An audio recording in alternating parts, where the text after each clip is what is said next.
Ren comes home after work. He lives with his girlfriend Maya, but she's absent, which is strange because she works from home. Ren finds this note on the fridge. After looking through the note, he calls the police and says, "Please come over, someone kidnapped my girlfriend." How did he know?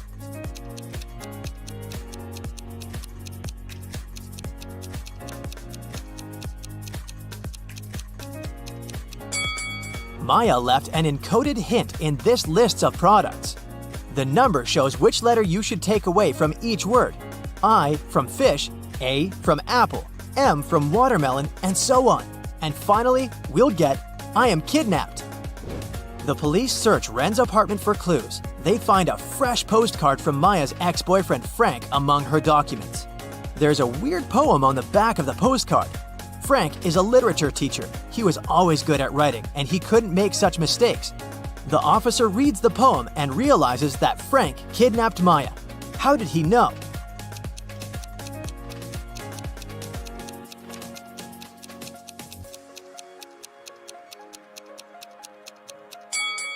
Take the first letter of each word and you'll get "Maya is mine." The police decide to issue a search warrant, but Ren can't wait. He goes to Frank's house to save Maya. On the way, he sees these three people in the neighborhood.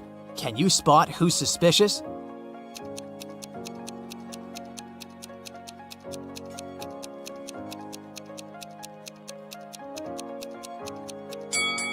The blind guy. How would he use this common camera? Ren tries to open Frank's door, but it's locked. He has to enter a 6-number code. Can you help him?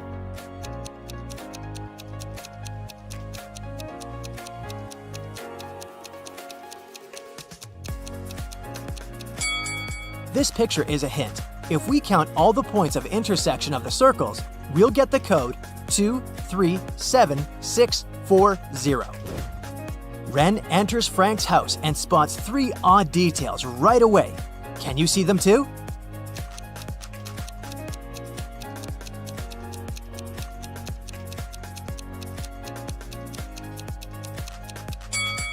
The carpet is flying. There's a boot boiling on the stove. Take a look at Maya's portrait on the wall. Her eyes are moving. Ren finds Maya in the basement. She looks scared. Frank pops out of nowhere and offers Ren a deal. "I'm gonna tell you 3 facts about Maya. If you manage to spot one lie, I'll let both of you go." Ren agrees. "Maya and I met at college. Snakes are her biggest phobia, and Maya was the first woman who I kissed." Can you help Ren spot one lie?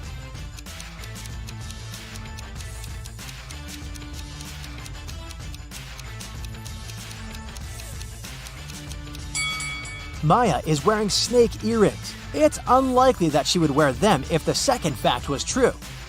Frank tells Ren and Maya, "Okay, you can go now. You can choose one of these 3 doors. There's 1,000 venomous snakes behind the first door. There's a maze with carnivorous mutant plants behind the second door. And there's a garden with the most poisonous berries in the world behind the third door." Which way should they choose?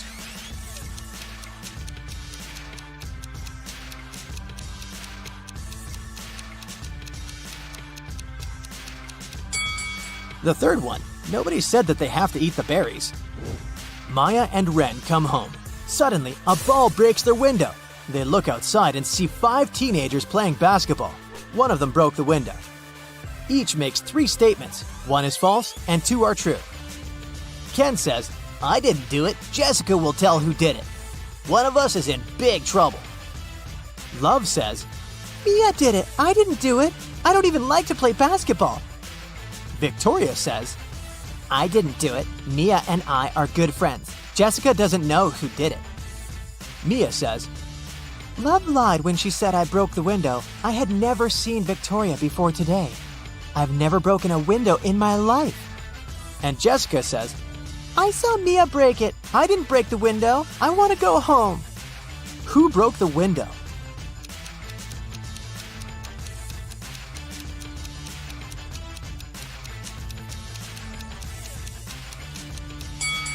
Mia's statements 1 and 3 must be true since each player told only one lie. Therefore, Mia's statement 2 is false. Now the words of all the other players can then be proven true or false using this information. Since we know that Mia's statement 2 is false, Jessica's statement 1 and Love's statement 1 have to be false. Ken's statement 2 has to be false, since Jessica didn't tell who did it. So now it's obvious that Victoria did it. Maya has 2 friends, Claire and Naomi. They're both beauty bloggers. One of them is a beginner, while another has 1 million followers. Can you guess who's more popular?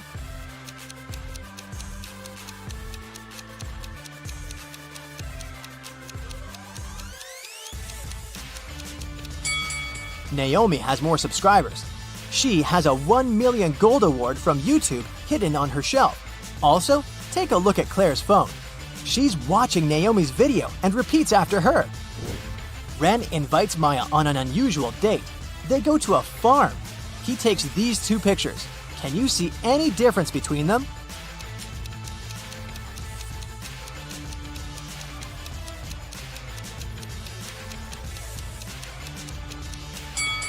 Here they are. Ren's landlord is selling his apartment, so he asks Ren and Maya to move out. Ren decides to take some extra job to raise his income so that they could afford to rent a cozy cabin in the woods. He's been working as a graphic designer all his life, but now he's open to new options. Can you help him find the most reliable offer on his wall?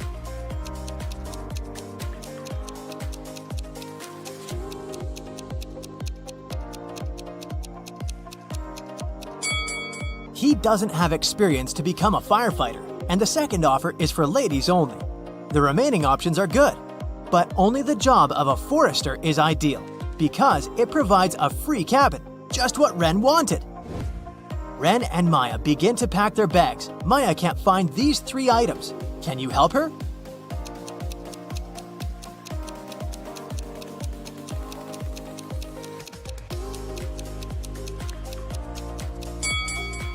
Here they are. Maya and Ren are visiting the local farmer's market. Can you find a ghost among all these people?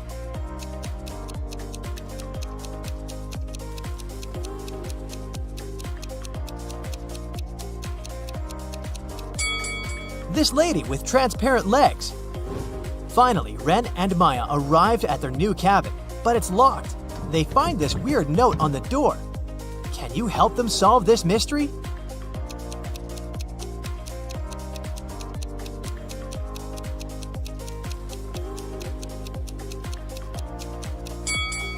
Replace every letter in this note with the one after it in the alphabet, and we get key under rose pot.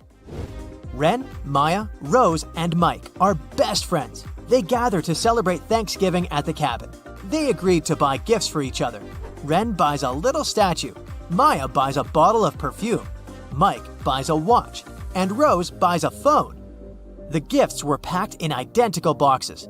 Finally, the friends exchange gifts. Everyone gets someone else's box. Mike got neither a statue nor perfume, and Rose got the watch. What did Ren get?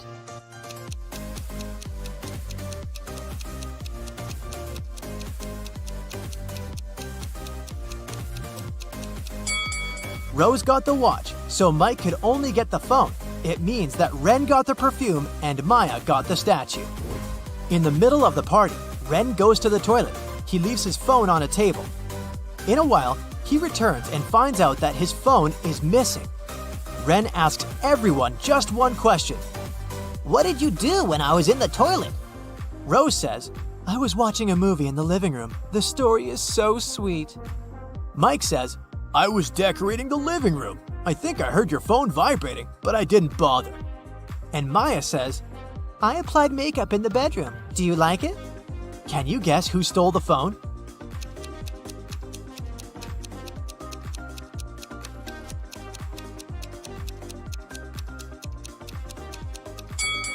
It was Mike. Ren didn't mention that his phone was gone. Maya is having brunch in a cafeteria. She's the only customer. The waitress brings her food. Maya opens a pot with soup and sees a huge spider. But thankfully, it's a toy. One of these 3 cafeteria workers pranked Maya. Can you guess who?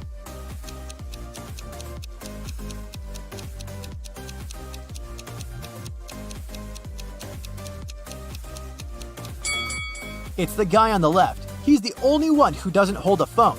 His gadget is on the stand here, filming Maya's reaction. Brooklyn stayed home alone for a week because her family went on vacation. On Tuesday, she discovers that she only has 4 breakfast buns left. She doesn't like grocery shopping alone, so she cuts them in half. How many breakfast buns does Brooklyn have now?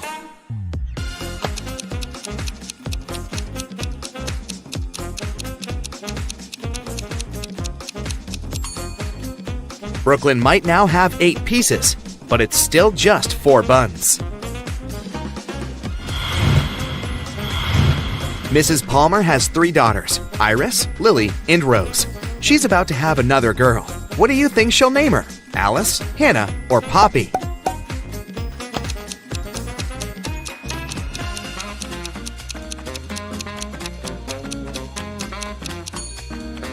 Mrs. Bell seems to choose names of flowers, so she'll probably name the girl Poppy. Penelope went to the doctor, and the doctor gave her 3 pills that she should take every hour. How much time will pass from taking the first pill to the last pill?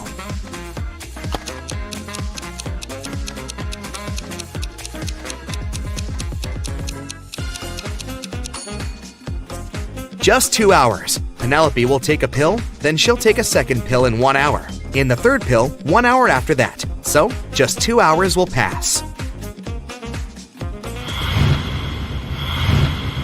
Kennedy was exploring an old part of the city and got trapped in some basement. She found 3 ways out, but none of them seemed safe. Behind the first door, there is a room constructed from magnifying glass.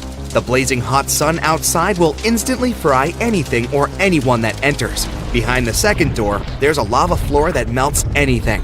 Behind the third door, there's a room filled with poisonous gas that burns the skin. How can Kennedy escape?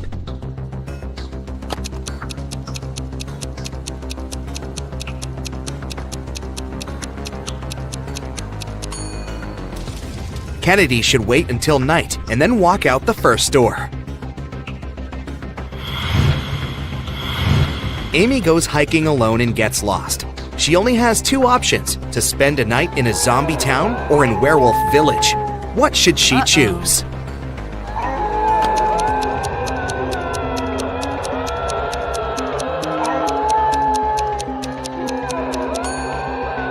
She should stay in the Werewolf Village. Take a look at the sky. The moon is not full, so the villagers are not dangerous. Madeline is a designer. She lives in a 1-story house in a city suburb. She has a small garden, and everything in her house is made entirely of redwood because it's her favorite material. What color do you think the stairs in her house are?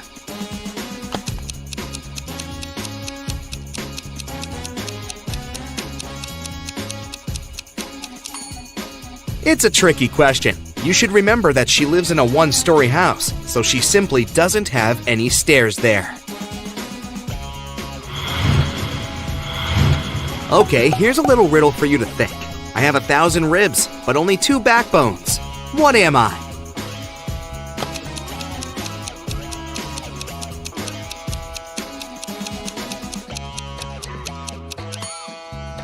It's a railroad track. Can you think of a situation when 8 plus 8 equals 4?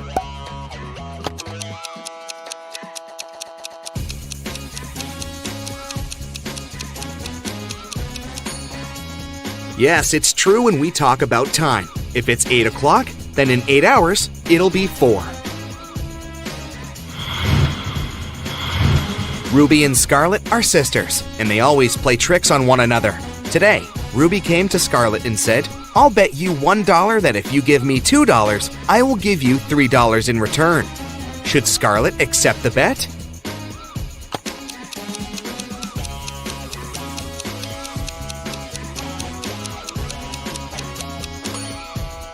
No, she shouldn't, because even if she wins the bet, she'll lose the money. Ruby might take $2 and say, "I lose the bet. I won't give you $3. She will have to return Scarlet $1, but Scarlet will keep the other $1.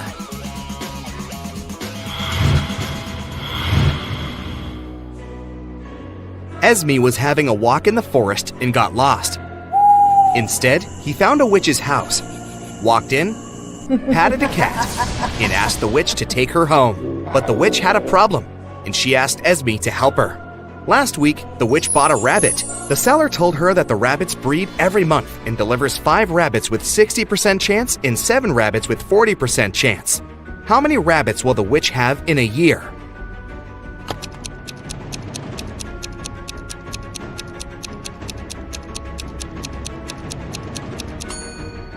Well, that's a tricky question. It takes 2 rabbits to breed, so unless the witch gets a second one, she'll still have just 1.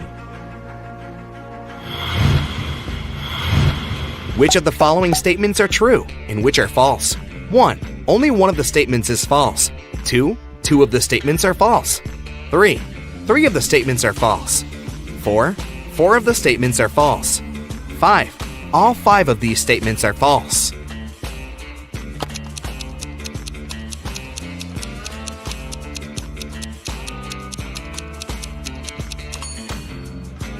Since they all contradict one another, only one of them is true, and the other 4 are false. The only statement that reflects it is statement number 4, so that's the correct one. One night a year, Santa Claus stays in his workshop on the North Pole and goes to places to deliver presents. Which direction does he travel first?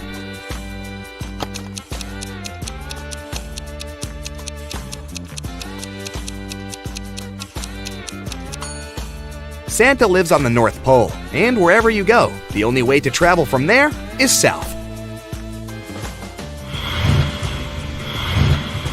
Ellery has a cat. Her friend asked her how old the cat was. And here's what she replied. In 2 years, the cat will be twice as old as she was 5 years ago. How old is Ellery's cat?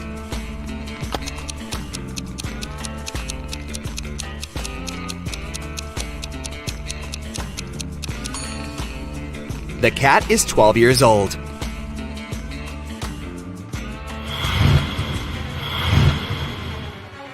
Esme was having a walk in a forest and got lost. After wandering around for a while, she found the house of a witch and asked her to take her home.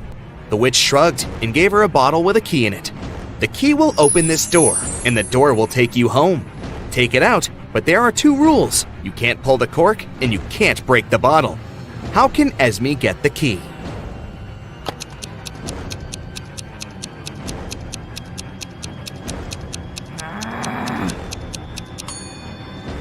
Esme should push the cork inside the bottle and then take out the key.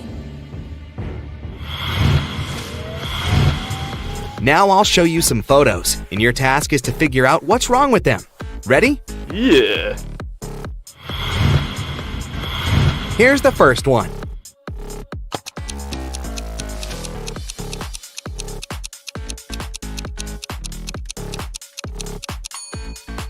There are strawberries growing on the tree. That's not right.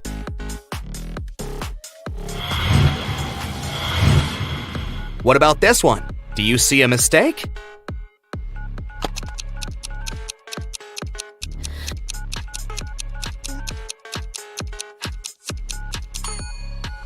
It's ancient times, but this guy right there is talking on the phone. This can't be true.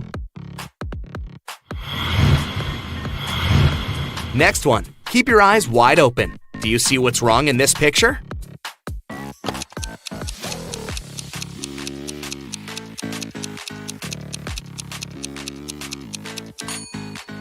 Did you pay attention to the traffic light and its colors? There's purple color instead of green. That's the mistake. Just a couple of more. Don't give up. Anything odd you can spot right here?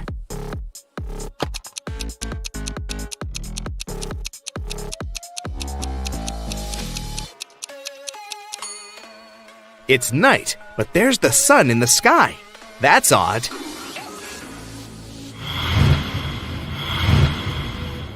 Okay, and the last one here for you, the hardest one. Can you see a mistake in this photo?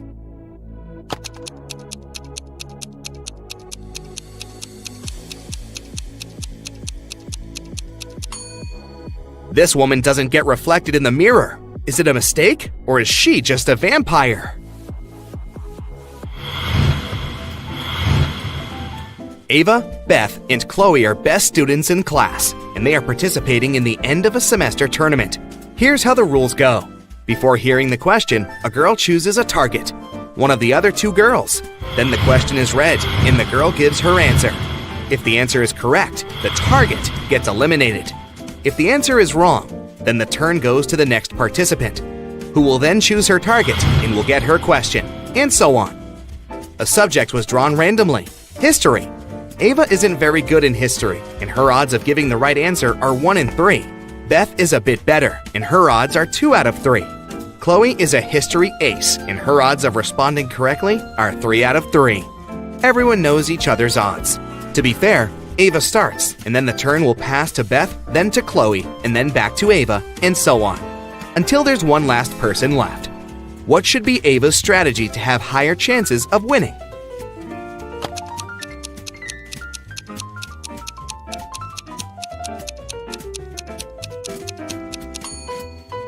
Ava should give the wrong answer, even if she knows the correct answer. Then, the turn will pass to Beth. Beth will most likely target Chloe, because she has better odds in the game. If Beth manages to eliminate Chloe, then it's just Ava and Beth left, and Ava's turn and a chance to win. If Beth doesn't eliminate Chloe, then it's Chloe's turn, who will most likely target Beth, and will definitely eliminate her, since her odds are 3 out of 3. Even though Ava will have to go against Chloe at the end, it's still a better situation because she for sure makes it to the second round safely, and will then go first with her shot.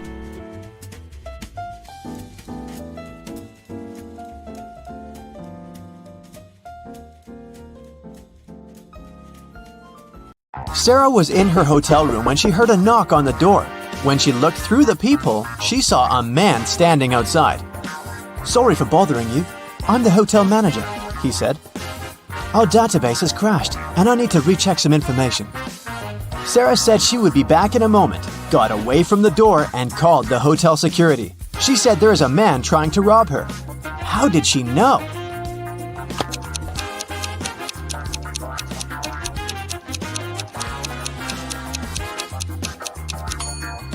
Look at the man's name tag. It's a female name. He's not the real hotel manager. When Anna got to school, she noticed that her friend Joan was very upset. It was just the beginning of the day, but someone had already stolen her backpack.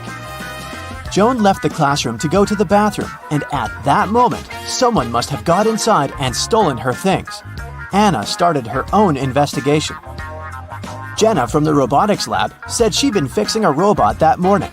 Kate from the cheerleading squad had just begun her practice. And James said he'd spent 3 hours trying to solve a math problem and was now exhausted. Anna knew right away who had taken the backpack. Can you figure it out?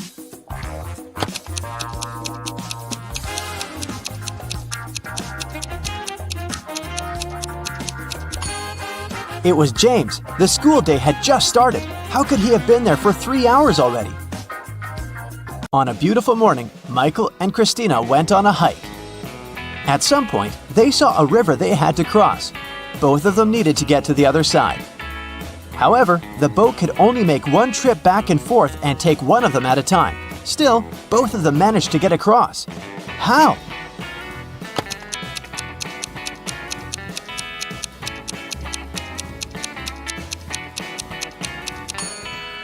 That's easy. They both went on a hike on the same day, but they weren't together, so they arrived at the river at the same time. But they were on the opposite banks, so after the boat took Christina to the other side of the river, Michael managed to get to the opposite bank too. At a party, there were 9 candies in a box. 9 people took 9 candies, but 1 candy was still in the box. How could that be possible?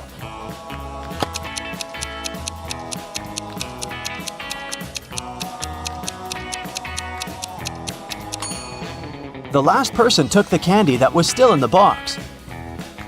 When the day after tomorrow becomes yesterday, then today will be as far from Sunday as the day it was today when the day before yesterday was tomorrow.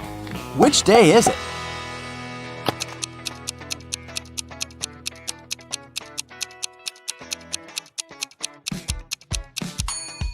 It's Sunday. Look, the day after tomorrow becomes yesterday on Wednesday. The day before yesterday was tomorrow on Thursday. and Wednesday and Thursday are equally far from Sunday. Susanna was walking down the street when she saw a dog. It looked like the dog had just run away, so she picked it up and started searching for its owner. She walked into a co-working space. There were 3 people there. Susanna knew immediately who the owner was. How did she figure it out?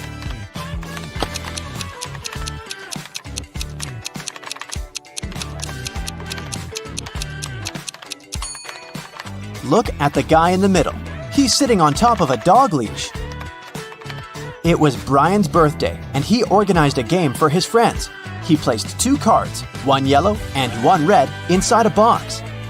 The rule said that if a person picked the red card, they would win $7,000, but if they picked the yellow card, they would have to pay $700. Nobody knew that Brian had lied. He'd put 2 yellow cards inside the box instead of 1 red and 1 yellow. Brian's friend Sandra watched her friends lose the game one by one. But when it was Sandra's turn, she won $7,000. How?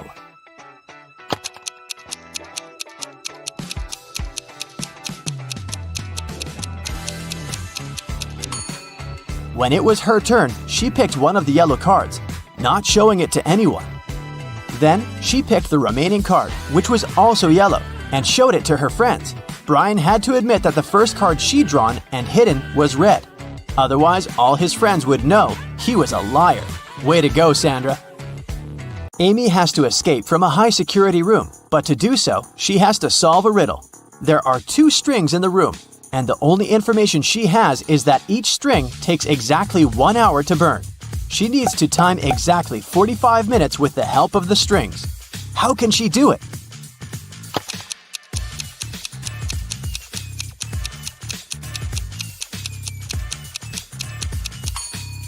Amy should light both ends of the first string and one end of the second string. In 30 minutes, the first string will burn completely since it'll burn twice faster with both ends on fire. Then, she should light the second end of the second string. At that time, the second string will have 30 minutes left to burn. But by lighting its other end, Amy will make it burn in 15 minutes. Voila! 45 minutes measured. On January 1st, Devin called the police to report a crime. He said he'd gone to his neighbor's New Year's Eve party the night before. And while he was away, someone broke into his house and stole his laptop and other valuables. When the police asked about the party, Devin said it had been great. There was good food and string lights were shining brightly and beautifully. Devin added that his neighbor could have been the one to steal his things. Maybe he snuck inside the house when Devin was at his place, having fun. The police officer went to interrogate Devin's neighbor, Tom. But as soon as Tom opened the door, the officer knew he wasn't guilty. Devin was lying. How did he understand this?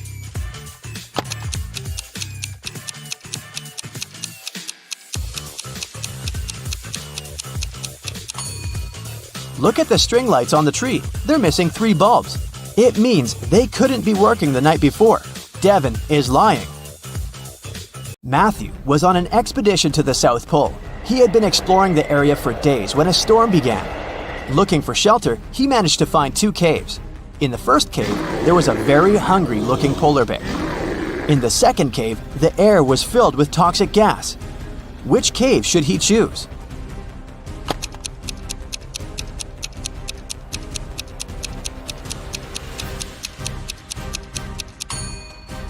The first cave. Polar bears don't live at the South Pole. Jerry has an apple tree. The number of apples on his tree doubles every week. 30 weeks later, the tree is completely covered in fruit. Can you guess how many weeks the tree will need to become covered in oranges?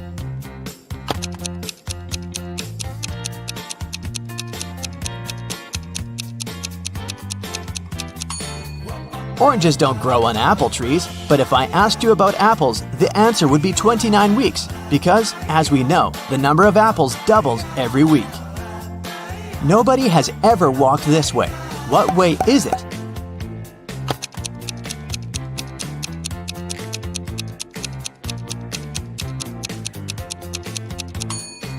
The Milky Way. Dave was held in a 150-foot high tower of an ancient castle. In his cell, there was nothing other than a pair of scissors and a 75-foot long rope. Despite this, when the guards came to check on him the next morning, they saw he had managed to escape. How did he do it?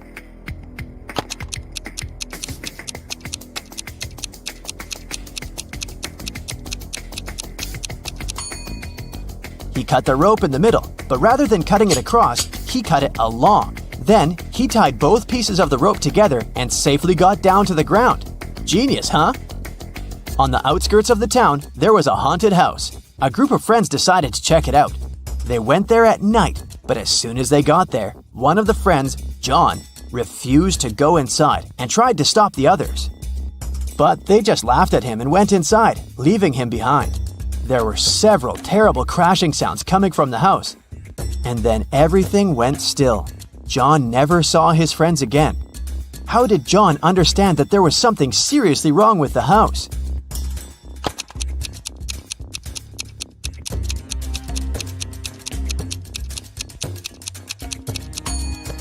John was very attentive. He noticed that there were lots of footprints leading towards the house, but none going away. Rachel was in her office when security called her, saying there was a robber in the building and he was trying to escape. She ran to the elevators to get outside.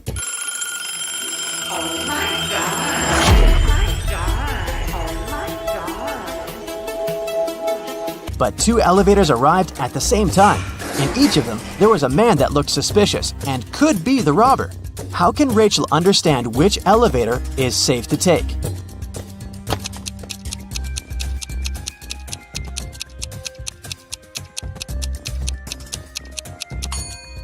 The one that's going up. If the robber is trying to get out of the building, his elevator will be going down. So Rachel should take the one going up. At first, you'll be a Sherlock trainee. Look carefully at the pictures and pay attention to the smallest details to solve the riddles. Which one of these students has 3 mothers?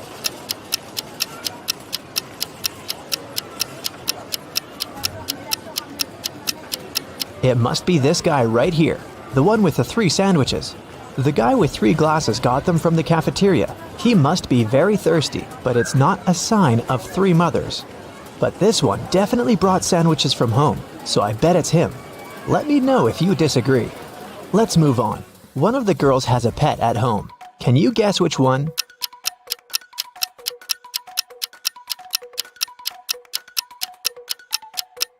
It's the girl in the middle.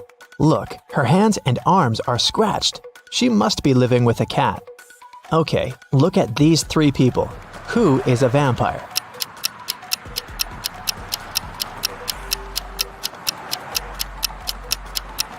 It's this guy. See, he doesn't cast a shadow. Something's wrong. Chastity was at a party and met 3 guys. All of them claimed to be pilots, but one of them lied. Can you guess who's not a pilot?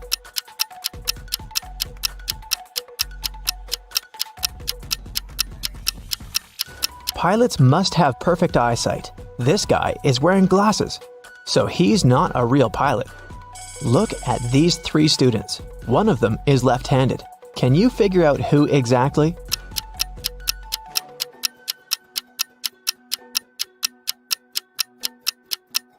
It must be this girl.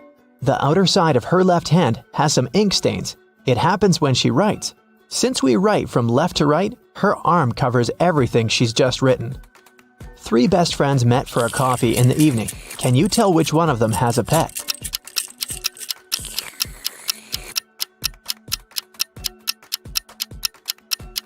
Look at this girl's bag. There's dog food in there, so she probably has a dog at home waiting for her. This one is super easy. 3 sisters came to visit their parents. One of them got engaged while she was away. Can you tell which one?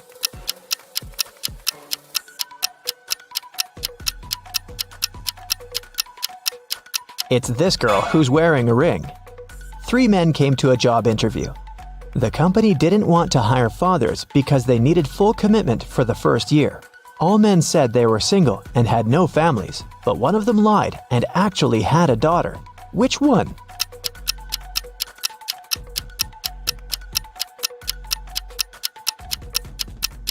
It's this guy here. Why would he wear a pink scrunchie on his wrist if he wasn't making his daughter's hair right before the interview? Okay, now let's go and look at people's houses. Here are the bathrooms of Daryl and Tiberius. Which one of them has a girlfriend?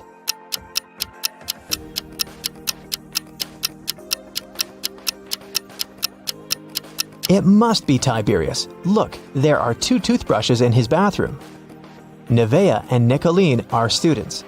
Both of them live in a one-room apartment with their friends to split the rent. Their mothers once came to visit. Take a look at Nevaeh and Nicolene's bedrooms. Can you tell which one of them is dating her roommate?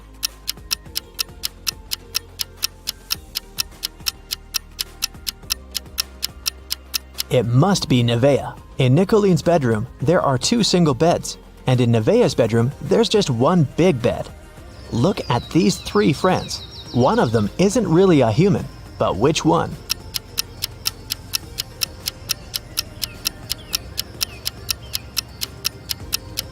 Look, this guy right here has only 4 fingers. Perfect, we trained you well. Now let's solve some cases. The city bank was robbed, and Detective Callum was on the case. After a long investigation, the police managed to track the robber and found the money hidden in the nearest desert in a cactus bush. They couldn't see the robber's face, but there were 3 suspects. Take a look at the people. Who is guilty?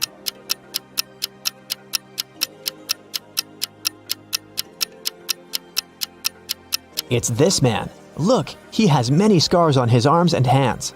He must have gotten them when he was digging the money in the cactus bush. A group of friends asked Billiam if he wanted to join them on a hike that weekend. He said that he couldn't because he had broken his arm. The next day in school, Billiam, indeed, appeared with a broken arm. So he stayed at home and his friends went hiking. On Monday, the friends met in school again. Billiam said that he had just stayed home watching TV. His friends told him about the hike and asked why he had lied about the broken arm. Why did they decide that his arm wasn't really broken?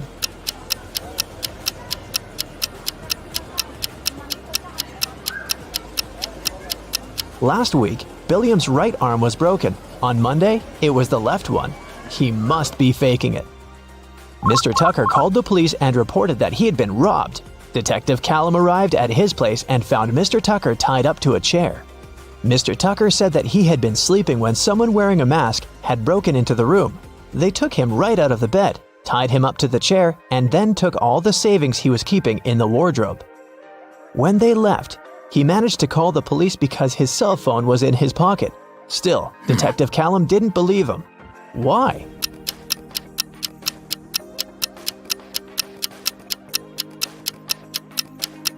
Mr. Tucker said that he had been taken right out of bed, but the bed was perfectly made. I doubt that a robber would care enough to make Mr. Tucker's bed on their way out. Detective Callum was spending the winter holidays at a ski resort with his friends. In the morning, they were going to go skiing on the fresh snow that had fallen at night when a local police officer called him and asked him to come to a hotel nearby to solve a case. So, Detective Callum had to go. Someone robbed the cashier's desk and there were 3 suspects. Questley said that she was in her room all night sleeping. Egbert said that he was out partying in a different hotel and had just come back around an hour ago. Fenton said that he had been binge-watching a show all night but hadn't stolen anything. Who is guilty?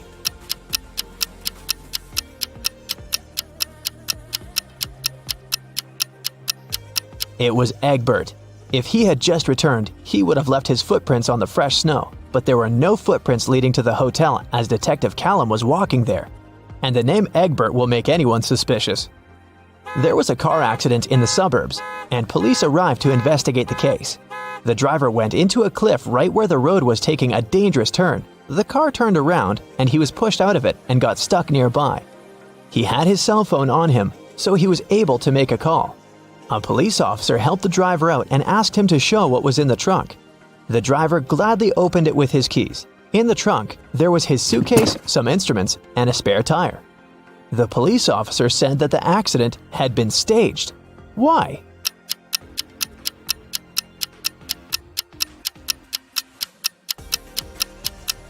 The driver took the keys out of his pocket. If it had been a real accident, the keys would have remained in the car. Mr. Grayson called the police and said that she had been robbed. Detective Callum arrived for the investigation. Here's what she said. It was almost midnight. I was in my room upstairs painting. Suddenly, the power went out. There was no light or electricity. and I could only see the streetlights outside. Then, the stationary phone rang. I was scared, so I didn't pick it up. I stayed upstairs, and in about 10 minutes, the light came back. I just went to sleep, and now, in the morning, I found out that someone stole my grandma's diamond ring.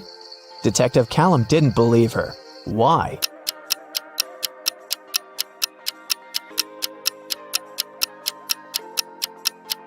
If the lights and the electricity were out, how would a stationary telephone ring?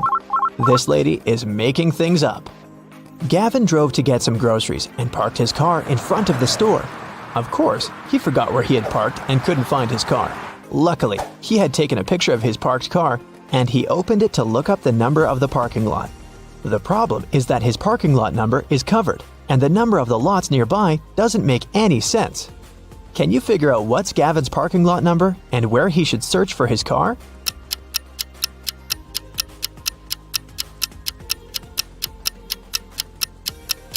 The numbers are just turned upside down in the photo. The numbers are 86 through 91, and his car is parked in 87. Now I have a short logo quiz for you. I'll show you a logo and you have to tell the company. Here's the first one. Do you recognize it?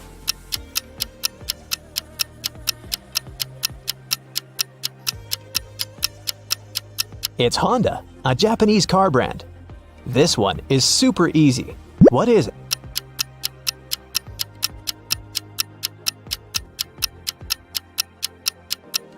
This is Pepsi, of course.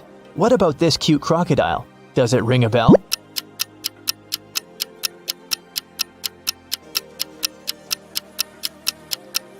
This is Lacoste, a French clothing brand.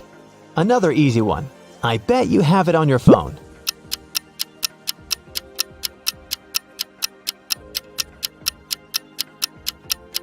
Yes, of course. That's Spotify. What about this one?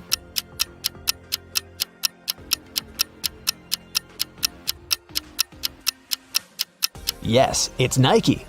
This one is a very fancy brand. What's your guess?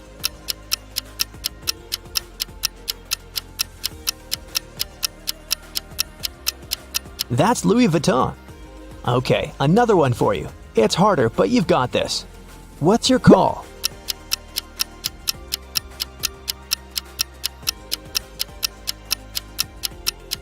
This is Reebok, an American footwear company. Do you recognize this bull?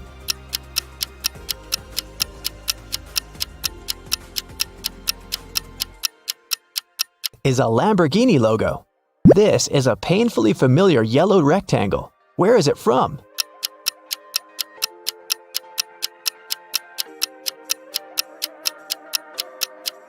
That's the National Geographic logo. Porsche and Vinette live in a country where postal services are super unreliable. Everything sent by post is stolen from the package. How can Porsche send his wife, Vinette, a diamond ring if both of them can buy locks, but don't have keys from each other's locks?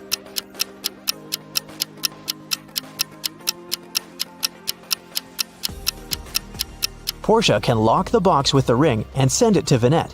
When she receives the box, she should lock the box with her lock and send it back to him. When he receives it, he can open his lock and remove it, and send the box back to Vinette with her lock only, so that she can open it once she gets it again. There is a box filled with balls of different colors. 5 red ones, 8 blue ones, and 11 purple ones. Ninja has to pick out balls blindfolded until he's sure that he has at least 2 balls of the same color. What's the minimum number of balls Ninja should take out to be sure of that?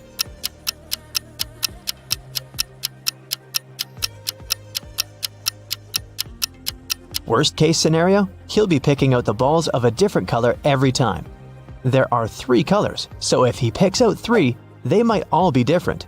But if he picks out 4, then the additional one for sure will match one of the existing colors. So, Ninja should pick 4. Here's a circle. How many sides does the circle have?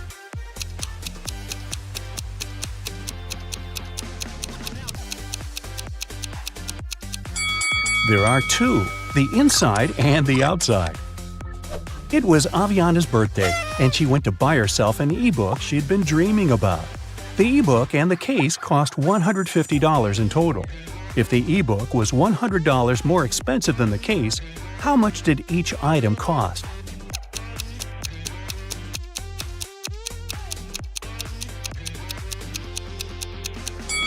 Alright, let's say the case cost X. Then, the ebook cost X plus 100. Together, they cost $150. So X, the case, plus X plus 100, the ebook, are equal to 150. Now, solve the equation. 2x's equal to 150 minus 100, or 50. So 1x is equal to 25. So the case cost $25 and the ebook cost $125. Well, that adds up. Now, to celebrate her birthday, Aviana wants to go to the movies.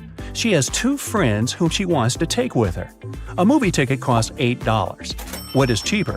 Go to the movies with each friend separately or with the 2 of them together?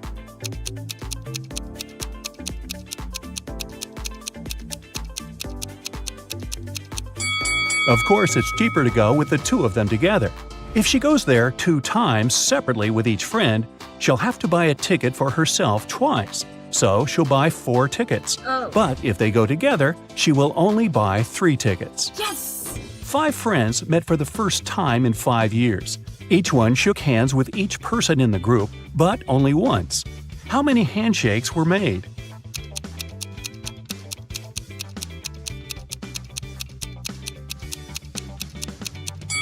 No handshakes were repeated. Let's see it like this. The first friend shook the hands of the 4 remaining people once. Then the second friend had already shared a handshake with the first person, so they shook hands with 3 more people. The third friend had shaken hands with the first 2, so he shook hands with 2 more people. And then, finally, friends 4 and 5 shook hands too. 4 plus 3 plus 2 plus 1 is equal to 10. So there were 10 handshakes. Brinley has to sneak into her mom's computer to delete some emails she had accidentally sent her. Ooh.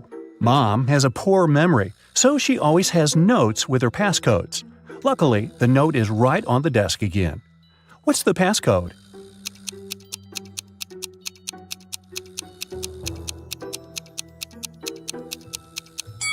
Every number equals the number of circles in it, so the last number is equal to 3. It's a 5-digit number, so try 82193. Danica and Elora are best friends who live in different parts of town but study in the same college. Every morning they leave their houses at the same time and first meet at a cafe to drink some coffee before classes. Danica goes there by car and Elora goes by bike. When they met, which girl was closer to Elora's home?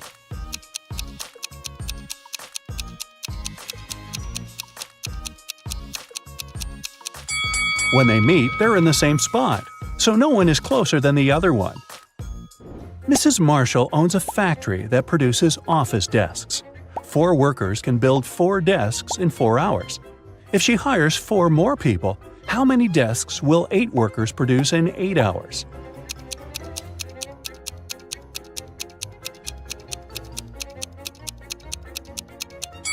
If 4 workers produce 4 desks in 4 hours, it means that each worker produces 1 desk in 4 hours.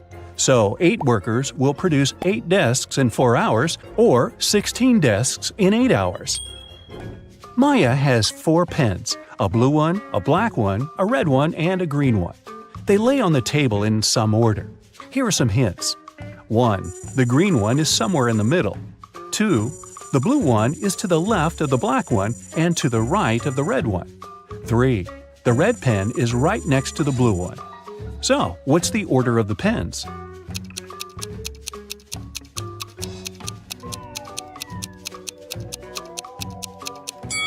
Green is somewhere in the middle. Since blue has some other colors on both sides of it, it means it's in the middle too. Let's decide which one is where.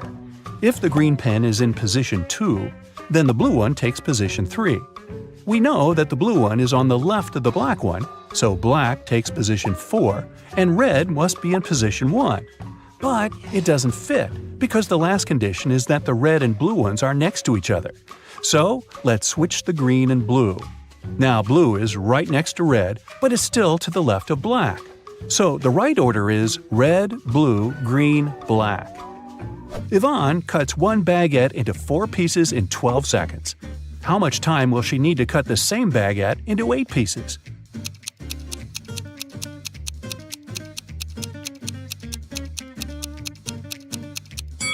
"28 seconds. To cut a baguette into 4 pieces, she must make 3 cuts. If it takes her 12 seconds to make 3 cuts, it means that she makes 1 cut in 4 seconds. So, if she now wants to cut it into 8 pieces, she needs to make 7 cuts. So, 7 cuts, 4 seconds each, would take 28 seconds. Ellery came back home with her term grades. She got all A's but 3, all B's but 4, and all C's but 5. So, how many A's, B's, and C's did she get?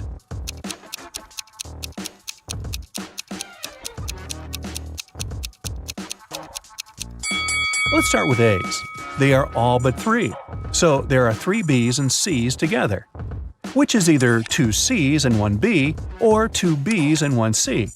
Let's start with the first option. If it's the case, there are 4 A's and C's. If there are 2 C's, then she has 2 A's too, also. The condition all C's but 5 tells us that if there's 1 B, there must also be 4 A's, not 2, so it can't be. If there are 2 B's and 1 C, then from all B's but 4 and 1 C, there are 3 A's. From all C's but 5 and 2 B, there again must be 3 A's. So he has 3 A's, 2 B's, and 1 C. Nice work, Ellery! You are outside a room with 3 switches in the off position. One of the switches turns on the light bulb in the room. You can turn on as many switches as you want, but you can only walk into the room once. How can you find out which switch turns on the light?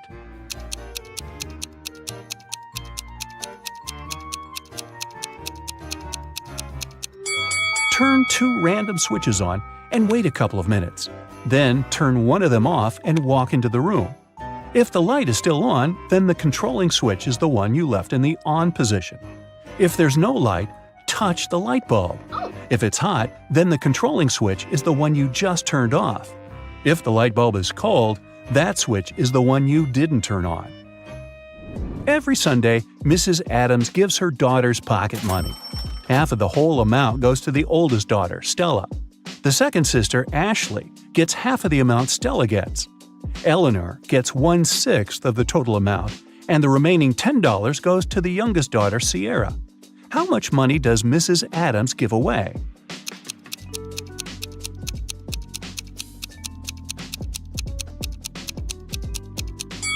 Seems like Stella gets 1/2 of the money, Ashley gets half of a half, which is 1/4 of the original sum, and Eleanor gets 1/6.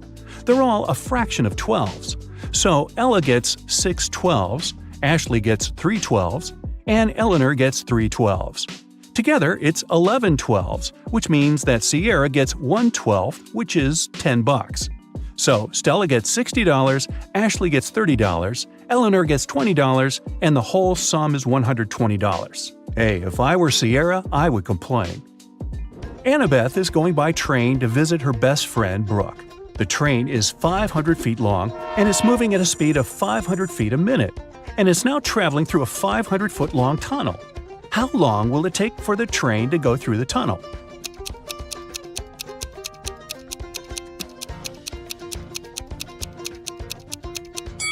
When the train goes into the tunnel, it will take exactly 1 minute for its head to reappear on the other side.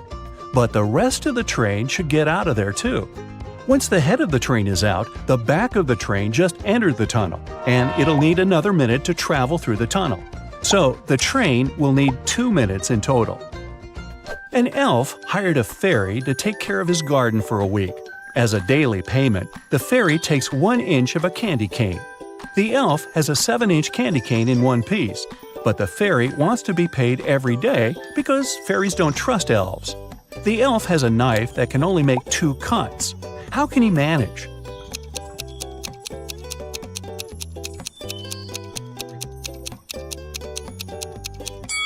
He should make 2 cuts and divide the candy cane into the pieces of 1/7, 2/7, and 4/7. The first day, he'll give her the 1/7 piece. The second day, he'll give her the 2/7 piece, and will take the 1/7 piece back. After the third day, he will give her the 1/7 piece back. After the fourth day, he gets back the 1/7 piece and 2/7 pieces and gives her 1/4/7 piece instead. Then he gives her 1/7. On the sixth day, instead of 1/7, she gets the 2/7 piece, and on the last day, he gives her the final 1/7 piece. Of course, this whole thing goes kablooey if the fairy eats the candy during the week. Well, it's the fairy's grandpa's birthday today. She wants to visit him and bring him birthday candy canes. Her grandpa lives in a different town, and there are 3 gates to cross on the way. At every gate, there is a guard. To cross, the fairy has to pay a fee of half of the candy cane she has, but she gets 1 candy cane back. What's the minimum number of candy canes the fairy should take from home to make sure she arrives at her grandpa's with 2 candy canes for him?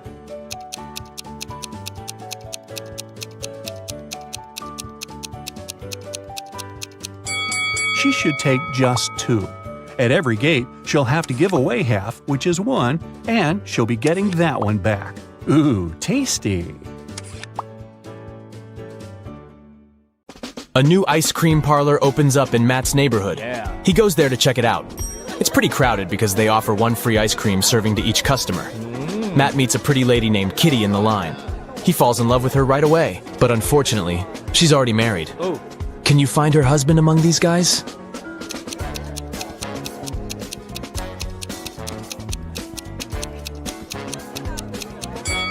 It's the second man. He's the only one who doesn't hold any ice cream. And Kitty is holding 2 ice cream servings, 1 for herself and 1 for her spouse. The next day, Matt missed his alarm. And now he's late for work. His boss is going to be furious. Matt might even get fired. But wait a minute. It turned out that the big boss is out of the office today. He's having a last-minute business trip, so Matt can relax. But suddenly, the boss calls him on the phone. Hello. Where are you? You got 10 minutes to get to the office. Matt replies, I am in the subway right now. Well, I got something I need you to do for me. Call me when you're in the office. Matt is a pretty genius liar. How did he fool his boss?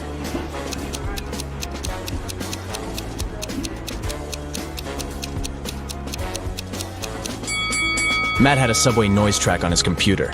He played it when he was on the phone with the boss. Clever. Matt enters the local bakery on the way to the office. Hello. The cook brings 2 trays with fresh tartines. Take your time and try to spot 10 differences between them.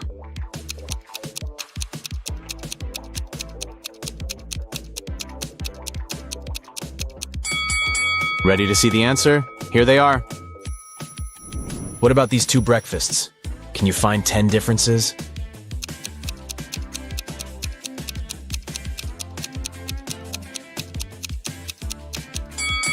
Over here. Matt arrives at the office. Oh no. Someone has changed the password on their corporate computer. It consists of 7 digits. Matt texts his coworker and asks about the new code. He receives the following reply. Can you help him figure out the code?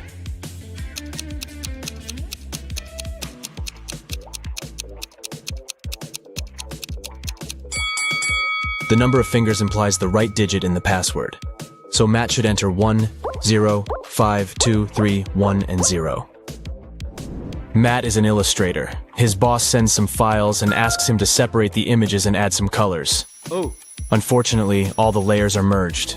Can you spot 6 different objects in this picture?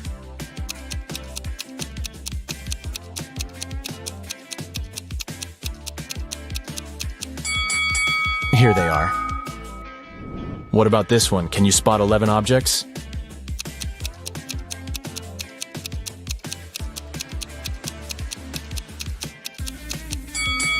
Over here. Matt's sister, Ashley, is getting married. He arrives at the event, and she asks him to take a picture of her with some friends. But someone pranks the bride in the middle of the photo shoot and spills paint on her beautiful dress. Can you guess who did it by just looking at this picture?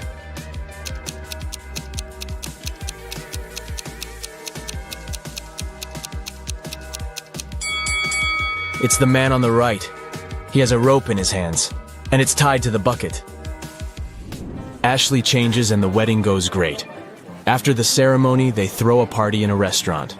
This place is very popular among the newlyweds. Matt faces 3 brides in the lobby and spots the fake one right away. Hello. What about you?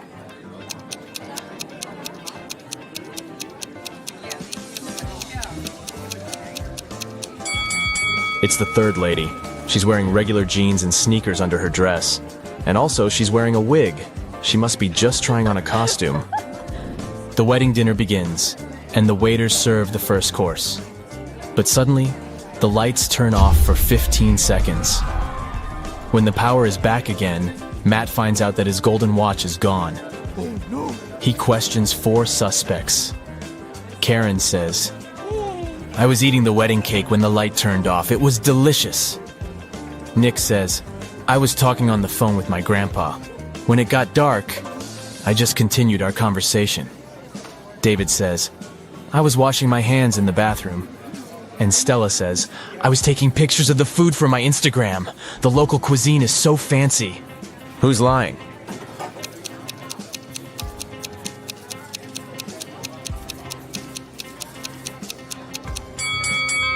Karen. She said she was eating the cake. But take a look at the wedding cake. It hasn't been cut yet. The dinner has just started. It so happened that Matt is spending the Christmas holidays with 3 of his ex-girlfriends.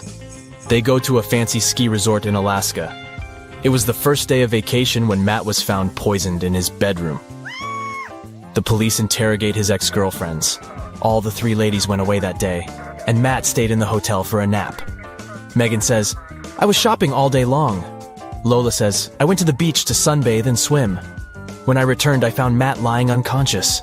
And Sophie says, "I went to the local coffee shop to write my novel. Nobody wanted to join me." Who's lying?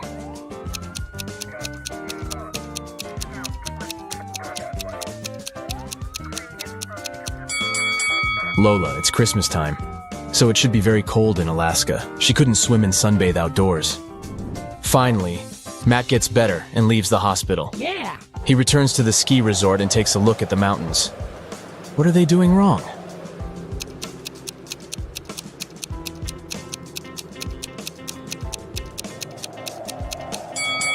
This guy is riding a snowboard. He doesn't need ski poles. After the Alaska trip, Matt gets a new job in New Orleans. He finds a great apartment and moves in. 3 neighbors knock on his door to greet the new neighbor. One of these ladies is a real witch. Can you spot who exactly?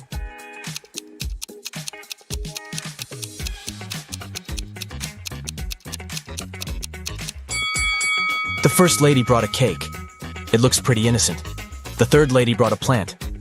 Looking good too. But the second woman brought a basket with food. And there's a snake crawling around her gifts. Matt wakes up in a weird maze in the middle of the night. The only way to escape is to walk through this labyrinth. But unfortunately, there are 4 dangerous creatures waiting for him on the way. First of all, there's a gorgon who turns everybody she sees into stone. Secondly, a werewolf. It's a full moon, so he's very hungry. The third creature is a tree goblin.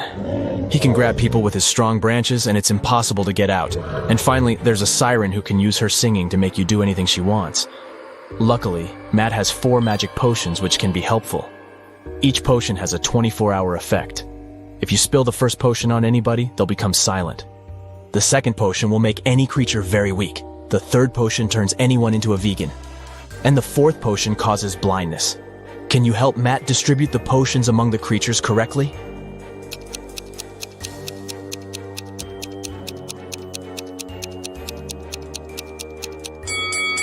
Matt should use the silence potion to neutralize the siren, use the blinding potion against the gorgon, turn the werewolf into a vegan, and weaken the tree goblin.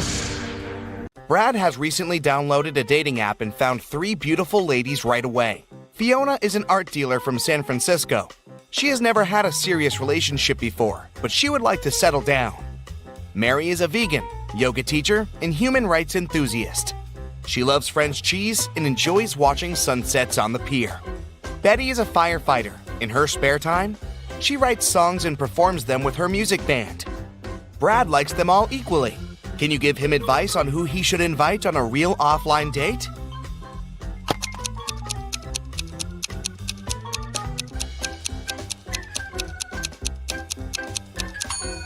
Look at this wedding picture in Fiona's profile. She's the bride, but she claimed she had never been married. Mary is also a liar. Vegans don't eat cheese, so Brad should text Betty. As soon as Betty received a text from Brad, she ran to the bathroom to get ready for the date. She got her hair done and took out several lipsticks. Betty is a tomboy, which is why she uses makeup very rarely. Can you help her choose the right lipstick for her date?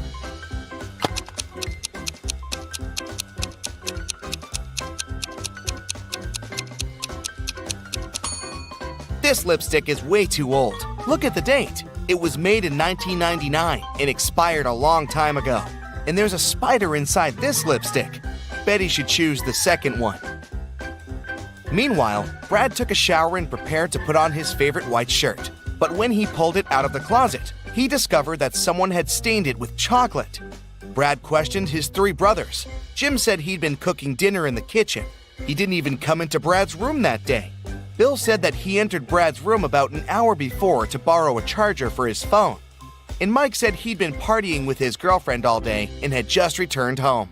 Who is lying?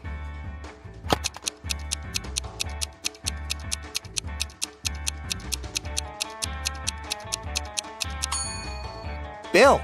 If he borrowed a charger 1 hour ago, why is his phone still at 1%? Brad decided to prank his brother Bill and cut 2 holes in his t-shirt. How many holes does the t-shirt have now?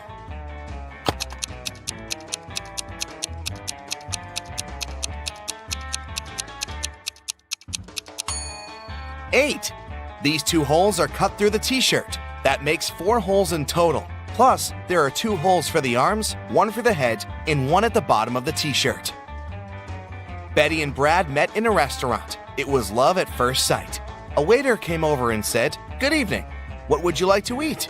Betty answered, "I'd like something that is red, but it can be green at times, and sometimes it's yellow." The waiter cracked her riddle immediately and brought her the food she'd ordered. What was it?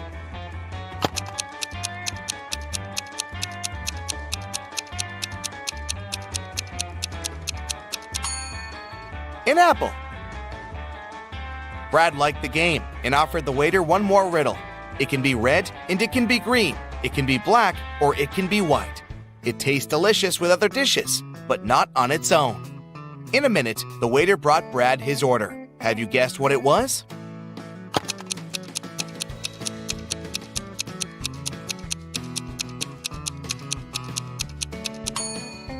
Pepper.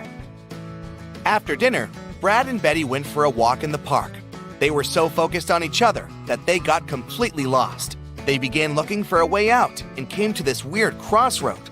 There were 4 different roads. Each road had a sign, but the signs had no words. Still, Brad and Betty knew which path to take. What about you?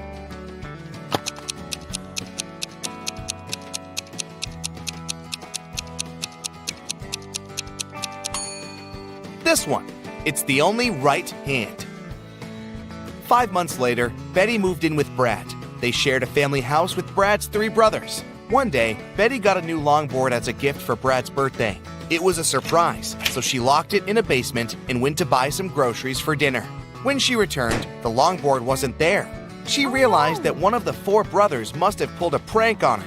Brad said he hadn't seen anything. Jim said he'd noticed the longboard while walking past the basement, but he'd been in a hurry to get to his training. Mike said he had spent the day downstairs baking cookies for his scientific club. And Bill said he'd been on a business trip.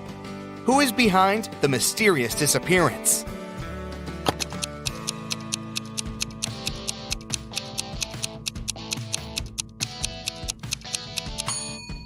Jim.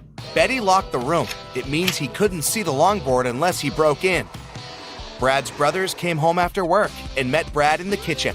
The guy was anxious because Betty was missing. The brothers asked him to tell them everything in detail. Brad said, "Well, she made me a birthday cake with ice cream this morning. I wanted to try it, but she said we'd eat it in the evening. We argued a bit. Then I went to work. When I got back, she was gone." As soon as the brothers heard Brad's story, they called him a liar. Why?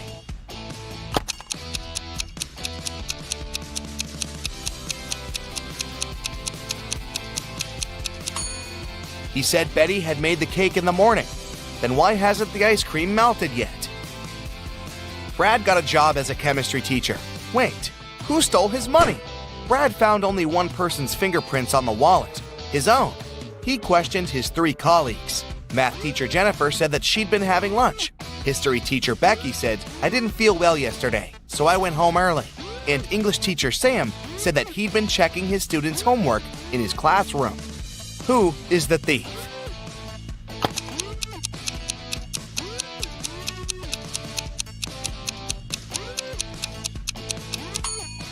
The history teacher. She used gloves to steal the money and then threw them in the trash.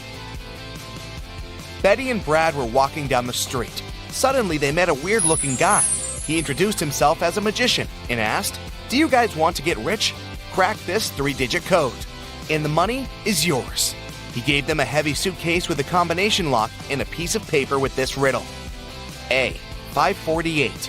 In the first line, one number is correct and well placed. B. 530.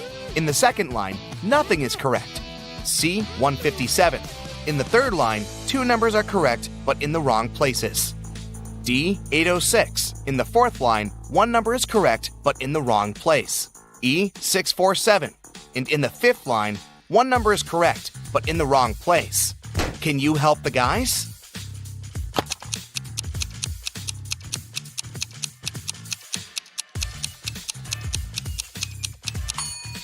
You can use different approaches to crack this riddle. The easiest one is to start with statement B. None of these digits are correct. Therefore, we can exclude numbers 5, 3, and 0. In statement C, we're told that 2 numbers are correct, but in the wrong places. We can conclude that numbers 1 and 7 are in the final code, but we still don't know the order. Now let's take a look at statements D and E. In both of them, 1 number is correct, but in the wrong place. We already know that 7 is in the code. It means the remaining digit can't be 6. Then it must be 8. Look again at statement A. Since the correct number is 8, it must also be correctly placed. In statement C, we have 2 correct numbers, but they're in the wrong places. Since the third position in the code is already occupied by 8, we can only have one option. 7 should go first, and 1 should be second. Then the correct code is 718. Brad and Betty opened the suitcase. It had $50 million inside. They quit their jobs and went on vacation right away. They checked into a fancy hotel and went to their room to get some rest after a long, exhausting flight. In the evening, they went downstairs to have dinner in a cute Chinese restaurant. But one of the guests is not human. Can you spot who it is?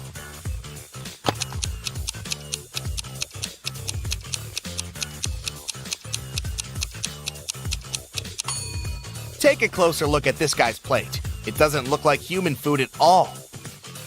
When Betty and Brad returned to their room after the meal, they discovered that all their money and gadgets were gone. Oh, no. The hotel security manager asked 3 guests the same question. What were you doing within the last 2 hours?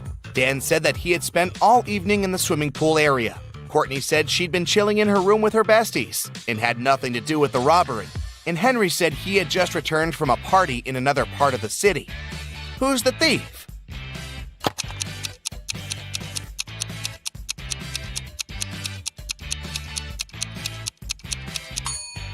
Courtney. The security manager didn't mention any robbery, but she started making excuses straight away. Brad decided to jump with a parachute, but he landed not as successfully as he had expected.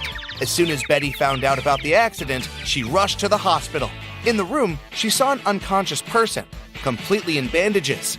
She asked a doctor who was passing by, "Sir, please let me in. It's my boyfriend." But the doctor told her that the patient was a woman. Who is right?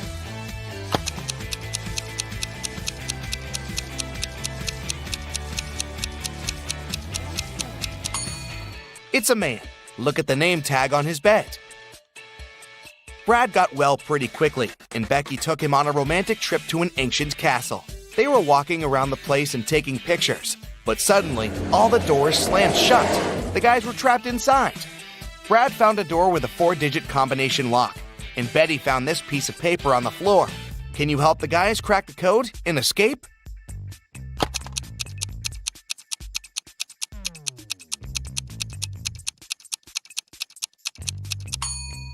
The correct code is stop. Take the first letter of September, the 6th letter of August, the first letter of October and the second letter of April, and you'll get the word stop.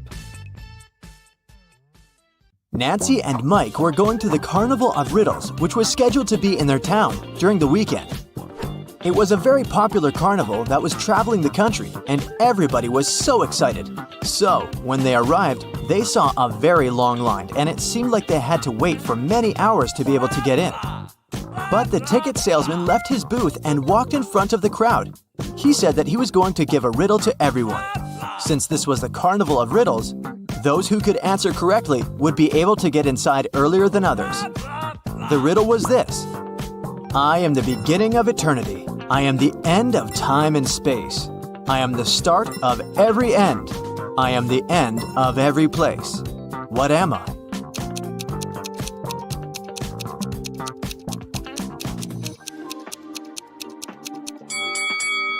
The answer is the letter E. Nancy and Mike were so happy that they knew the answer and didn't have to wait to get in. But even though they were able to move in front of the line, they still had to pay for the tickets. But they were so expensive. The salesman offered them another riddle. If they could answer it, he would give them a 50% discount.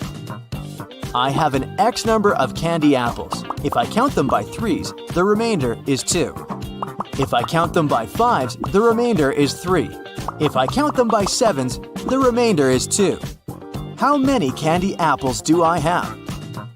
Mike was kind of a genius, so he knew the answer immediately. Do you?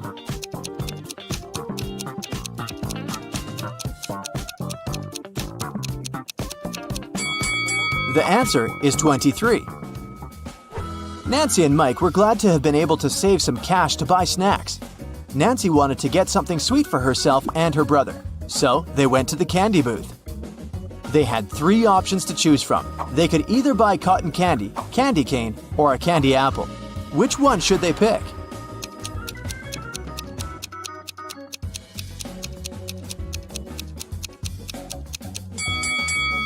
Take a closer look at the cotton candy.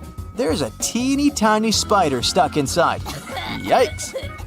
And did you notice that little apple worm inside the candy apple? That's never good.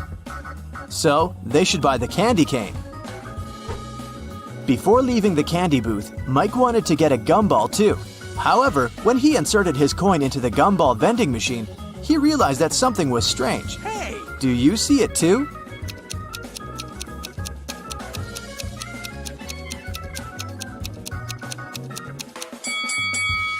Look inside the machine carefully. Not everything in there is a gumball. This and that are eggs. How weird is that? Hey! After eating their candy, they came upon a tent with a sign that said, "Enter if you want to see real magic." They were intrigued, so they decided to walk in. There were 3 different magicians. The first was holding cards in his hands. Then he made them disappear. The second one also had cards, but he was making them levitate. And the third one put a pen through a card, but the card was unharmed after. Only one of them was capable of real magic, and the others were just doing tricks. Can you tell who?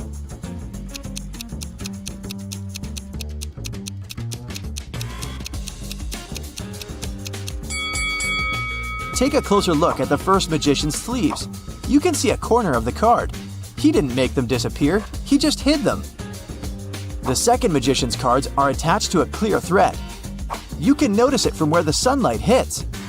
So the third one is the real deal. Mike was a fan of all things scary, so he convinced his sister to take the haunted house ride.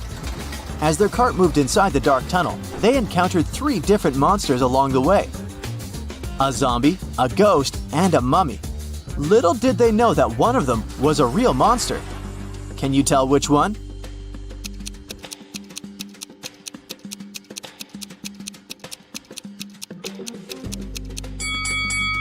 Take a look at the zombie. Its makeup is kind of melting, which means that it must be an actor. As for the mummy, look at his ankle. His skin slightly shows under all that mummy gauze.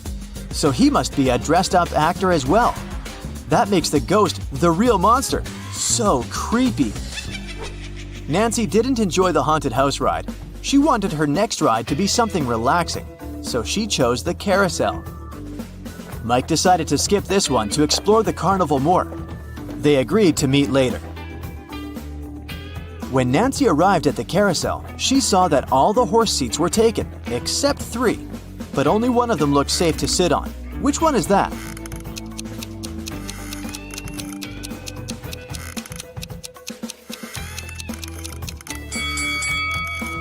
The second horse mount is cracked. It's not wise to pick that one. And the third horse is slowly moving back and forth even though the carousel is not rotating yet. Its screws must be loose or something. So she should choose the first one. It's the cutest one anyway.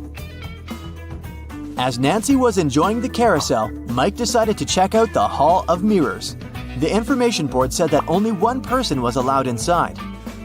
Mike entered and had so much fun enjoying all the funny reflections of himself on the weird mirrors. But then, suddenly, he screamed with fear. Why is that?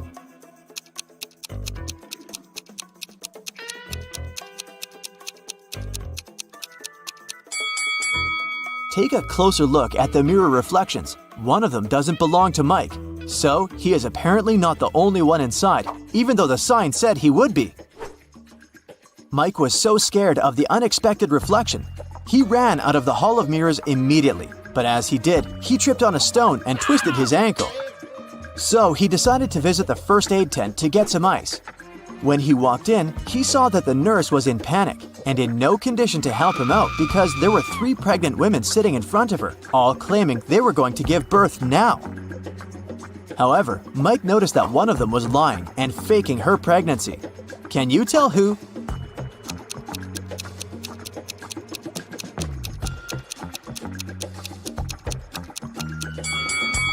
Girl number 3 is clearly the liar. Take a look at the ultrasound picture in her hand. It has the first girl's name on it. She must have stolen it from her, so she's only pretending to be pregnant. Once the real pregnant ladies left for the hospital, Mike was able to get some ice for his ankle and went to meet his sister. At that moment, they heard an announcement coming from the stage. Ladies and gentlemen, gather up to see the strongest man alive. Don't believe me? I'm not lying. Here he comes. See him with your own eyes. Nancy and Mike wanted to see who this man was, so they joined the crowd. A muscular-looking man entered the stage. He said, I will prove to you how strong I am by breaking this thing with my bare hands. But first, you have to guess what it is. Here is my riddle to you. There was a greenhouse. Inside the greenhouse, there was a white house. Inside the white house, there was a red house. Inside the red house, there were lots of little ones. Nancy knew the answer, so she yelled it out. Can you guess?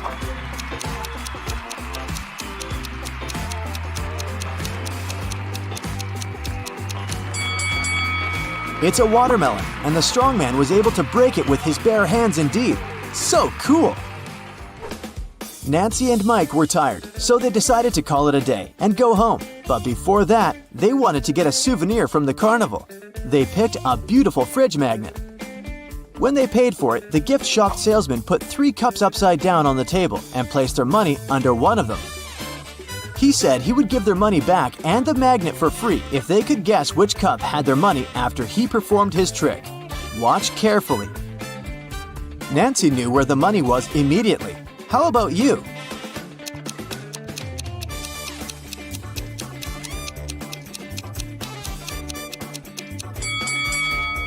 It's here. You thought it was under this one, right? Watch it in slow motion again. Do you see the salesman putting the money under that one with a quick hand movement? Nancy noticed that. What a fun day. Jason and Steven are home alone with their kids. Jason is talking to his mother, and Steven is watching a baseball game on the TV. Who's being negligent?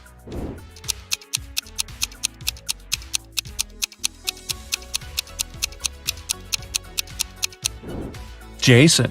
Although both babies might fall out the window and both dads should watch out, Jason's baby is on the higher floor. Whoops. Mila and Gregor cook dinner for their kids. Which one of them is, the most confused?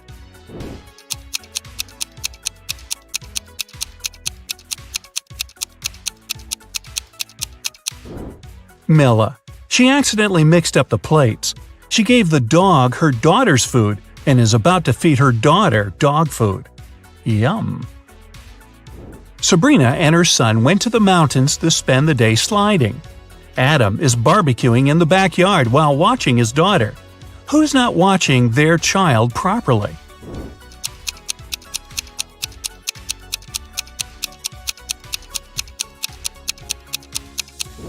Sabrina.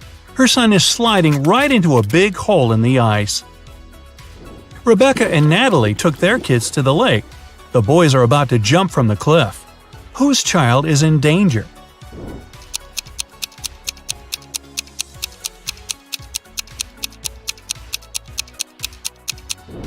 Natalie's. There's rocks under the cliff her son is about to jump from. Megan and Rachel were cleaning their kids' rooms. Rachel noticed her son's phone and decided to check it, and Rachel found her daughter's diary. Who's in trouble?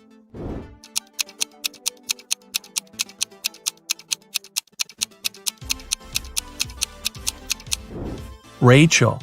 It's bad to read a child's personal things, but she's also going to be busted because her daughter is about to walk into the room. Mary and her son are spending time on the beach. Chris and his children are watching a TV. Which parent is doing something wrong?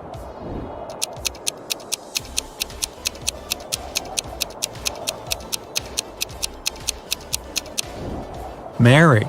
It's dangerous for anyone to be in the water during thunderstorms. Erica wants to find her true love, so she's visiting a speed dating event. She talks to 3 strangers. Each guy tells her some brief facts about himself. Victor says, "I'm an architect. I've recently built the largest skyscraper in this city, and now I want to settle down and find a beautiful wife." Jason says, "I run my own bakery chain. I've never had any serious relationships because I was too busy with my work." And Edgar says, "I recently got fired, but it's okay because my parents are billionaires.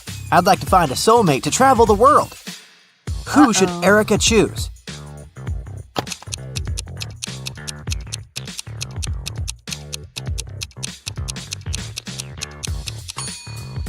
Take a closer look at Victor. His teeth are too sharp. He doesn't eat or drink anything, and he doesn't have any shadow. It's not safe to date a vampire. As for Jason, he clearly wore a wedding ring. There's a tan line on his ring finger. Therefore, he's a liar. That's why Erica should choose Edgar. After the event, Erica enters her favorite Indian restaurant near her apartment. She makes an order, puts her bag on one of the tables, and goes to the restroom. After a couple of minutes, she returns and finds out that someone had stolen her bag. The waiter says, "I saw someone with a neck tattoo running into the restaurant's second floor." Erica goes upstairs and finds 3 possible suspects. Can you spot the thief?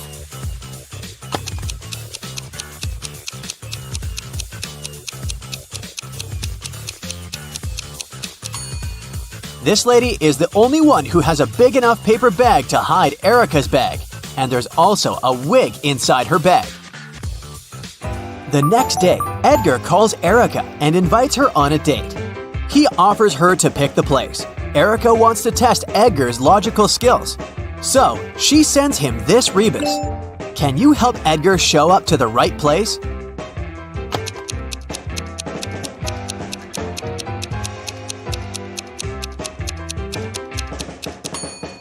This rebus means Central Square. Finally, Edgar and Erica meet at the Central Square. They spot that one of the people in the crowd is a time traveler. Can you guess who?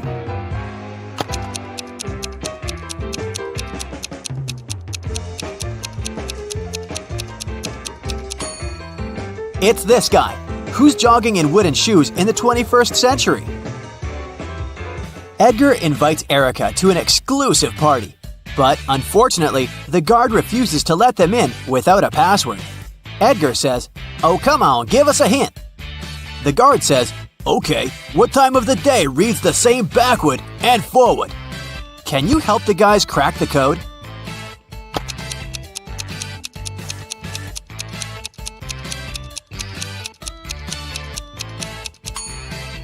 The correct answer is noon. The next day, Erica invites Edgar over for dinner. She has some candies in the kitchen. They look similar but have 3 different flavors: 3 orange, 2 strawberry, and 5 grape candies.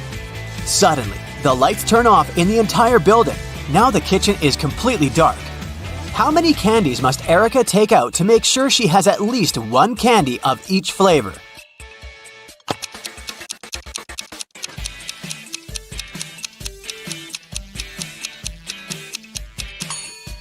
To figure out the minimal number of candies, subtract 1 from the smallest number, and then add all the larger numbers to it, and you'll get 9. Erica locked her computer with a password and wrote some hints on a sticker. Edgar wants to see her shopping list to pick the perfect gift for Valentine's Day. So, in Erica's absence, he tries to log in. Let's take a look at the hints. Can you help him crack this code?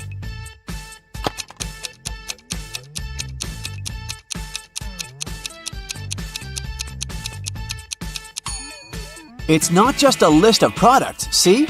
The correct password is pilot. Today is Edgar and Erica's wedding day. Man, they move fast. In the morning, the bride is getting ready. First of all, she goes to the shower for 20 minutes. When she returns to her room, she finds out that someone had stained her wedding dress. Only the bridesmaids had access to this dress. So, Erica questions them. Lily says, "In the last 20 minutes, I was chatting with your mom in the living room. She can confirm my words." Rosie says, "I'm not proud of it, but I was in the kitchen secretly eating some snacks prepared for the wedding dinner." And Daisy says, "I've been dealing with a flower shop. They delivered the wrong flowers." Can you guess who stained the dress?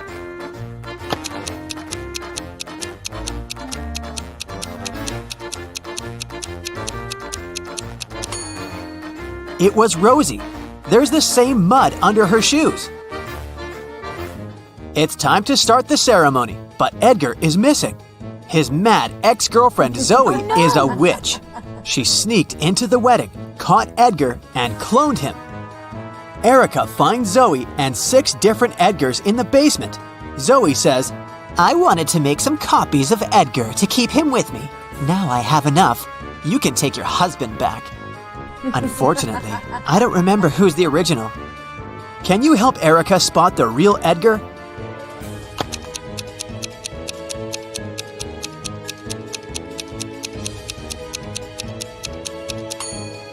The third one.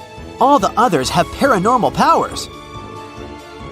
The wedding begins, but there's a thief among the guests. Can you spot this person?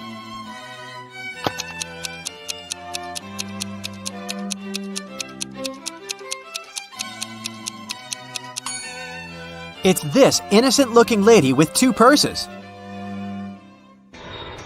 Edgar and Erica are going to India for their honeymoon. Can you see what's wrong with their plane?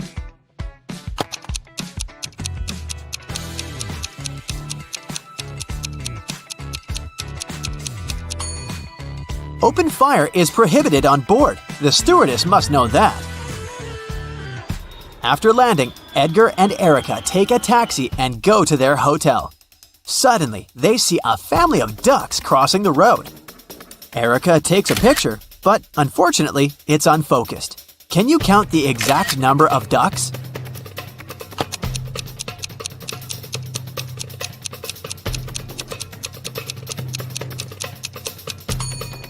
Let's take a look at one duck at a time.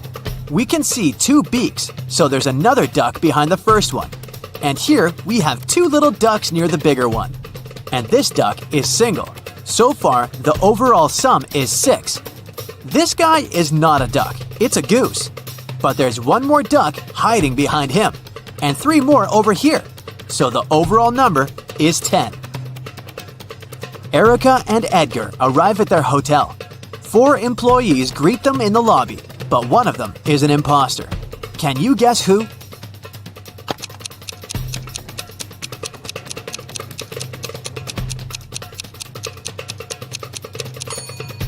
Take a look at the logo of this hotel. It's a lotus with 6 petals, but the logo on this lady's badge has a 5-petal lotus. Therefore, she's a fake employee. The hotel manager gives the guys a key to the best room for the newlyweds. They go to check out the room, but when they see the interior, they immediately ask for another one. Why?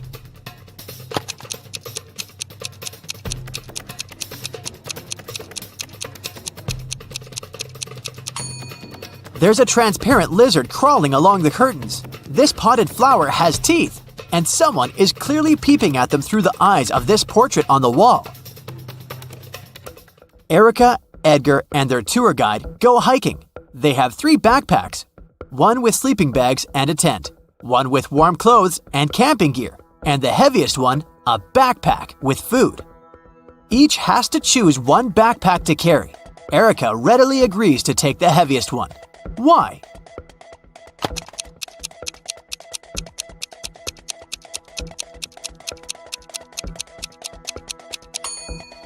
It'll be getting lighter and lighter after each camp. On the way, the guys decide to go explore the local caves. They walk inside and suddenly a landslide blocks the way back. There are 4 tunnels ahead, each with a sign telling you which dangers lurk inside. There's a family of evil wizards living in the first tunnel. They curse every human who dares to come in. The second tunnel is filled with venomous spiders. The third one is swarmed by bats. And the fourth tunnel is on fire. Which one do you choose to stay safe?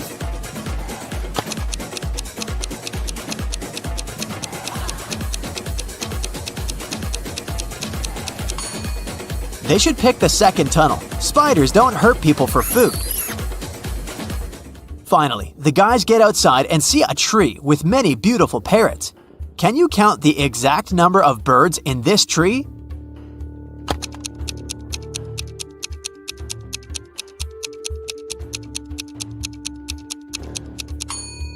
The task was to count the number of all birds, so there are 10 birds in this tree, including 6 parrots. In the evening, Erica and Edgar are walking in the city. They see a local parade, but there's a thief among the performers. Can you see him too?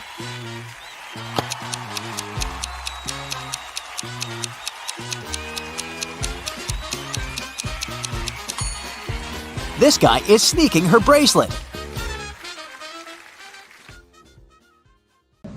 Jack was walking home after a late night at work, but then he slowly started to feel dizzy, and everything turned into darkness. He opened his eyes in a jungle. When he took a look around, he spotted a jaguar which was slowly waking up. He needed to run. There were 3 different paths ahead. Which one should he choose? The first path is covered with fog, which makes it easy to get even more lost. The second path leads to a steep, rocky terrain, which can slow him down if the jaguar decides to chase him.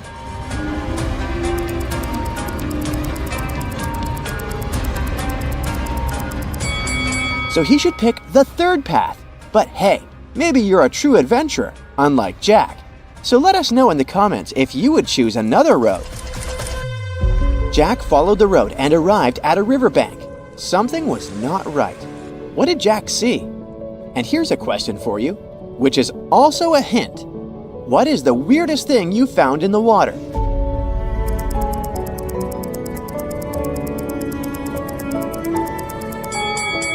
And look inside the river. There are small historical artifacts floating in the water with the stream. Ancient-looking artifacts. But as soon as he did, an arrow flew by and stuck in the tree right next to his head. Someone was attacking him. What should he do to escape them? Don't let Jack get hurt.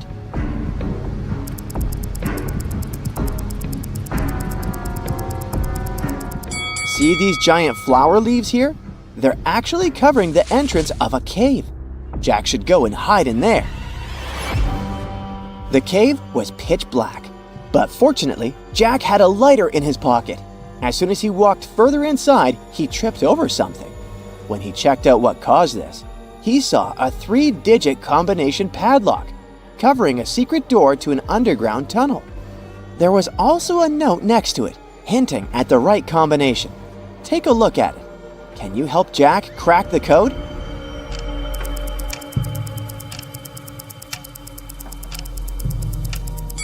Let's check. The answer is 0, 4, 2. Did you get it right? Jack took the stairs that led to an underground lair. That's when someone came running to him and said, "Please help me save my husband. The evil doctor, he cloned him. I don't know which one is him, and I only have one chance." How can Jack figure out the real husband? This lady's husband doesn't have much time.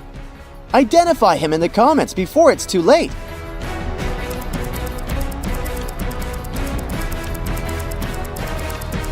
The answer is the guy on the right. If you were able to catch the name tag the lady is wearing, you saw that her name tag is Lauren. And check out this guy's tattoo on his arm. It's the letter L, so he is the real husband. As soon as Jack helped the lady save her husband, an evil-looking archaeologist entered the lair. "Congrats, you passed my test. I knew I captured the most clever person to help me find the immortality crown of the Kingdom of Solaris. Once it is mine, I'll only let you go back home. Now we must hurry to the temple gates to find which one this key will open." Once they arrived there were 4 different doors. Which one is the right door? What do you think is hiding behind the wrong doors? Write in the comments.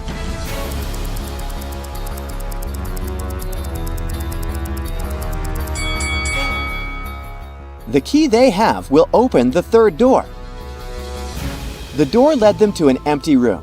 There were only 3 sticks and a note on the floor that said, "Solve this and the next step on the path to eternal life will appear. If you can't, you'll forever be trapped in here. Turn these 3 sticks into 4 without breaking a single one."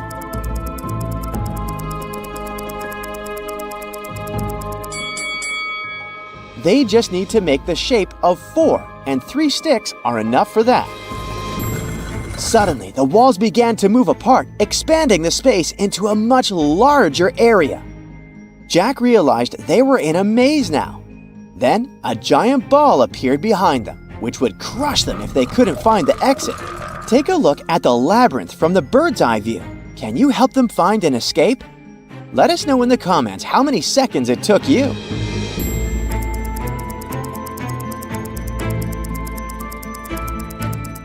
Here's the path they should take to exit the maze. At the end of the maze, there were 4 different columns with images of dotted squares on them. The evil archaeologist said, "We need to press the image that's different from the others. If we press the wrong one, we'll set off booby traps." What kind of trap do you think they are? Write it in the comments.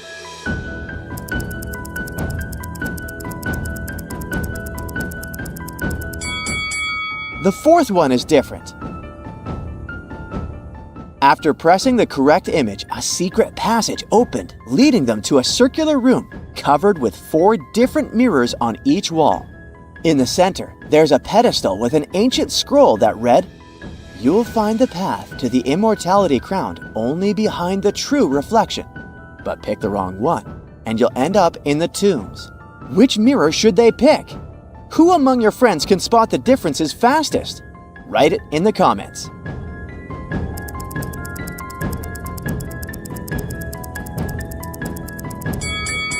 The mirror on this wall reflects a slightly different color than the room. This mirror shows a spider on the ceiling that isn't actually there. The 3rd mirror reflects a slightly distorted shape of their body, so they should choose the 4th mirror. It turns out the mirror was another door. It opened and led Jack and the archaeologist into another room. There were 4 different guardian statues there, all but one holding a gemstone in their hands. The one without a gemstone suddenly came to life and said, "Place the correct gemstone into my hands, or you'll turn into a statue like me." Take a look at these gemstones on the floor. Which color is the correct one? By the way, how about you let us know your favorite color in the comments?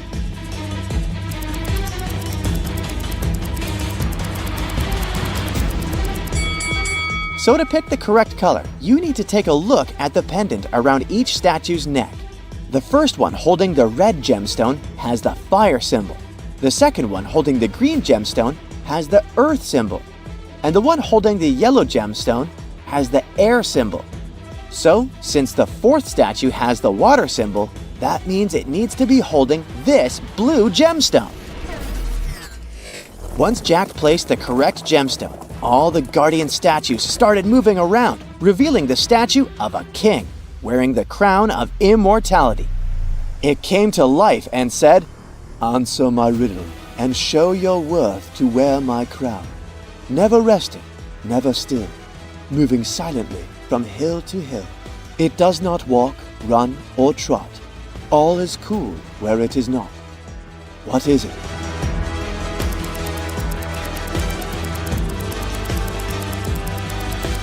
The answer is hidden in the name of the kingdom. It's sunshine.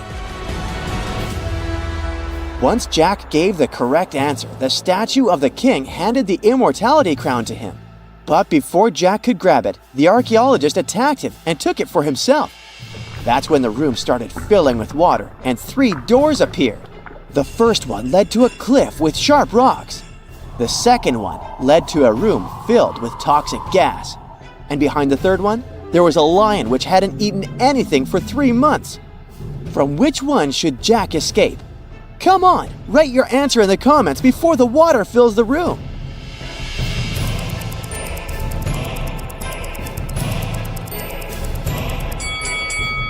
He should pick the third door. A lion that hasn't eaten in 3 months would not be alive. The moment Jack crossed the door, he opened his eyes on his bed. Turns out it was all a dream. Or was it? How can you know? Drop a crown emoji in the comments if you spotted it immediately.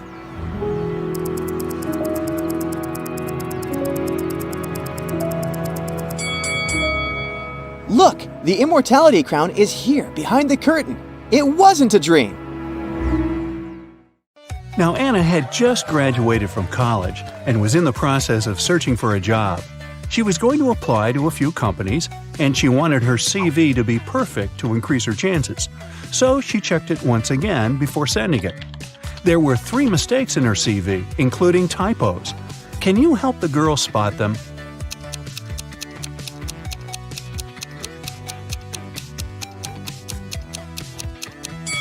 Take a look at the year when she graduated from college.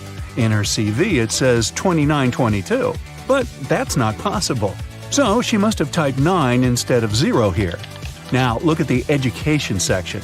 She wrote university instead of university. That's the second typo. And the last typo is in the skills section. That's right, the word skills itself is misspelled. A week later, Anna was invited to stage 2 of the application process in 3 different companies. The first one was a packaged food company called Pact Inc. The second one was a tech company called Data Corp. And the third one was a media company called Watch TV. But only one of them is Anna's dream job. Can you tell which of these companies it is?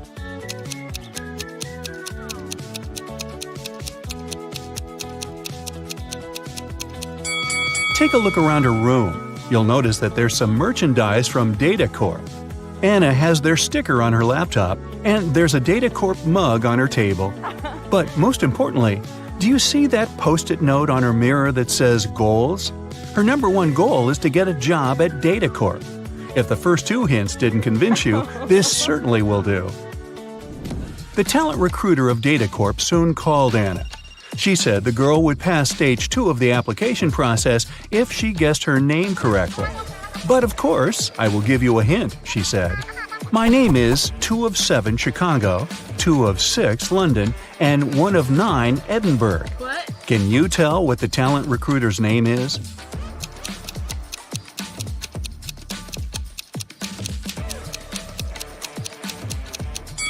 Two of 7 of the word Chicago gives you the letters C and H.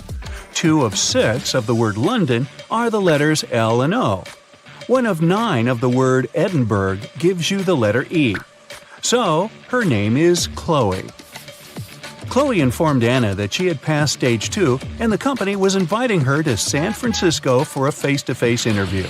That was stage 3 of the application process. Oh my God. The recruiter also said that the company was going to cover all of her expenses if she answered this next riddle correctly.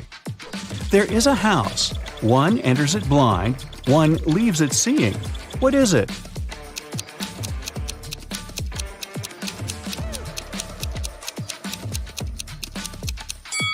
Do you know the answer? It's a school, and Anna answered correctly. On the day of the interview, Anna arrived at the airport too early. She was hungry, so she decided to eat something. There were only 3 restaurants open at the airport. The first one served only different kinds of salads. The second one sold various types of pizza and pasta. And the third place was a seafood restaurant. Which restaurant should she choose?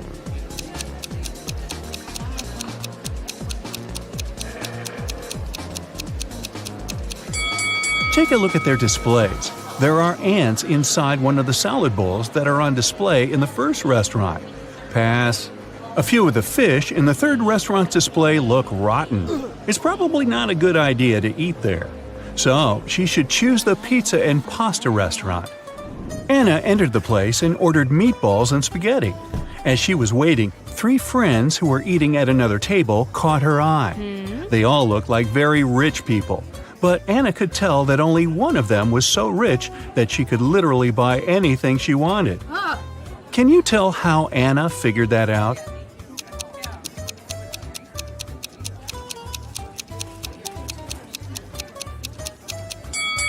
First, take a look at the menu board on the wall.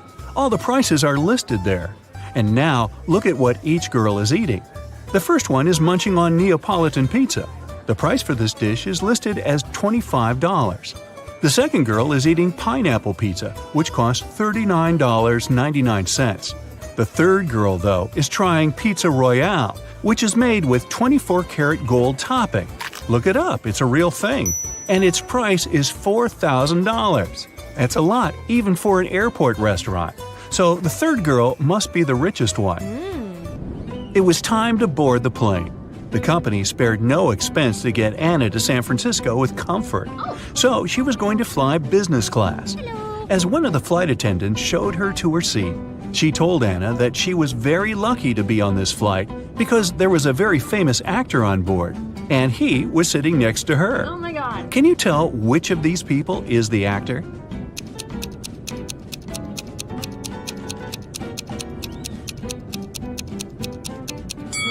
See that guy holding his cell phone? Take a closer look at the screen. He's on his social media, sharing a selfie he took with that guy, who must be the famous actor. And now, put that cell phone on airplane mode. Time to go. After the plane landed in San Francisco, Anna headed directly to the Data Corp's headquarters for her interview. She told the security guard that Chloe was expecting her for a job interview. Hello. After checking the guest list to confirm her words, the security guard gave her a name tag.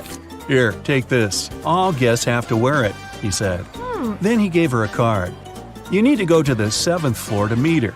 This card has the passcode to call the elevator. Good luck with everything." Just as Anna was going to thank him, he interrupted her and continued talking. And keep this in mind, the elevator will help you ascend in an orderly way. Anna thought, okay, weird. What can that even mean? Then she walked up to the elevator. There were no down or up buttons, just a passcode panel. Then she looked at the card the security guard had given her and saw a picture of a funny face. There were 3 numbers hidden in that image, and they were the numbers she needed to press on the panel. Can you see them?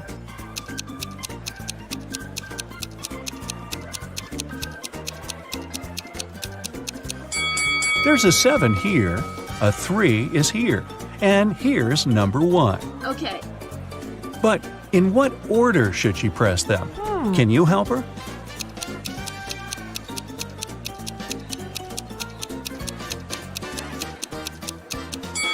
Remember the weird thing the security guard said?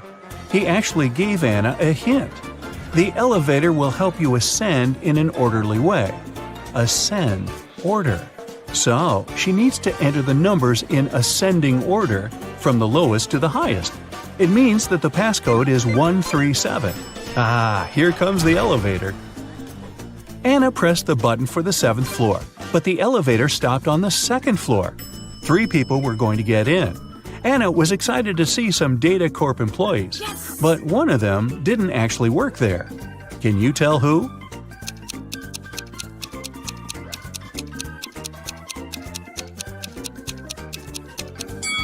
Remember what the security guard said about all guests having to wear name tags? This lady has one too, so she is a guest and isn't working there. Anna got off at the 7th floor and was greeted by Chloe. The woman directed her toward the manager's office. Anna walked in. "Hello, Anna, I'm Edith," the manager said. "I'm the one who's going to interview you, since you are applying for the manager's assistant position. I saw your CV and I was impressed.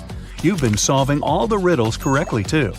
I have one last riddle for you, and if you crack it, we'll hire you. Oh my god! I'm a bean, but I'm not magic. I can be roasted, but I'm not a turkey. I can be ground, but I'm not pepper. I can be pressed, but I'm not a button. What am I? Quick, help Anna get this job."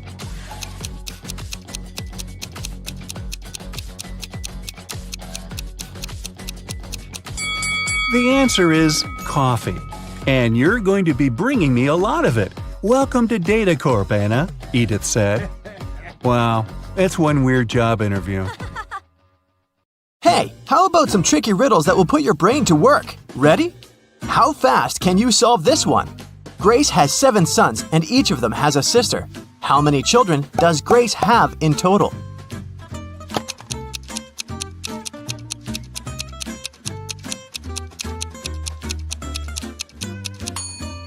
The answer is 8. I bet all the sons have the same sister, so 7 sons plus 1 sister equals 8 children. Stephen's family was away this weekend, but he was found unconscious outside his mansion. Investigators had 3 main suspects. All of them were in the house when it happened. The first person was Maya, but she claimed to be innocent. "I was cleaning the house in the morning and I took a nap in the afternoon," she told the investigators. John, the butler, said, "I was told to check the food inventory in the afternoon." And the last person to be interrogated was James, the driver. He claimed he'd been far away from the house that day. "Yeah, I was driving the boss's children to a garden party." Which of these people do you think is guilty?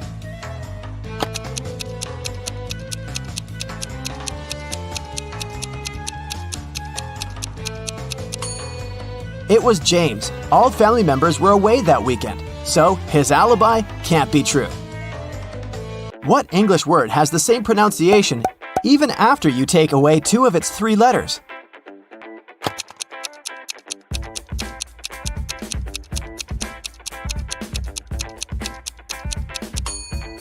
It's B. Phew, that one took some work. Look at these images and try to guess what's wrong.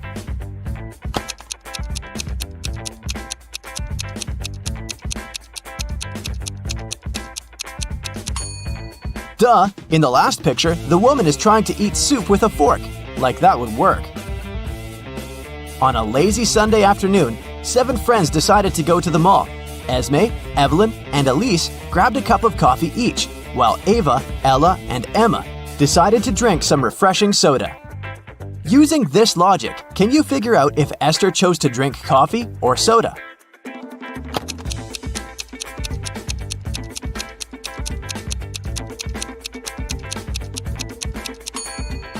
Esther is drinking coffee. The secret is in the girl's name. Esme, Evelyn, Elise, and Esther all have 2 letters E in their names, just like the word coffee. There were 4 pairs in the basket and 4 people in the room. Each person took 1 pair. In the end, there was still 1 pair left in the basket. How is that possible?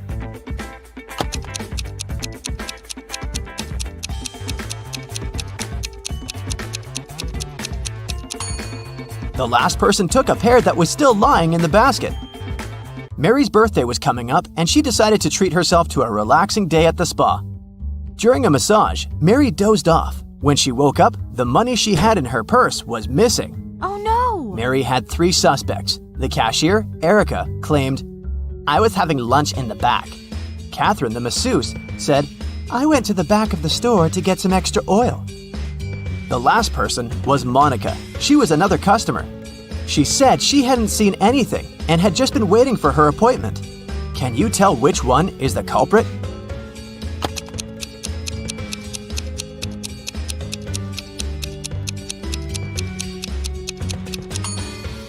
The thief is Catherine.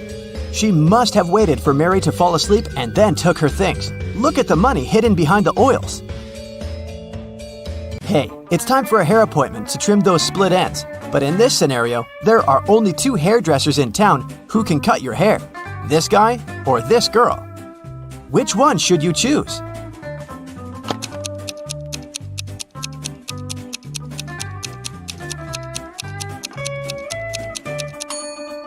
The girl, of course. If there are only 2 hairdressers in town, that means they cut each other's hair. And judging by the haircut the guy gave the girl, it looks like he doesn't really know what he's doing. If a rooster lays an egg on top of this cabin, in which direction will it roll?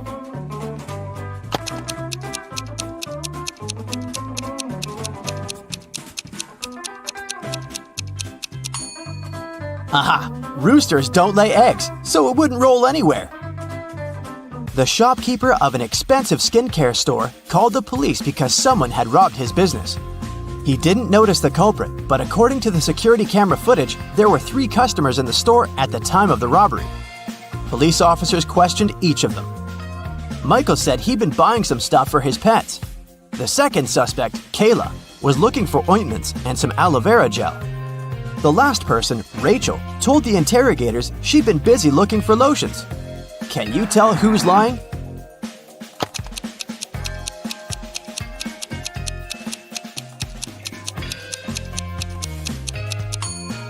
Michael is the culprit. The skincare store doesn't sell pet products. Duh. Peter is a rich man who owns a lot of expensive jewelry.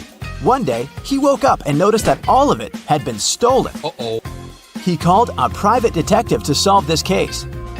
Peter's wife Carla was the first one to be interrogated. I was showering at the time, she said nervously. Bianca, the housekeeper who had been working for the family for years, was not in the house.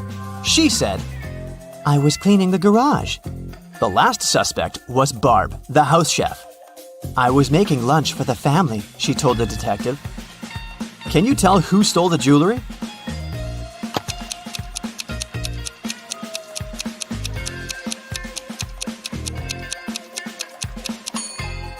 It was Barb, of course.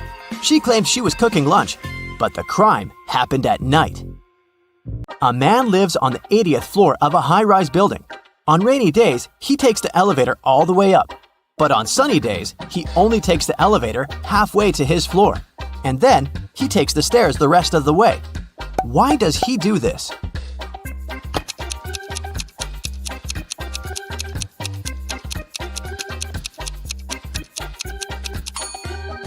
Well, my friends, it so happens that the man is short. Normally, he can only reach the 40th floor button.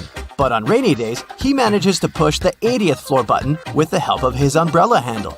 Genius, huh? On a rainy day, Miranda decided to work from home. At one point, she went to the bathroom. But when she got back, she noticed that her cell phone and money had been stolen right in her own house during the day. There were 3 people in the house at the time. Her sister Beth claimed it wasn't her. I was still asleep at the time because I'd gone to bed late yesterday. Her other sister Anna said she'd been taking a stroll in the garden when it had happened. I was watching the night-scented orchid bloom. And lastly, there was Josh, Miranda's boyfriend. I've just got home for lunch, he said. What do you think? Which of these 3 suspects stole Miranda's money and cell phone?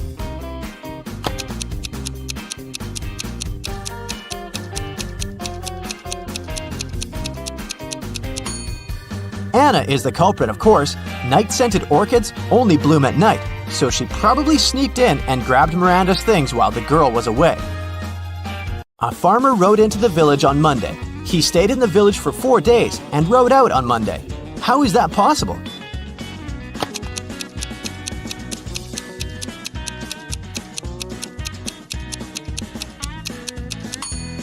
The farmer's horse is named Monday. I bet you didn't guess this one, did you? Uncle Ben's farm experienced a terrible downpour, and all but 15 pigs were missing and couldn't be found. How many pigs are still in the barn?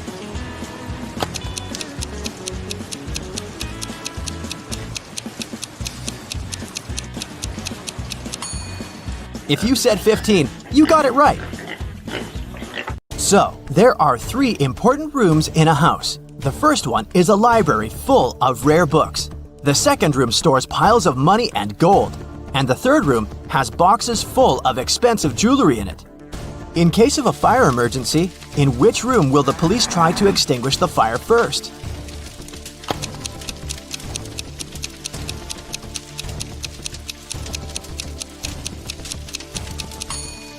The correct answer is none. Police officers don't fight fire. That's the job of firefighters. Virginia accidentally sent an email to her boyfriend instead of her best friend. She didn't want her partner to see it, so she took his laptop while he was sleeping and tried to delete the message. The laptop required a password to unlock. Luckily, there was a post-it with a hint. History, 3. Music, 5. Book, 2, 3, 1. Yellow, 1. What's the passcode?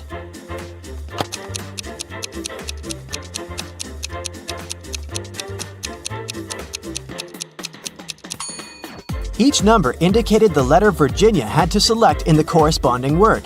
The third letter in history is S. The fifth letter in music is C. The second, third, and first letters in book are O, O, and B. And the first letter in yellow is Y. The password is Scooby. Erica wants to find her true love, so she's visiting a speed dating event. She talks to 3 strangers. Each guy tells her some brief facts about himself. Victor says, "I'm an architect. I've recently built the largest skyscraper in this city, and now I want to settle down and find a beautiful wife." Jason says, I run my own bakery chain. I've never had any serious relationships because I was too busy with my work. and Edgar says, I recently got fired, but it's okay because my parents are billionaires. I'd like to find a soulmate to travel the world. Who should Erica choose?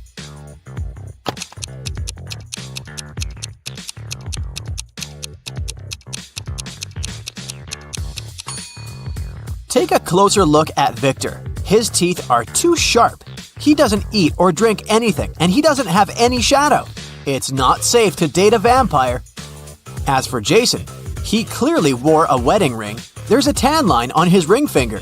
Therefore, he's a liar. That's why Erica should choose Edgar.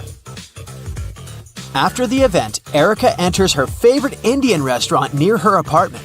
She makes an order, puts her bag on one of the tables, and goes to the restroom. After a couple of minutes, she returns and finds out that someone had stolen her bag. The waiter says, I saw someone with a neck tattoo running into the restaurant's second floor. Erica goes upstairs and finds 3 possible suspects. Can you spot the thief?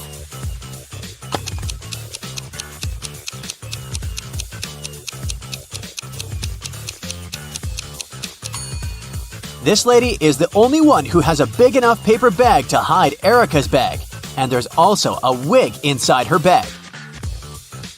The next day, Edgar calls Erica and invites her on a date. He offers her to pick the place. Erica wants to test Edgar's logical skills, so she sends him this rebus. Can you help Edgar show up to the right place?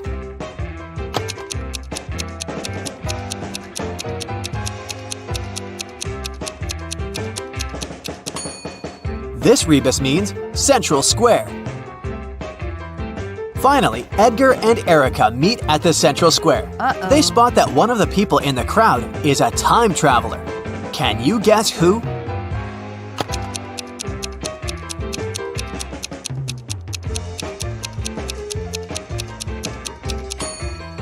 It's this guy, who's jogging in wooden shoes in the 21st century. Edgar invites Erica to an exclusive party, but unfortunately, the guard refuses to let them in without a password. Edgar says, "Oh, come on, give us a hint." The guard says, "Okay, what time of the day reads the same backward and forward?" Can you help the guys crack the code?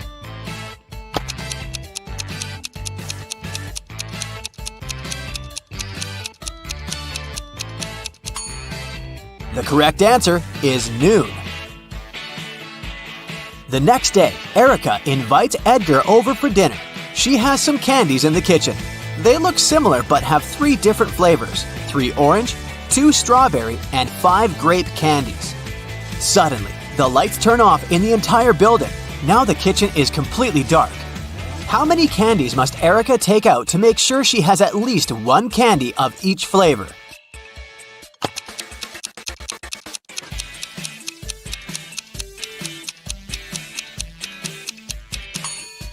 To figure out the minimal number of candies, subtract 1 from the smallest number, and then add all the larger numbers to it, and you'll get 9.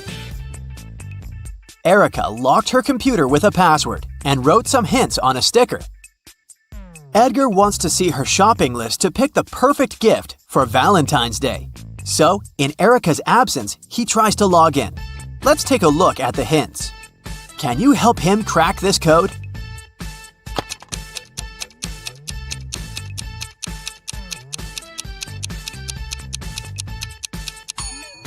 It's not just a list of products, see? The correct password is Pilot. Today is Edgar and Erica's wedding day. Man, they move fast. In the morning, the bride is getting ready. First of all, she goes to the shower for 20 minutes. When she returns to her room, she finds out that someone had stained her wedding dress. Only the bridesmaids had access to this dress. So, Erica questions them. Lily says, "In the last 20 minutes, I was chatting with your mom in the living room. She can confirm my words." Rosie says, "I'm not proud of it, but I was in the kitchen secretly eating some snacks prepared for the wedding dinner." And Daisy says, "I've been dealing with a flower shop. They delivered the wrong flowers." Can you guess who stained the dress?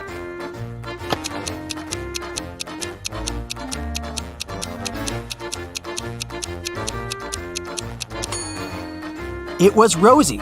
There's the same mud under her shoes. It's time to start the ceremony, but Edgar is missing. His mad ex-girlfriend Zoe is a witch. She sneaked into the wedding, caught Edgar, and cloned him. Erica finds Zoe and 6 different Edgars in the basement. Zoe says, "I wanted to make some copies of Edgar to keep him with me. Now I have enough. You can take your husband back." Unfortunately, I don't remember who's the original. Can you help Erica spot the real Edgar?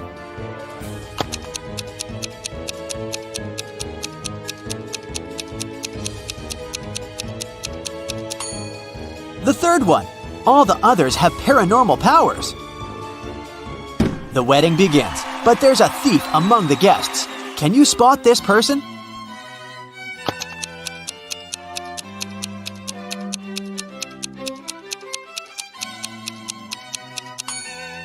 It's this innocent-looking lady with 2 purses.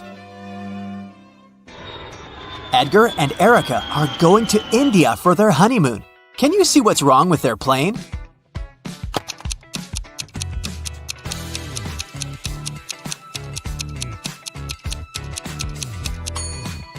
Open fire is prohibited on board. The stewardess must know that. After landing, Edgar and Erica take a taxi and go to their hotel. Suddenly, they see a family of ducks crossing the road. Erica takes a picture, but unfortunately, it's unfocused. Can you count the exact number of ducks?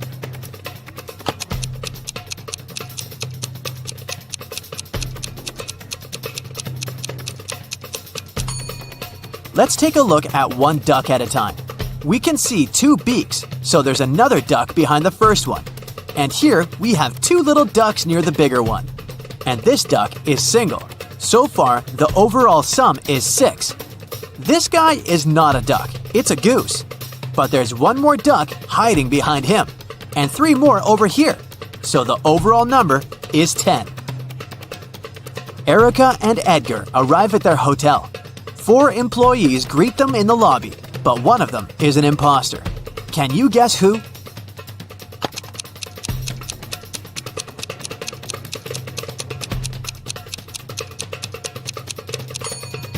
Take a look at the logo of this hotel. It's a lotus with 6 petals, but the logo on this lady's badge has a 5-petal lotus. Therefore, she's a fake employee. The hotel manager gives the guys a key to the best room for the newlyweds. They go to check out the room, but when they see the interior, they immediately ask for another one. Why?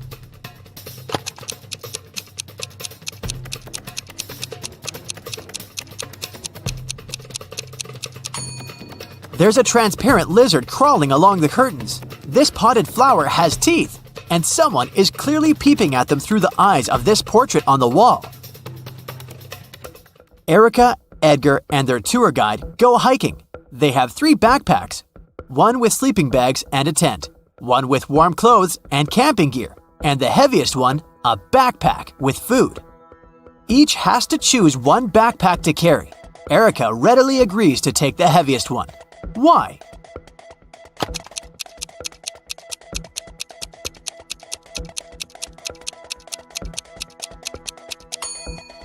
It'll be getting lighter and lighter after each camp. On the way, the guys decide to go explore the local caves. They walk inside and suddenly a landslide blocks the way back. There are 4 tunnels ahead, each with a sign telling you which dangers lurk inside. There's a family of evil wizards living in the first tunnel. They curse every human who dares to come in. The second tunnel is filled with venomous spiders. The third one is swarmed by bats, and the fourth tunnel is on fire. Which one do you choose to stay safe?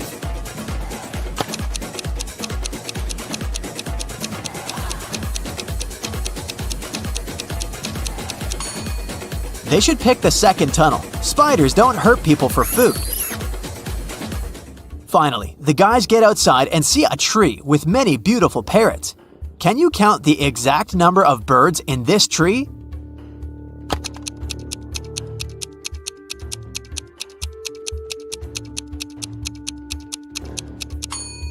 The task was to count the number of all birds, so there are 10 birds in this tree, including 6 parrots. In the evening, Erica and Edgar are walking in the city. They see a local parade, but there's a thief among the performers. Can you see him too?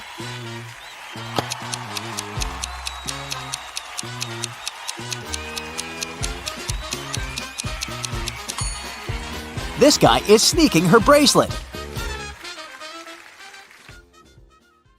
Mary is a mermaid. She lives under the sea with her mother, Marina. Mary is 19 years old, and Marina is twice her age. How old would Mary be when Marina is 99?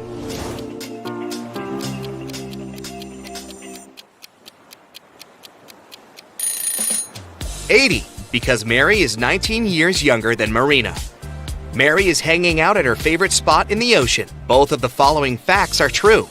If all the goldfish sit on all the seashells, 1 fish per shell, 1 goldfish will stay without a shell. And if every 2 goldfish decide to share a seashell, 1 shell will be left without a goldfish. Can you count the correct number of seashells and goldfish?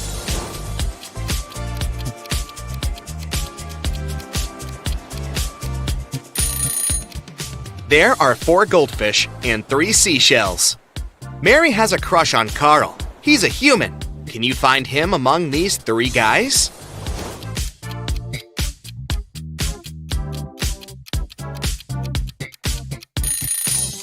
The first guy has a mermaid tattoo on his arm, but it doesn't prove anything. The second guy is wearing a seashell necklace, but maybe he just loves jewelry. But the third guy is definitely Carl. His face and name are printed on this diving coach poster. Mary goes to a sea witch and asks her to turn her into a human. The witch says, "Okay, but first I gotta check if you deserve my gift. Solve my riddle. When you have 10, you have 10. When you have 3, you have 3.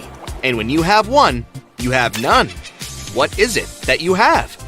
Can you help Mary out?"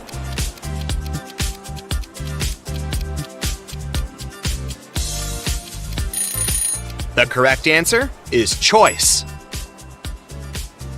Mary gets her legs and goes on a date with Carl. They're having dinner in a restaurant on the beach. But can you guess who should pay for this scooter?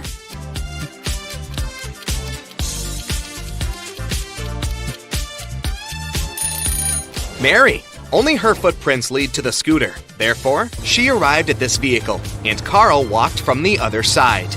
Carl and Mary keep on walking on the shore and see these 4 guys playing in the sand. Suddenly, Carl freaks out and runs away. Why?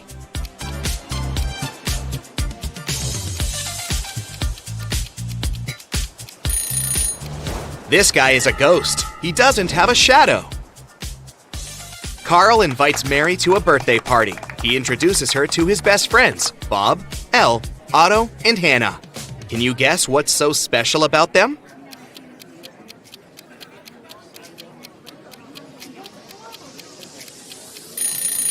They all have palindrome names. The next day, Mary goes to a job interview. She arrives at an office building with a metal door.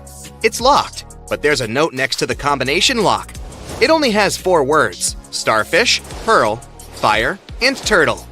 Can you help Mary crack this code?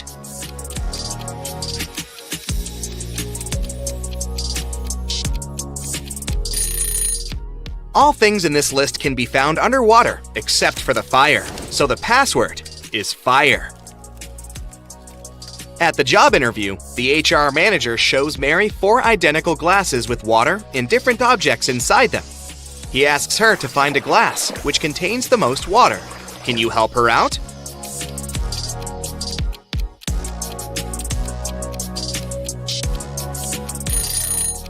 It seems like the water level is even in all the glasses, but what happens if we remove the objects? The glass that contains the smallest object will have the most water. So Mary should choose the second glass. Mary gets a job as a waitress in a restaurant. On her first day, one client runs away without paying the check.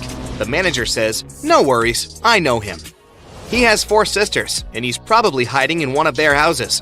The manager is not a policeman, so he can't just break into their houses. That's why he looks through his sister's fresh Instagram posts. Can you spot who's hiding the thief?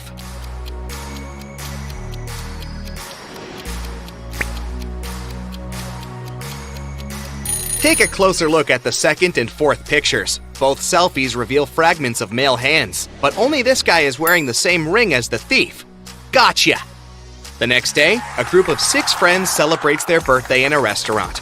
All except Kyle and Kitty order cherry punch. They drink it and 5 minutes later get sick. Mary calls doctors and they conclude that someone had poisoned the punch.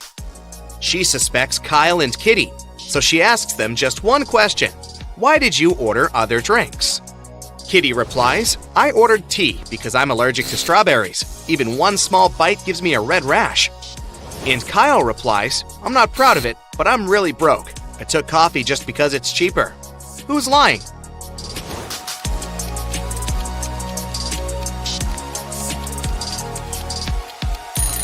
Kitty. She said that she was allergic to strawberries, but the guests drank cherry punch. Carl invites Mary on a romantic weekend in the country. They stay in a fancy hotel and go for a walk. When they come back, they see that someone broke into the room and rummaged through their stuff. They question 3 suspects. Their neighbor says, Sorry, I had a skydiving class. I arrived 5 minutes ago. The cleaner says, I spent all day cleaning rooms on the 4th floor, so I haven't had time to clean up your room yet. And the lobby boy says, I was dealing with a tourist group from Sweden all day. We had some booking issues. Who's lying?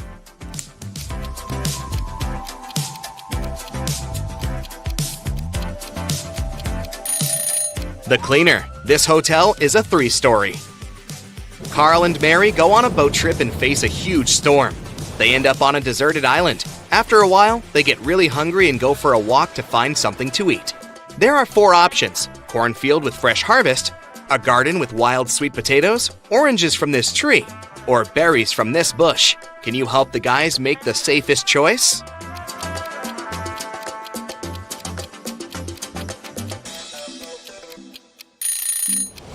The boogeyman in the cornfield is moving, and it looks pretty unfriendly. There are sharp thorns on these berry bushes. Creepy spiders are hiding in this orange tree, so they better choose sweet potatoes. Mary and Carl keep on walking and find a tunnel. Unfortunately, they get trapped inside. There are 3 possible exits. A family of mountain lions is hiding behind the first door. The second door leads to a room constructed from magnifying glass. The hot sun instantly fries anyone who enters. And there's a lake with crocodiles behind the third door. Can you help the guys escape?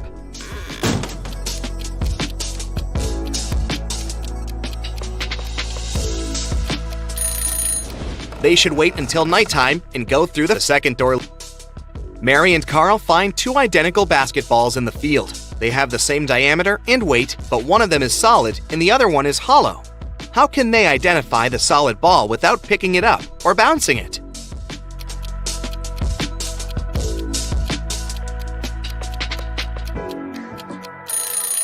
They should push both balls from the top of a mountain. The one that reaches the bottom faster is the solid ball because it needs less mechanical energy to rotate. Suddenly, the Sea Witch pops out of nowhere and teleports Mary and Carl into a dungeon. There's a weird note on the door, JMNBJ 3 SHLDR. They need to crack this code to escape. Can you help them?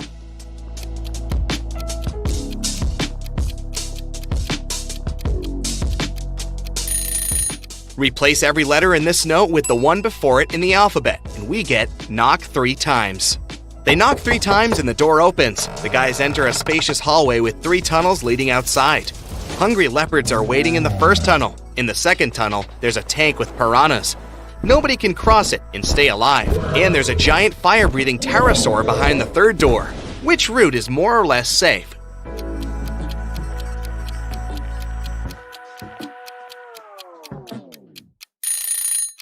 To crack this riddle, we should remember 2 things. Pterosaurs don't breathe fire. That's what dragons do.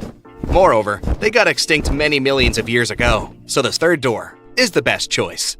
At first, you'll be a Sherlock trainee. Look carefully at the pictures and pay attention to the smallest details to solve the riddles. Which one of these students has 3 mothers?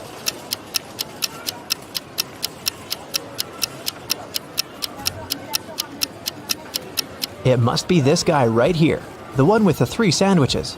The guy with 3 glasses got them from the cafeteria. He must be very thirsty, but it's not a sign of 3 mothers. But this one definitely brought sandwiches from home, so I bet it's him. Let me know if you disagree. Let's move on. One of the girls has a pet at home. Can you guess which one?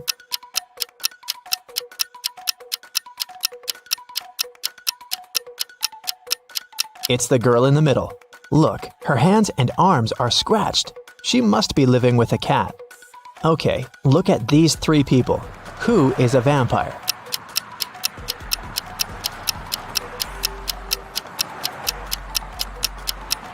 It's this guy. See, he doesn't cast a shadow. Something's wrong. Chastity was at a party and met 3 guys. All of them claimed to be pilots, but one of them lied. Can you guess who's not a pilot?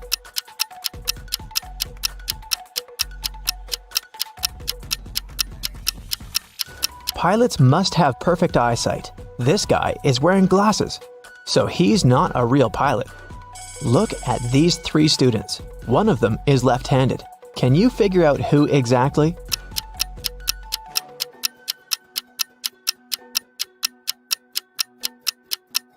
It must be this girl. The outer side of her left hand has some ink stains. It happens when she writes.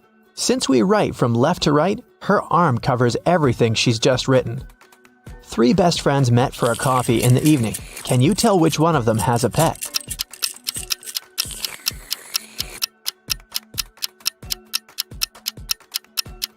Look at this girl's bag. There's dog food in there, so she probably has a dog at home waiting for her. This one is super easy. 3 sisters came to visit their parents. One of them got engaged while she was away. Can you tell which one?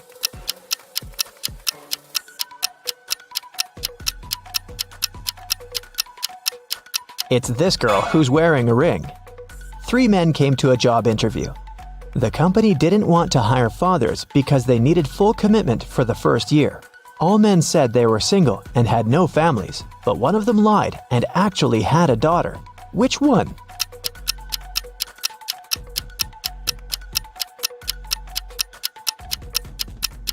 It's this guy here. Why would he wear a pink scrunchie on his wrist if he wasn't making his daughter's hair right before the interview? Okay, now let's go and look at people's houses. Here are the bathrooms of Daryl and Tiberius. Which one of them has a girlfriend?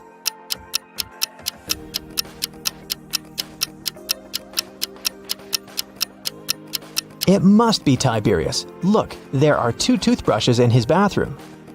Nevaeh and Nicolene are students. Both of them live in a 1-room apartment with their friends to split the rent. Their mothers once came to visit. Take a look at Nevaeh and Nicolene's bedrooms. Can you tell which one of them is dating her roommate?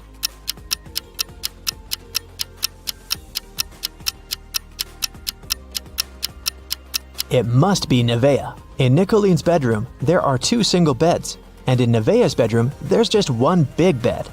Look at these 3 friends. One of them isn't really a human, but which one?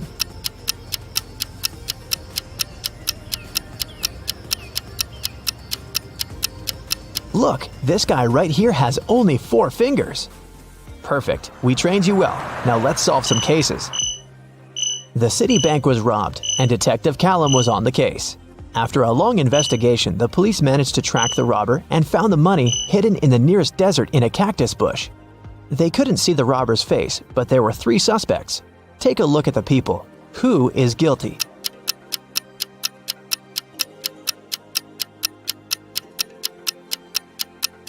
It's this man. Look, he has many scars on his arms and hands. He must have gotten them when he was digging the money in the cactus bush. A group of friends asked Billiam if he wanted to join them on a hike that weekend. He said that he couldn't because he had broken his arm. The next day in school, Billiam, indeed, appeared with a broken arm. So he stayed at home and his friends went hiking. On Monday, the friends met in school again. Billiam said that he had just stayed home watching TV. His friends told him about the hike and asked why he had lied about the broken arm. Why did they decide that his arm wasn't really broken?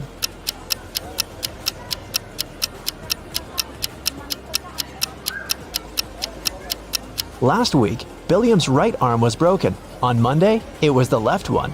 He must be faking it. Mr. Tucker called the police and reported that he had been robbed. Detective Callum arrived at his place and found Mr. Tucker tied up to a chair. Mr. Tucker said that he had been sleeping when someone wearing a mask had broken into the room. They took him right out of the bed, tied him up to the chair, and then took all the savings he was keeping in the wardrobe. When they left, he managed to call the police because his cell phone was in his pocket. Still, Detective Callum didn't believe him. Why?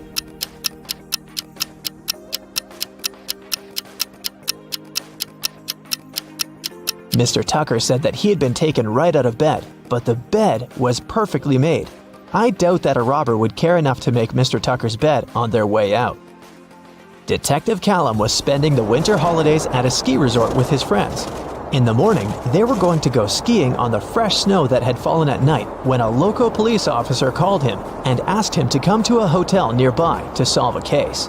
So, Detective Callum had to go. Someone robbed the cashier's desk and there were 3 suspects. Questley said that she was in her room all night sleeping. Egbert said that he was out partying in a different hotel and had just come back around an hour ago. Fenton said that he had been binge-watching a show all night but hadn't stolen anything. Who is guilty?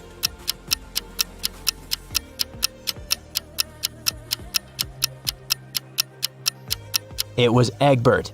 If he had just returned, he would have left his footprints on the fresh snow, but there were no footprints leading to the hotel as Detective Callum was walking there.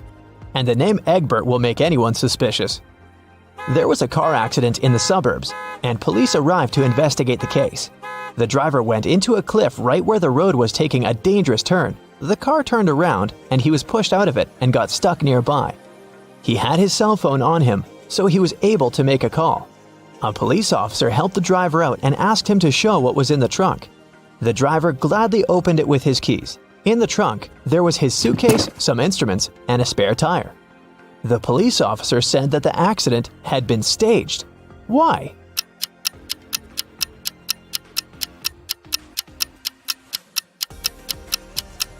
The driver took the keys out of his pocket.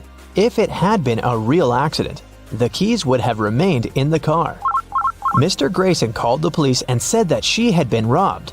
Detective Callum arrived for the investigation. Here's what she said. It was almost midnight. I was in my room upstairs painting. Suddenly, the power went out. There was no light or electricity, and I could only see the streetlights outside. Then, the stationary phone rang. I was scared, so I didn't pick it up. I stayed upstairs, and in about 10 minutes, the light came back.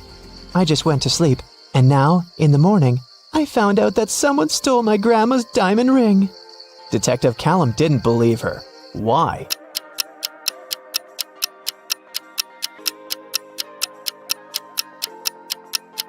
If the lights and the electricity were out, how would a stationary telephone ring? This lady is making things up. Gavin drove to get some groceries and parked his car in front of the store. Of course, he forgot where he had parked and couldn't find his car. Luckily, he had taken a picture of his parked car and he opened it to look up the number of the parking lot. The problem is that his parking lot number is covered, and the number of the lots nearby doesn't make any sense. Can you figure out what's Gavin's parking lot number and where he should search for his car?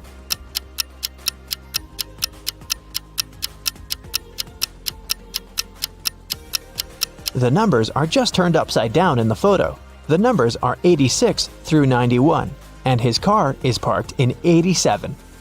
Now I have a short logo quiz for you. I'll show you a logo and you have to tell the company. Here's the first one. Do you recognize it?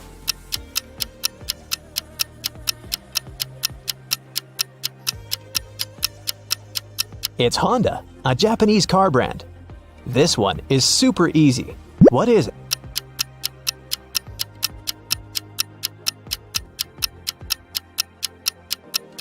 This is Pepsi, of course. What about this cute crocodile? Does it ring a bell?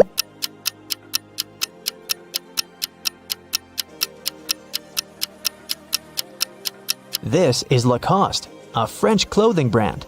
Another easy one. I bet you have it on your phone.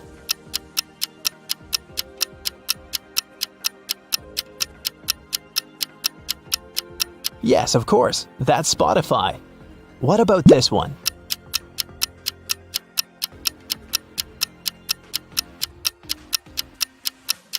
Yes, it's Nike.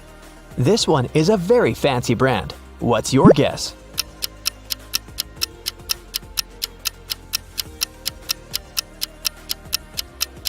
That's Louis Vuitton. Okay, another one for you. It's harder, but you've got this. What's your call?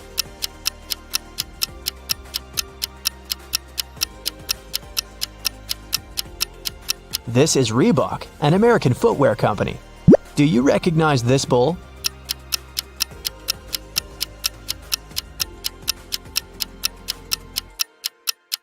Is a Lamborghini logo. This is a painfully familiar yellow rectangle. Where is it from?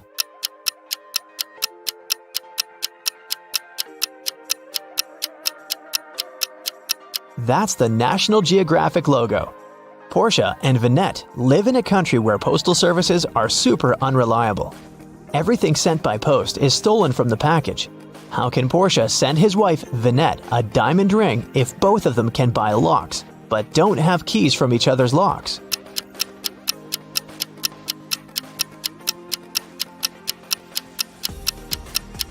Portia can lock the box with the ring and send it to Vinette. When she receives the box, she should lock the box with her lock and send it back to him. When he receives it, he can open his lock and remove it, and send the box back to Vinette with her lock only, so that she can open it once she gets it again. There is a box filled with balls of different colors. 5 red ones, 8 blue ones, and 11 purple ones. Ninja has to pick out balls blindfolded until he's sure that he has at least 2 balls of the same color. What's the minimum number of balls Ninja should take out to be sure of that?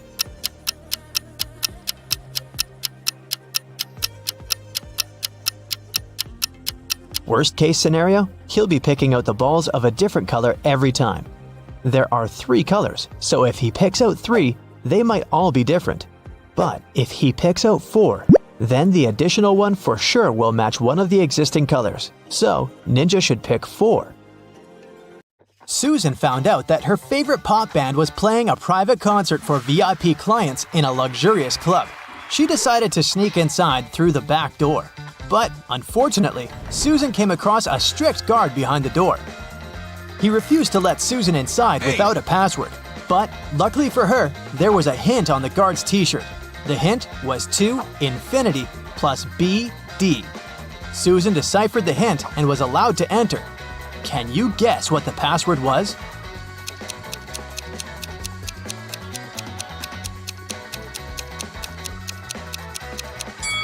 It was to infinity and beyond. After the concert, Susan met up with her friend Bobby. Bobby was an expert in ghost activity. He invited Susan to go ghost hunting to a creepy old hotel. Of course, Bobby had state-of-the-art equipment. Once they arrived at the hotel, his equipment indicated there was strong paranormal activity going on. It looked like the ghost had a sense of humor and wanted to play hide and seek with them before it revealed itself. It led Bobby and Susan into a room with 4 doors. Each door had an inscription on it with some clues. The sign on door A said, "It's behind B or C." The sign on door B claimed, "It's behind A or D." Door C said, "It's in here." And door D stated, "The ghost isn't here." Bobby and Susan looked very confused until a note appeared next to their feet. It said, 3 of the inscriptions are false and 1 is true. Can you guess which door leads to the ghost?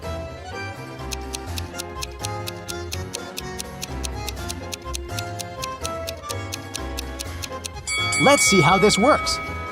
If the ghost was behind door A, then both statements B and D would be true. If it was behind door B, then both A and D would be true. If the ghost was behind door C, then A, C, and D would be all true. But if the ghost was behind door D, then the statements on all the doors would be false, except for that on door B. This fits the rules, so the ghost must be behind door D. The next morning, Bobby called Susan again, saying that he had a surprise. He had won 2 tickets to Susan's favorite theme park and asked her if she wanted to go. Before she answered, though, Bobby warned her that she had to crack a very difficult riddle. Only then would he give her a ticket. She agreed. For a school challenge, 100 students received a number between 1 and 100. Each student was instructed to go inside a classroom that had exactly 100 boxes randomly numbered from 1 to 100. Inside each box, there was a slip of paper with a random number between 1 and 100 on it. Now, each student needed to enter the classroom on their own and find the box that contained the slip of paper with their number on it. But in order to do so, each of them was only allowed to open a maximum of 50 boxes. They were instructed to leave the room exactly as they found it, and they weren't allowed to communicate with other students once they'd left the room. If all of the students managed to find their numbers inside the boxes, they would each get $100. But if one of them wasn't able to find their number, none of them would be able to win the prize. Bobby asked Susan if she knew the best strategy for all of the students to find their numbers and win the prize. After a few hours, Susan called Bobby with the answer. She managed to figure out the riddle. Can you guess what she answered?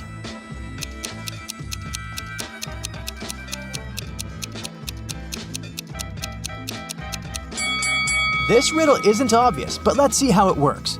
If each student searched for their numbers randomly, they would each have a 50% chance of finding the box with their number inside. This is because there were 100 boxes and they were allowed to look inside 50 of them. However, the probability of all of them finding their own number following this random strategy is absurdly small. So, to increase their chances of collectively finding their numbers, they would need a better approach. The students could use something called the loop strategy. After entering the classroom, they should go directly toward the box that has their number on top of it. The number inside probably won't be their number, but that's okay. They should check the number inside the box and go look for the box with that same number on top of it, and so on and so forth. They should keep doing this until they find the paper with their number on it. This strategy means there's more than a 30% chance of the students finding their numbers and winning the prize. It's not a huge probability, but hey, at least they'll have fun trying to figure it out. One afternoon, Susan found her father, Frank, in the living room. Frank was a private investigator and he had just received a message revealing the address of the town's most dangerous criminal, Dirty Jack. He decided to go check the area, even though he didn't know what the criminal looked like. The address turned out to be an old warehouse. When he busted inside, he found 4 people sitting at a table. They were a carpenter, a truck driver, a mechanic, and a firefighter. Without any hesitation, Frank arrested the firefighter. How did he know it was the criminal?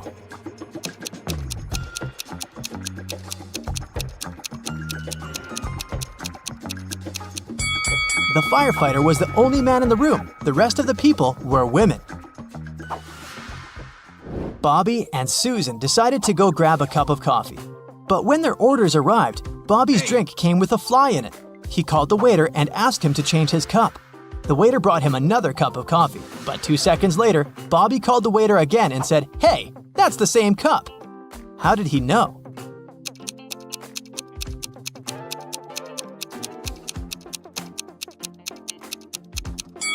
Because Bobby had already put sugar in his coffee. And when he tasted the new drink, it already had sugar in it. Susan and her family went on vacation to their country house, but unfortunately, it was raining heavily. It kept raining for 13 days. When it rained in the morning, the afternoon was beautiful and clear. And when it rained in the afternoon, the next day was blessed with a clear, sunny morning. Overall, Susan's family experienced 11 nice mornings and 12 nice afternoons. Can you find out the total number of days they spent in the country house?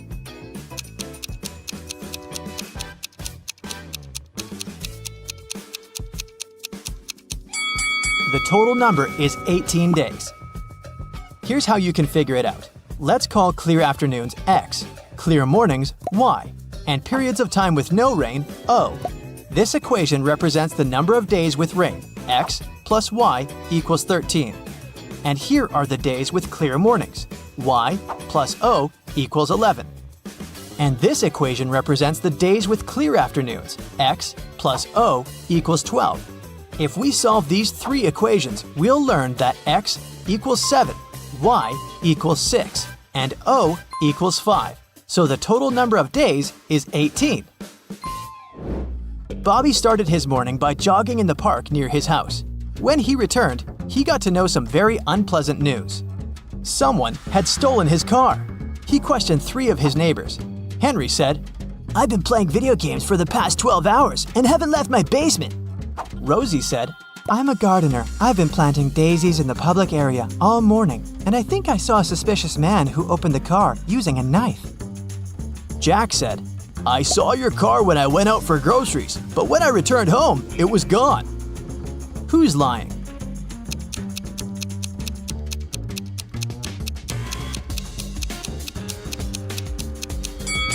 Rosie. She said she planted daisies, but look, there are only rose bushes in this area. One day, Susan found a box on her desk with a note that read, "What can run but never walks, has a mouth but never speaks, has a head but never weeps, has a bed but never sleeps." Can you decipher this riddle?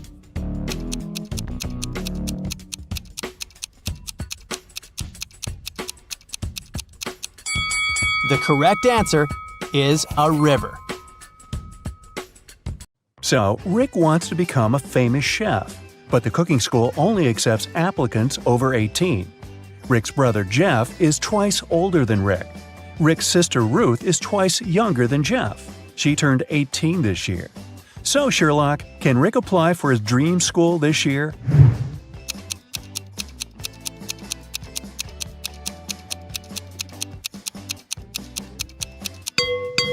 Yep, he's 18 years old. Rick and Ruth are of the same age because they're twins. Rick has prepared all papers for the cooking school, but he still needs to get some work experience and recommendations to get accepted. He found 3 job ads. Bill has a small diner on the 4th floor of the local shopping mall. He needs help in the kitchen. Holly offers a part-time internship at her fancy sushi restaurant. But first, you need to pay $300 for a 2-week training. Sam needs an assistant in his noodle shop. Now, only one of these offers isn't fake. Can you tell which one?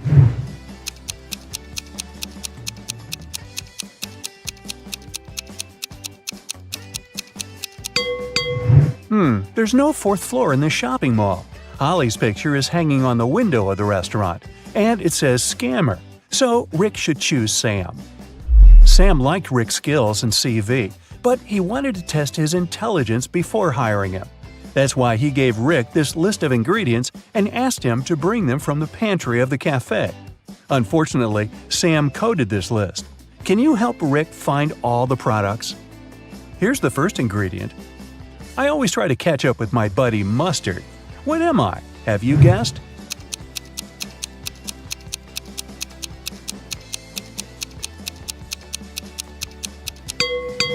It's ketchup. Here's the next one. My closest friend is peanut butter. What am I?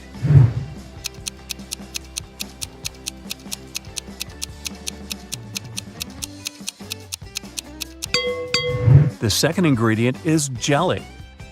I'm a nut that is only delicious when fried or baked. What am I? Have you guessed?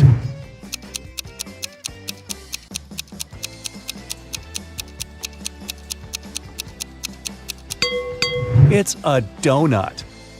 I am a bird, I am a fruit, and I am a person at the same time. What am I?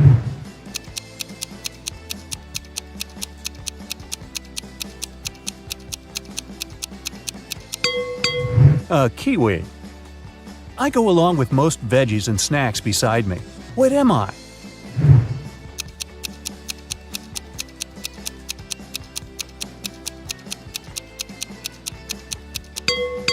I'm a dip. It's nothing personal. I'm a cup that doesn't hold any water. What am I?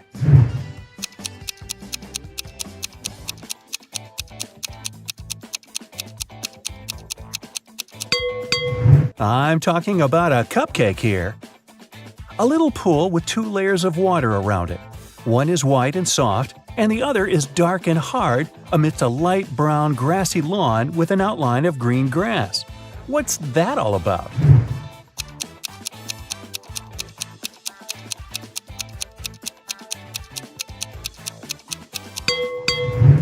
It's a coconut. It's hard to get a smooth bite, and you can chew me for a long time if I'm too dry. What am I?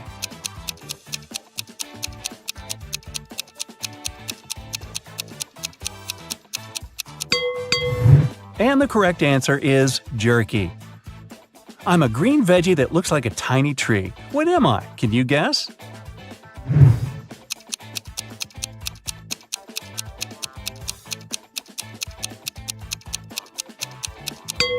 I'm broccoli.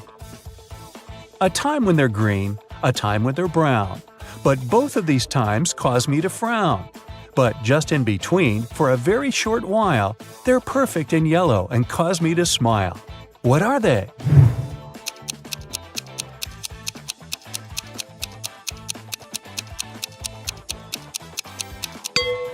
Well, I'm sure you've guessed it's all about grapes. People confuse me with a vegetable, but I'm actually a fruit. I'm red when I'm ripe, and I'm sliced and served on burgers. What am I?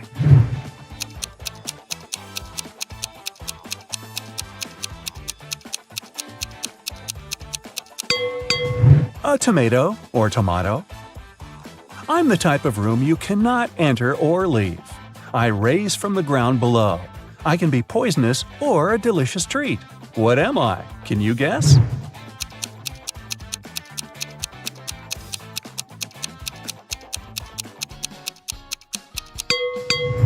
All of this is about a mushroom.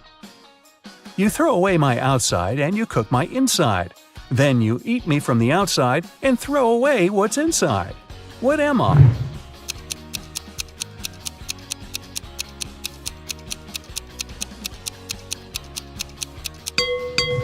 The correct answer is corn. I'm the kind of food that mummies like to eat. What am I?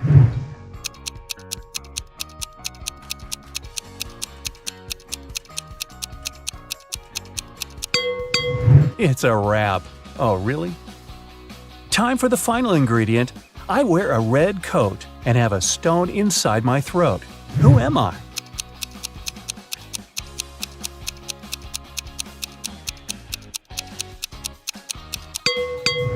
I'm a cherry. Hey, great job. Rick has brought all the ingredients. Sam hired him right away and asked him to take orders. Rick saw 3 customers in the cafe, but only one of them was a real human. Can you spot who exactly it was?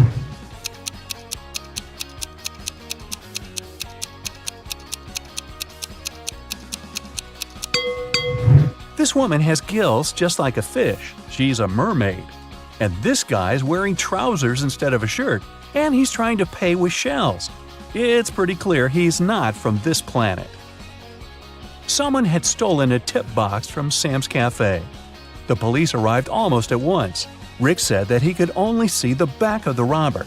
He knew it was a woman. The next day, another robbery took place, but this time the guard managed to block the exit. The police arrived in a minute. They saw 4 women in the cafe. Can you tell who the thief was?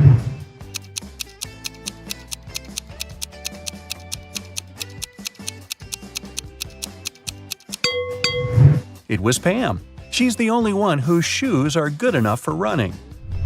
The police nearly arrested Pam, but she managed to escape. Rick ran after her and noticed she snuck into a school. Rick followed her. He noticed Pam's hoodie by one of the doors, so he entered the classroom. Rick faced 4 ladies who looked like Pam. Can you help him find the real Pam?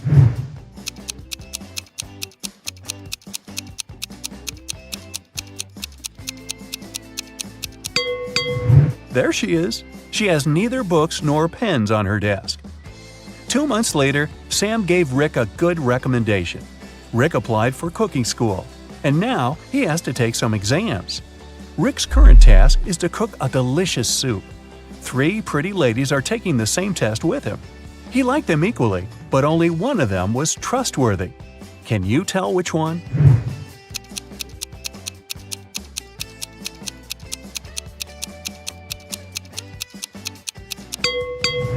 Jenny has a bottle of poison in her spices collection. Fiona put push pins in her soup. It's very suspicious as well. Kelly didn't do anything wrong. She looks pretty reliable. After the soup test, Rick got a new task. He must tell which cupcake is in the very center of the tray. Can you help him?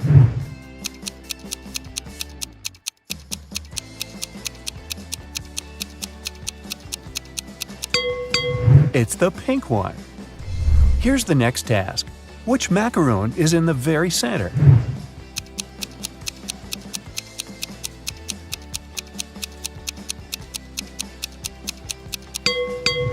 The purple one. Great job! What about this tray? Can you tell which cookie is in the very center?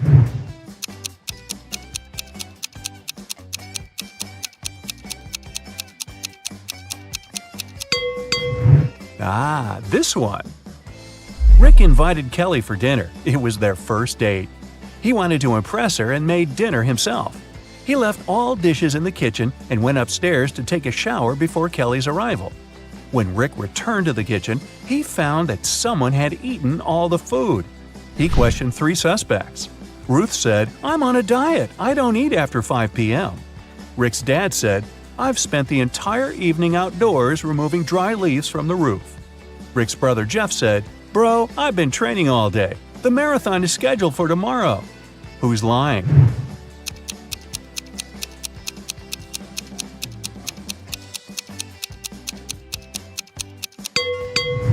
Rick's dad.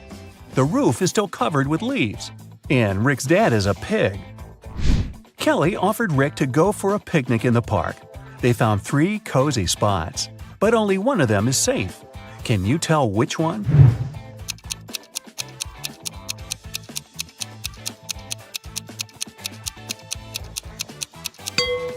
There's a cougar hiding in this tree. Not the safest company for the picnic. And there are snakes in the grass, so the guy should choose the second option. Gemma is a mermaid. No, really. She lives in the Atlantic Ocean with her family and friends. Can you tell who the youngest sister in the family is just by looking at them?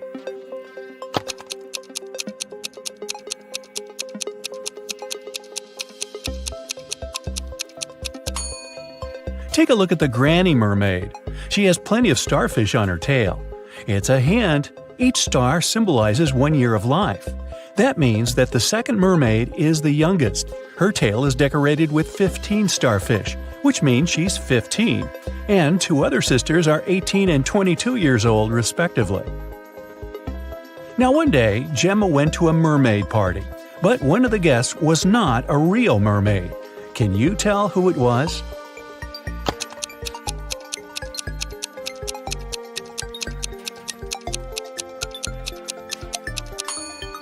This shark over there is not a mermaid. Gemma's mother, Fiona, owns a cute 1-story jewelry store for mermaids. She came to her store early in the morning and found out that the most expensive necklace had been stolen. She called the underwater police. Detective Fisher arrived and questioned Fiona. "I closed the store at 10 p.m. and went home. The pearl necklace was still right there." Detective Fisher identified 3 suspects. The owner of the store next door said, "I closed my door at 8 p.m. and went home right after that." The guard said, "I was on duty last night. Perhaps the thief snuck into the store when I was patrolling another floor." And the cleaning lady said that she'd finished cleaning at 4 p.m. Then she rushed home because her husband was having a birthday party. So, who's lying?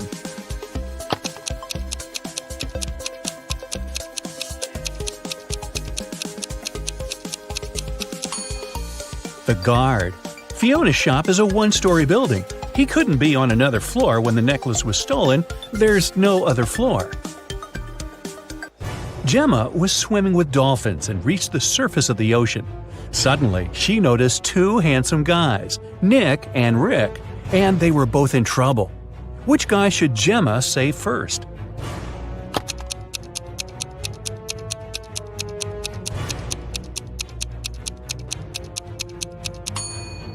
Rick. Although this wooden boat is a bit flooded with water, it's still okay, and Nick can scoop the water out. But this inflatable boat is damaged. Rick will soon find himself in the water, and a shark is nearby. Gemma saved both guys and brought them to the shore.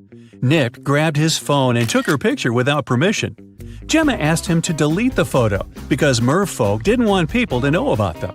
Nick said, "Okay, I'll delete the evidence, but first, you gotta crack my riddle. Salty water everywhere, but not sea in sight. What am I talking about? Can you help Gemma?"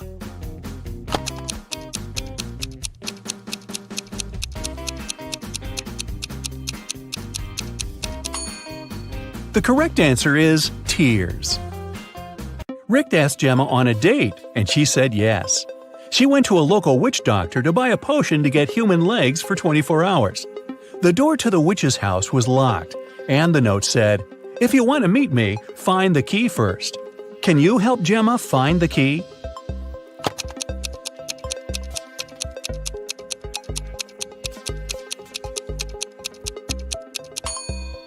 Here it is.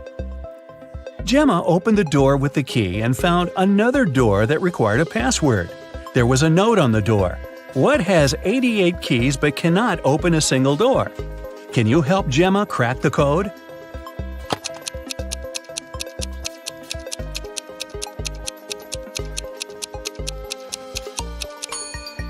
It's a piano. Gemma didn't have any money. The witch offered her this deal. If you guess my riddle, I'll give you the potion for free. But if you don't crack it, you will be my servant forever. So listen, 2 in a hole and 4 in a pack. 6 in a trio, you see. 8's a quartet, but what you must get is the name that fits just one of me. What am I? Gemma cracked this riddle right away and got her potion. What about you?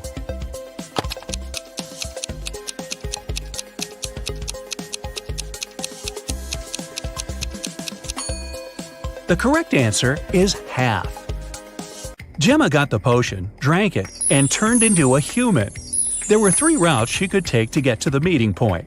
The first path led through a village inhabited by vampires. The second path is full of toxic flowers that could make her lose her mind. And the third path went through an enchanted forest that blocked all magic and canceled all previous spells. Which way should Gemma choose?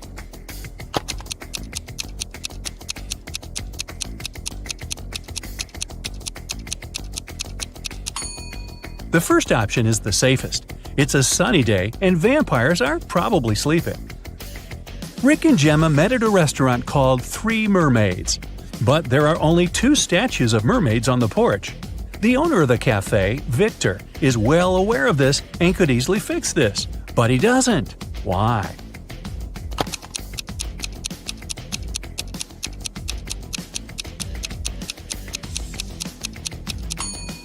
This is his business strategy. Passers-by notice the mistake, enter the restaurant to inform the owner, and often stay for lunch. Rick is a detective at the police station. During his dinner with Gemma, he received an urgent call from work. Jeff, a country house owner, said that his housekeeper had tried to get rid of him. The night before, the housekeeper gave him an apple for dessert. The man took a bite and passed out.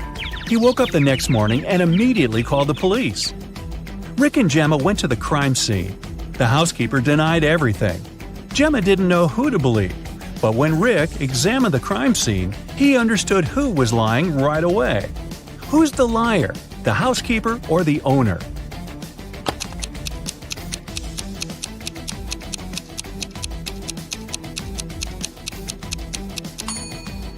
The owner said he'd eaten a poison apple.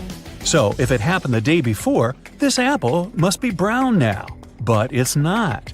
The man must have bitten into it just before calling the police. Gemma didn't notice this clue because she doesn't live on land. Rick and Gemma decided to have a picnic in a sunflower field. But something's wrong here. Can you tell what exactly?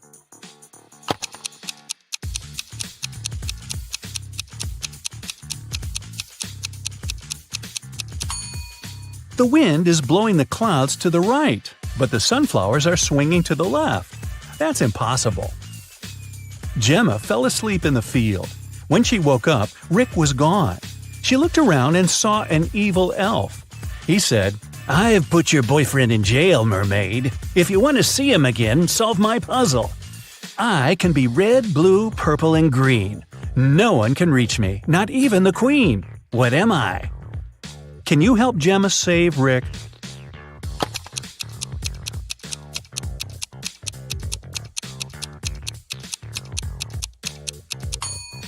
The correct answer is rainbow.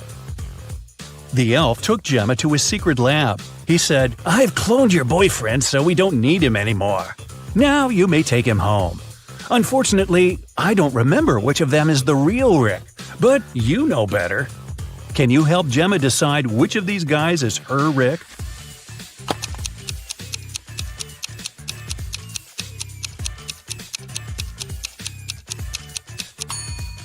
This guy has 3 fingers. This Rick's teeth are too sharp for a human. This Rick lacks eyebrows, and this one has pointed ears. So this one is the only real human. The elf returned Rick to Gemma. The guys rushed away from his lab. It began to rain, and they decided to hide in an old, creepy castle. When they entered the building, they saw a beautiful fountain. That's when Rick and Gemma realized that they were not alone. There were many ghosts in this castle. Can you figure out the exact number?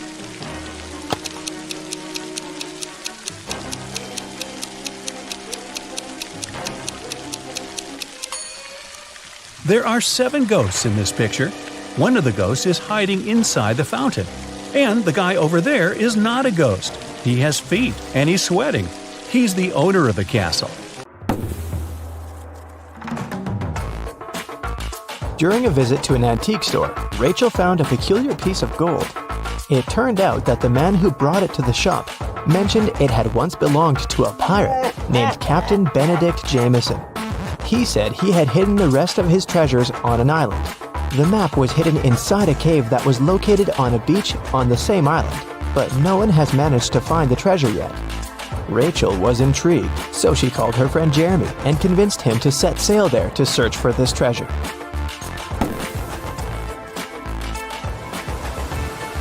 After weeks of sailing, they arrived at the island and looked for the cave first.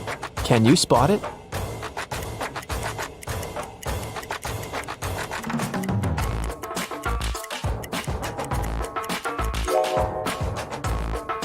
Here it is.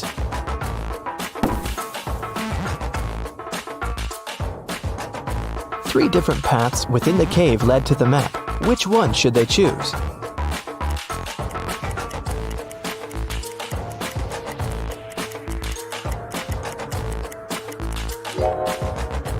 Notice the blinking eyes of a wild animal waiting for its prey in the shadows of the second path? There is a rather large spider web blocking the third path.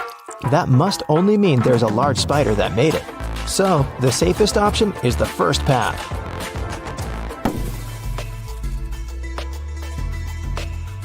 They arrived at the end of the cave and found 3 wooden boxes. Each had a different map on it. Only one map will lead them to the treasure. Which map should they choose?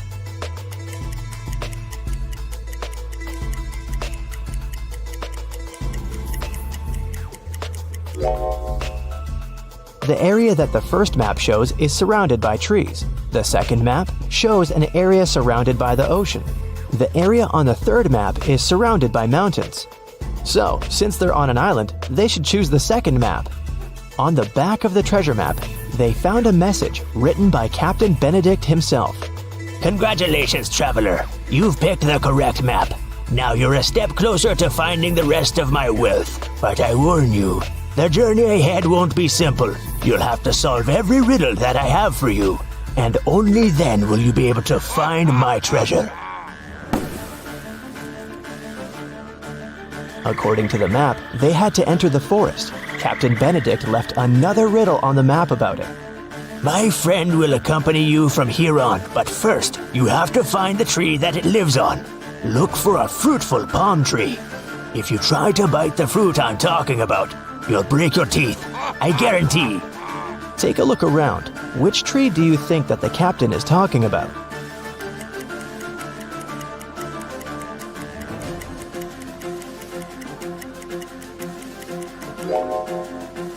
Some of these trees don't have any fruit at all, so none of them can be the tree the captain mentioned. These trees have bananas on them, but you won't break your teeth if you eat bananas. Then it must be this tree with coconuts, because you'll definitely break your teeth if you try to bite a coconut. When they got closer to the tree, they noticed an engraving on it. It said, "Look up and find my friend Jonathan the monkey. Take him with you on your journey, because he knows where I hid the key." Then Rachel and Jeremy looked up and saw 3 monkeys. Which monkey do you think Jonathan is?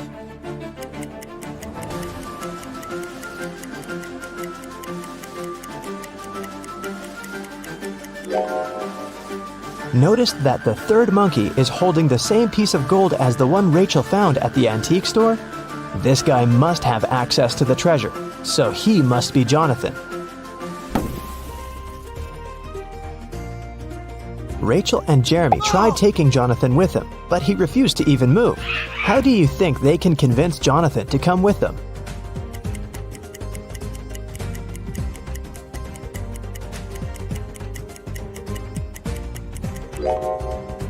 Luckily, there's banana trees around, so they should just give him a banana to gain his trust.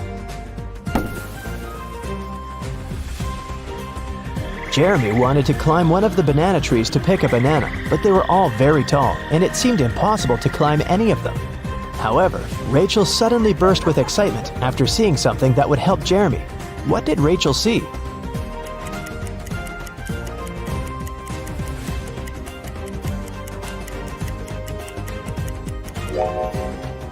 Take a closer look at the trees. One of them has an old rope ladder attached to it. Jeremy can climb up there to get a banana. After Jeremy had picked a banana, Jonathan the monkey got down from the tree to get it. While he was eating his banana, Rachel and Jeremy felt hungry and decided to take a break to eat something too. However, when they reached for the food in their bags, everything was gone. Can you guess what happened?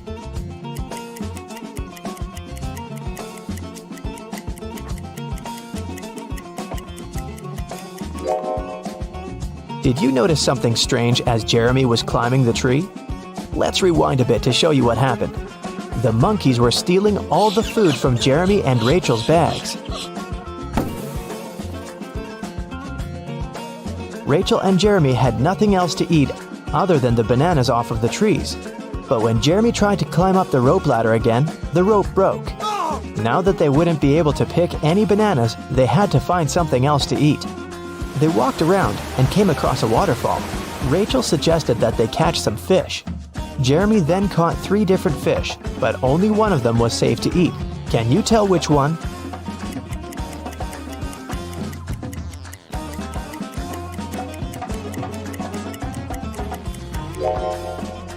They should eat the first fish because the second fish has spikes on it, so it's not suitable to eat. The third fish isn't real. It's electronic. It has small cameras instead of eyes. They fell asleep after eating, trying to figure out where the electronic fish came from. The next morning, when Jeremy woke up, he realized that Rachel was gone. Then they heard a man's voice. Jeremy couldn't figure out where it was coming from, but Jonathan the monkey pointed to the electronic fish. The voice said, I have your friend. Answer this riddle of mine if you want to see your friend again. There's a one-story house in which everything is green. Green walls, green doors, green furniture. What color are the stairs?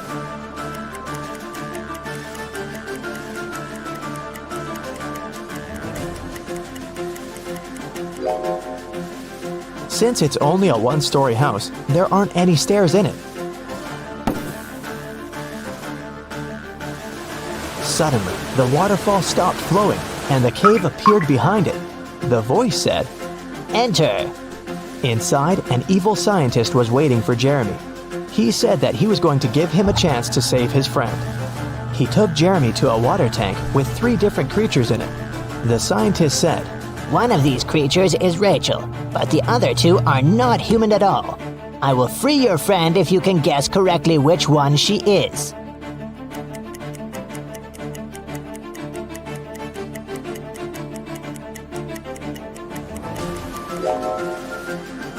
Take a closer look at the second creature. There are definitely human legs covered with seaweed. That must be Rachel. The evil scientist set Rachel free, but didn't let them leave the cave just yet. He showed them 3 gates. If they choose the right one, they'll be free to go. Behind the first gate, hundreds of poisonous snakes are waiting. Behind the second gate, there is a vicious vampire. Behind the third gate, there is a pack of hungry wolves. Which door should they choose?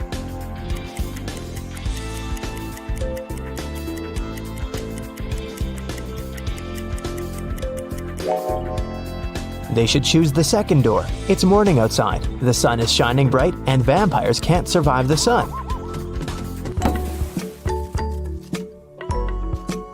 After Rachel, Jeremy, and Jonathan got free, they got back on the trail following the map and arrived at the side of a cliff.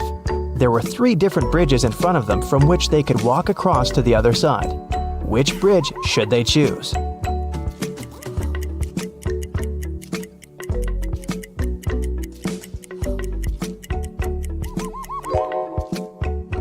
The wooden bridge looks very old. It won't be able to hold their weight. Even though the metal bridge looks sturdy, it's very narrow and it has no railings. They might lose their balance and fall. So, they should choose the glass bridge. As they continued their journey, they walked into a swamp without noticing, and they got stuck in it. There were 3 ropes hanging from a tree, with which they could pull themselves out. Which rope should they choose?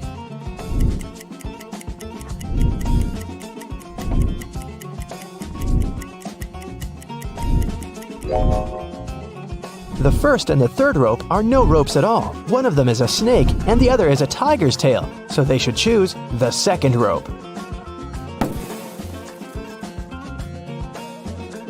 After they saved themselves from the swamp, they were finally able to make it to the last destination that was marked on the map. There was a trap door in the ground. They had to go through it, but it was locked with a 5-letter combination padlock. However, Captain Benedict left a clue on how to unlock it in his notes, and the clue was 3, 8, 5, 19, 20. What do you think it means?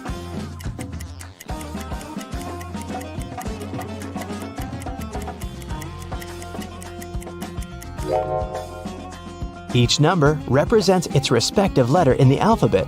The 3rd letter of the alphabet is C. The 8th letter is H. The 5th letter is E. The 19th letter is S. And the 20th letter is T. So the passcode is the word chest.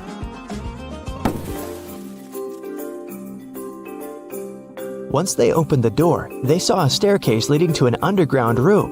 When they entered it, they found 3 different chests. Only one of them holds the treasure. Which one is it?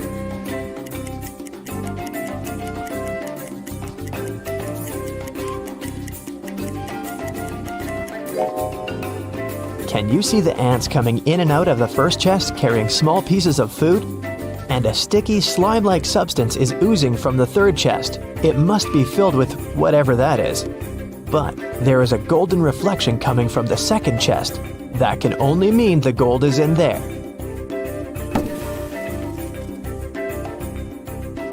They left the room with the treasure chest. However, the chest was locked, and the map didn't have any more notes or directions on it. Jonathan started pulling Rachel's shirt as if he wanted to say something. Then, she remembered Captain Benedict's previous note. My friend Jonathan the monkey knows where I hid the key. So she and Jeremy started following Jonathan. They arrived at a beautiful garden with 3 statues. Each statue was holding a key, and only one of them would open the treasure chest. Which one should they choose?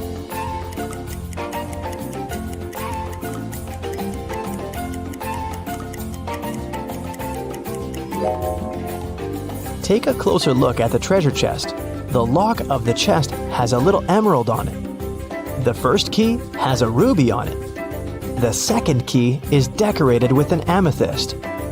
And the third key has an emerald on it. Since it matches the lock, this must be the key they should choose.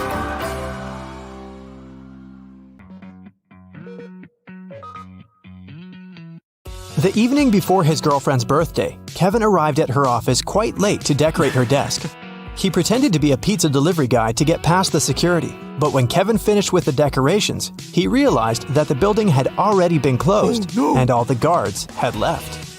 Kevin found a locker with several tangled wires. Help the guy out. If he just opens the door, the alarm will go off and the police will arrive immediately. One wire turns off the alarm, another is responsible for fire detectors, and the third one turns off the cameras. Which wire should Kevin cut?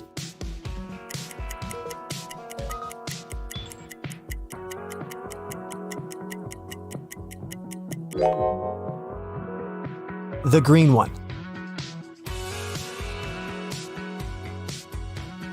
Can you figure out what animal is hiding behind this pattern?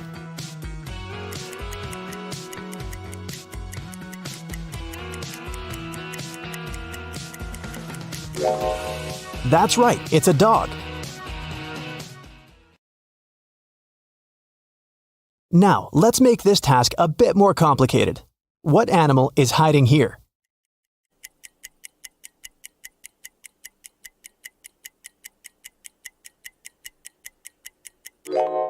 That's right, it's a panda.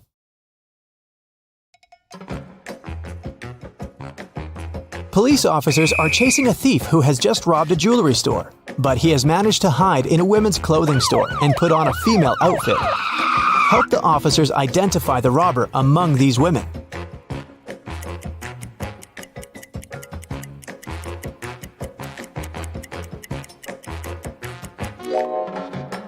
This elegant lady on the right is wearing the same sneakers as the thief did during his escape. Look at this picture. Can you see any animal?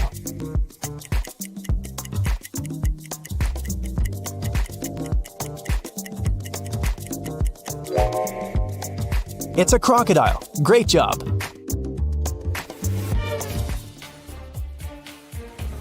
Eric got caught in the rain and decided to hide in an abandoned house.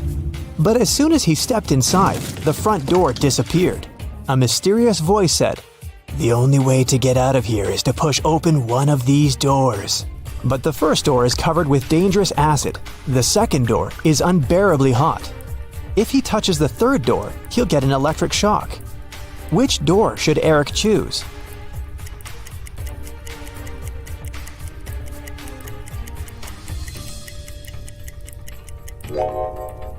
The guy needs to take off his rubber boots and put them on his hands. Then he can push the third door. Rubber will protect him from electricity. There are many different animals in this picture, but can you spot identical pairs?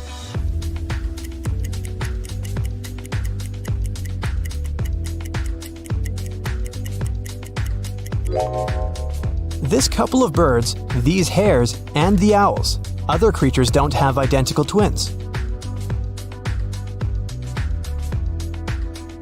Look at this picture very attentively. What do you see? Is it a spiral or several concentric circles?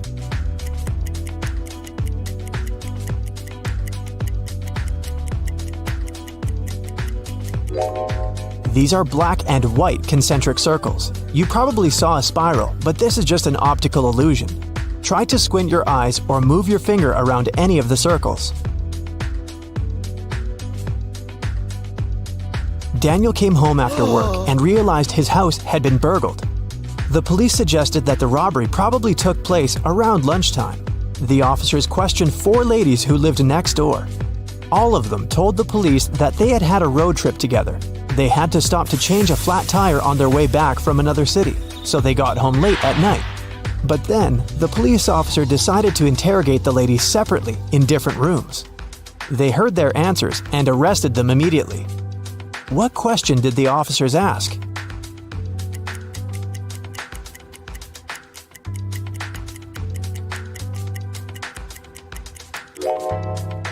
The women said they had to deal with a flat tire on their way home. When the officers questioned each of them separately, they asked each lady which tire had been damaged, and their answers didn't match.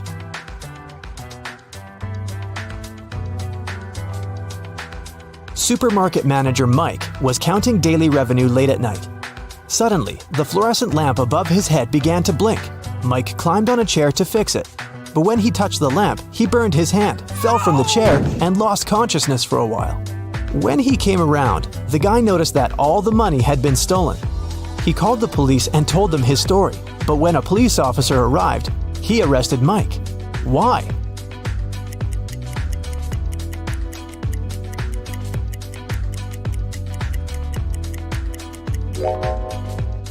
Unlike other light bulbs, fluorescent lamps don't heat up. Mike couldn't burn his hand. This means he's lying. Let's test your spatial reasoning. Look at this pyramid. Can you figure out how it looks from above?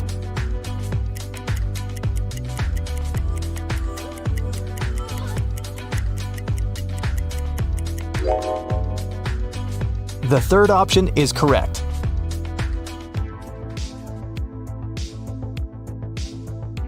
What about this figure?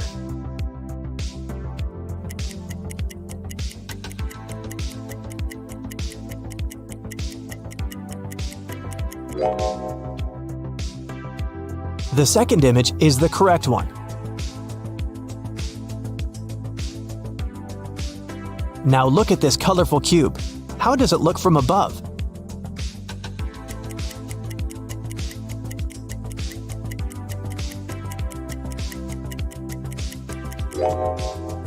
The fourth variant is correct.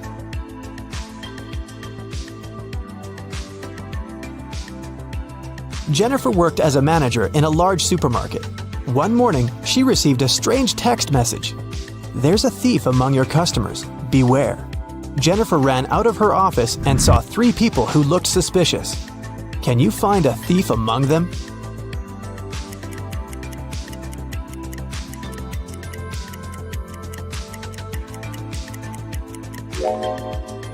It's this guy. If his arm was really broken, he wouldn't be able to carry a basket. Take a look at this pattern. Can you find 2 identical butterflies?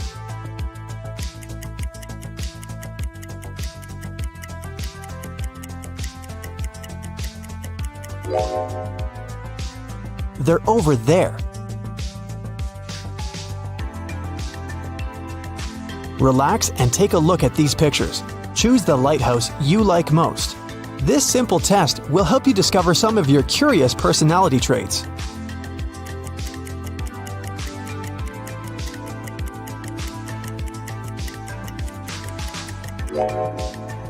If you've chosen the first lighthouse, you're an optimist and a very strong-willed person with a warrior mindset. You manifest your best qualities during hard times. You have both confidence and power, and generously share your light with those around you. The second choice is the choice of warm and lighthearted individuals. People feel comfortable and safe around you. You're so cute that it's simply impossible to stay angry at you. You overcome difficulties using the power of love. You believe in yourself and in other people, and they feel your support even from a distance. If you've picked the third lighthouse, you're a very grounded and practical person. You rely on your own strength and prefer hard and honest work. But keep in mind that asking for help is not a crime. And if you like the fourth lighthouse, you're a very passionate and creative person. Your emotional intelligence is exceptionally high. Sometimes the world around you can make you feel overwhelmed. Expressing your emotions through journaling and art will help you reach inner balance. Can you find two similar dogs?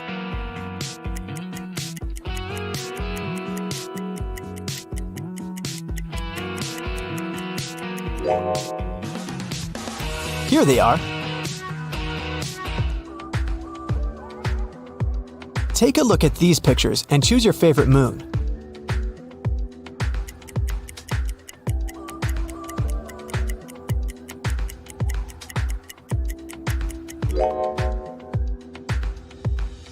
If you've chosen moon number 1, you're a very independent person.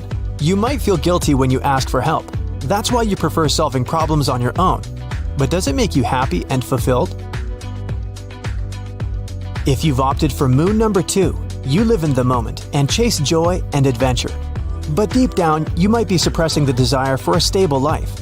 Maybe it's time to admit that you're tired of your lifestyle and accept your true needs. If your choice is number 3, you're a natural leader. You're talented, smart, and passionate. Unfortunately, subconsciously, you try to block your desire for freedom and independence. It might help if you ask yourself, what responsibilities really bring me joy? And the fourth option is the choice of a very picky person. You're very smart and loyal, but you're not ready to open your heart to anyone. People might think that you're very vulnerable and shy. Maybe it's time to overcome your trust issues and allow yourself to be loved. This pattern is pretty tricky. Can you spot any numbers?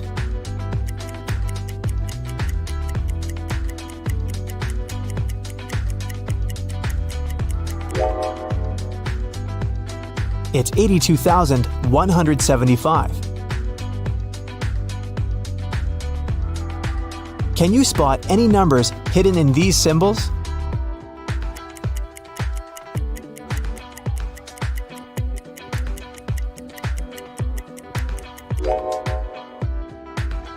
That's right, it's 95,738. Rachel was lying on the bank of a mountain river. Suddenly, a stranger ran up to her and grabbed her bag. Then he jumped into the water and disappeared. Rachel couldn't swim, so she called a police officer. When Rachel finished telling her story, the thief was already on the other side of the river. But the officer called Rachel a liar. Why?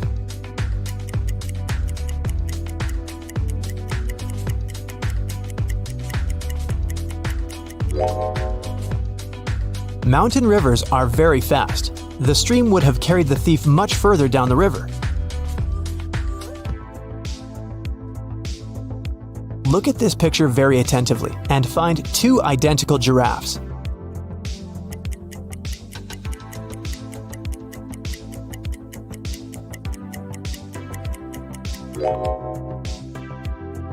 Here they are. Can you find the correct shadow?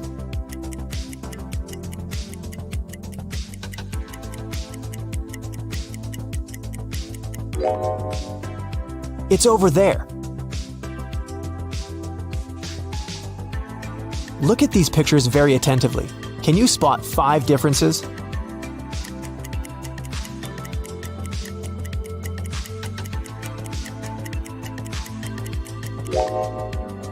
Their gloves are different, as well as their skates.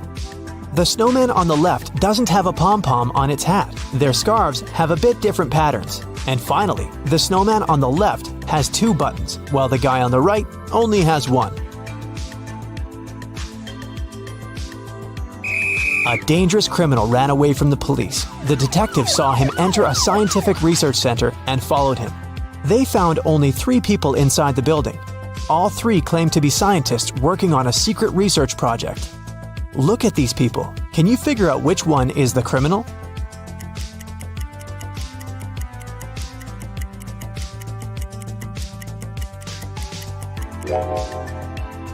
Each of these scientists has a badge with a photo on their lab coat, and only this guy's photo doesn't match his face. so he's probably the criminal. A strange accident happened during the Olympic Games. Unknown sources claimed that instead of a real athlete, one of the countries had sent a robot to the running competition. Take a look at these two athletes' shoe prints. Can you figure out which prints belong to a robot?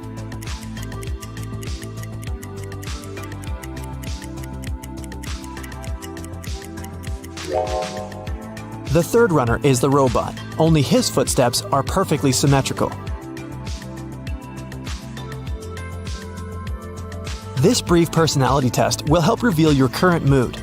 Take a look at these pictures. Choose the one which attracts you most of all.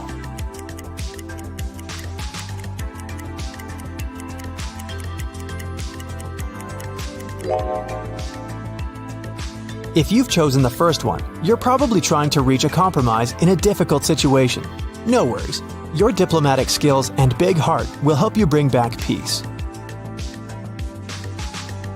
If you've picked the second road, you're craving adventure and intense emotions. Trying new hobbies and unusual activities will help you bring bright colors to your life. If you like the third route, you're probably a sensitive and romantic person, craving for a happy and loving relationship. Make sure you've set healthy boundaries and remember to love yourself first. And if you've chosen the fourth road, you're probably overwhelmed with stress and obligations. Meanwhile, your true nature is asking for comfort, solitude, and relaxation. Just look at this! A car has crashed into a restaurant window, smashing it. Detective Harris has come to investigate the case. There are two suspects, Julie and Douglas. But each of them claims that the other person did it. Can you help the detective figure out who is lying?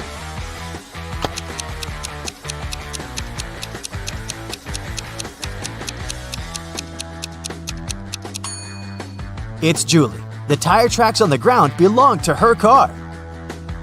Adam was driving home late at night when he noticed he was about to run out of gas. He stopped at a gas station to fill his tank and buy some snacks. Inside, there was a cashier and another customer dressed in black. When Adam came up to the employee to pay, she told him $5.05. Adam paid, went outside, and called the police to report an emergency. Why did he do it?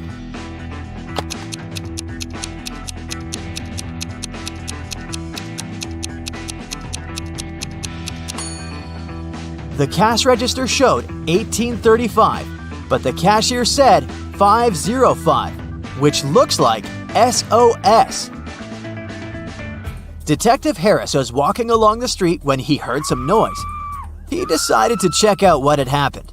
It turned out that some man had grabbed an elderly lady's bag and run away. The detective ran in the direction the witnesses showed him. After he turned the corner, he saw 3 doors. He knocked on the first one. The apartment owner, Patrick, opened the door. The man told the detective he'd just returned from a long run. Another man, Jerry, opened the second door. He said he'd been playing basketball behind his house. The third apartment belonged to Raymond, a musician. He had just finished composing a new piece of music. After talking to all these people, Detective Harris understood who the criminal was. Have you figured it out?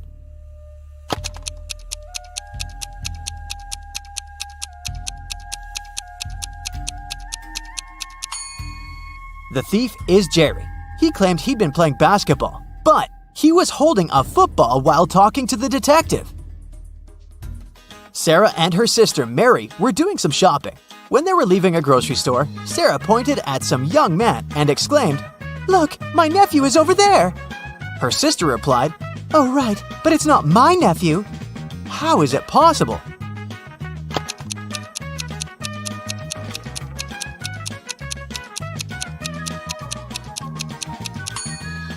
The young man is Mary's son. Gemma returned from Asia and brought a precious porcelain figurine. She organized a party and invited all her friends to tell them about her journey. They had a great time, but after her friends left, the woman realized the figurine had disappeared. She called the police and showed them the photos she had taken at the party. One of the officers immediately realized who had stolen the figurine. Did you understand it too?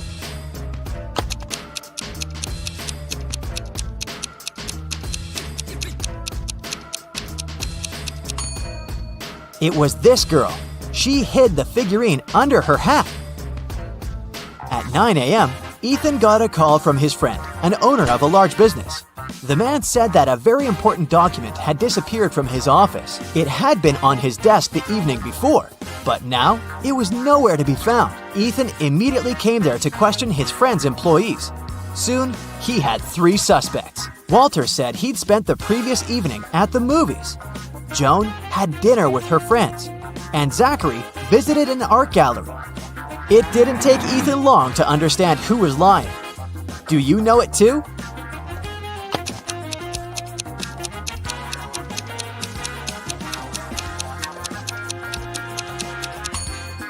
It was Walter.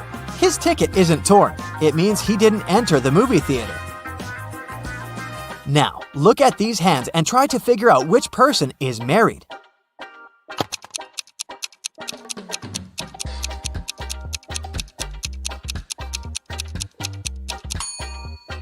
If you look at the first hand attentively, you'll realize it doesn't belong to a grown-up person. On the second hand, there is a mark left by a ring, but there's no ring itself. It must mean that the person is no longer married. On the third hand, there's no ring either, but it's the right hand, and we wear wedding rings on the left hand. So out of these 3, this person is most likely to be married. Okay, the next challenge is for you. Look at these 3 men. They're at the airport. Which of these guys is married?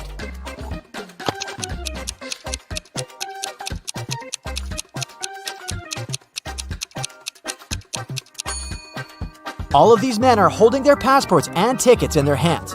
None of them is wearing a wedding ring. But pay attention to the man sitting on the bench. On his ticket, it's written, family discount. So, he must be the one who's married. Now look at this picture attentively. Does anything strike you as strange?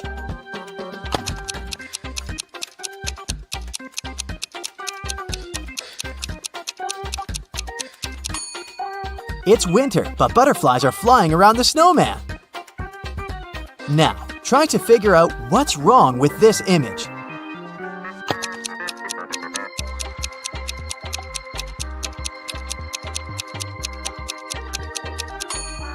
It's the snowman again. Instead of a carrot, his nose is made of broccoli. And the last image for you to analyze.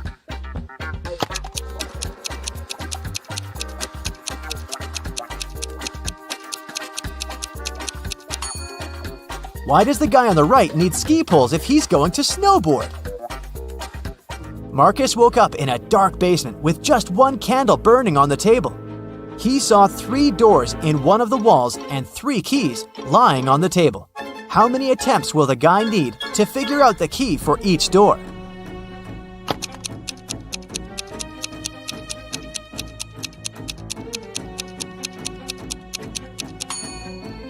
He'll need 6 attempts at the most. 3 of them for the first key, 2 attempts for the second key and 2 remaining doors, and just 1 attempt for the last key. But if Marcus is extremely lucky, he might need just 3 attempts. Alicia's mom asked the girl to do some grocery shopping. She gave her a shopping list and her bank card. But the woman knew her daughter was very absent-minded. That's why she gave Alicia a small note in case she forgot the card's PIN number. When the girl was at the register, she realized she had indeed forgotten the PIN. Alicia pulled the note out of her pocket and immediately remembered the code. Can you figure out what it was if the note had a fly, a cat, a person, and a snake drawn on it?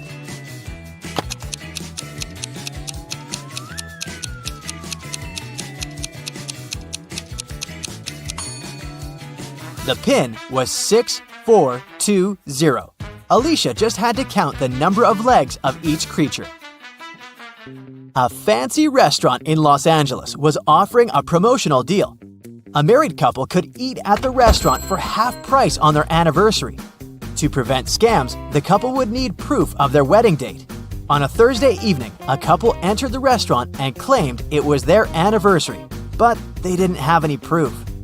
The restaurant manager was called to speak with the couple. When the manager asked to hear about their wedding day, the wife said, "Oh, it was a wonderful Sunday afternoon. Birds were chirping and flowers were in full bloom. After nearly 10 minutes of ranting, she told the manager that today was their 28th wedding anniversary. How lovely, The manager said. However, you do not qualify for the discount. Today is not your anniversary. You are a liar. How did the manager know it wasn't their anniversary?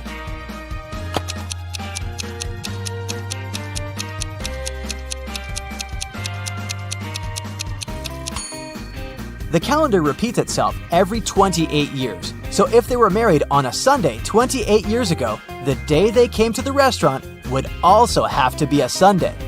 But since it was a Thursday, the manager knew they were lying. John called the police to report that his friend Mark had disappeared. He explained that 2 weeks earlier, he had offered Mark to live in his beach house in Miami. He wanted his friend to enjoy some summer heat, but when John returned from a half-month-long business trip to Chile, he found out that Mark was missing. The police listened to John's story and understood the man was lying. How did they figure it out?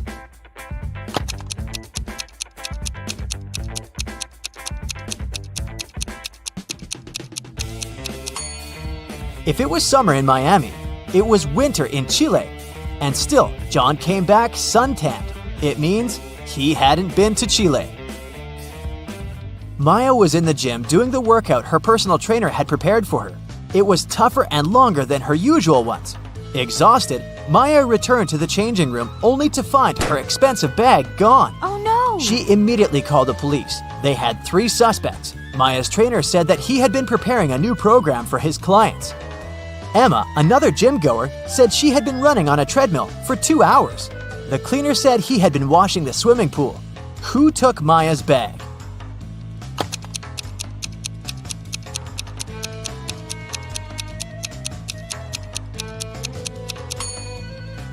It was her trainer. He knew Maya was going to have a long workout and wouldn't return to the changing room anytime soon. Rachel had been dreaming of becoming a famous actress. Finally, her dream was about to come true. A famed talent agency had invited Rachel for an interview. She arrived at the office to meet her new agent early in the morning. There were 4 people in the conference room. Can you tell which one is Rachel's agent?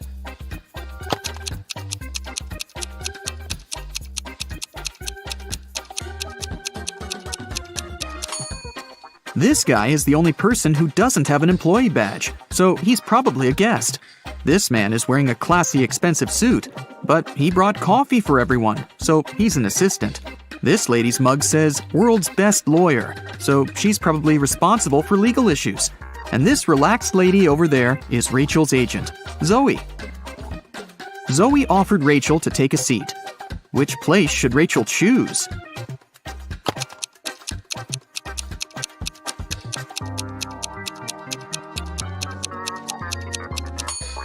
This chair is missing one leg.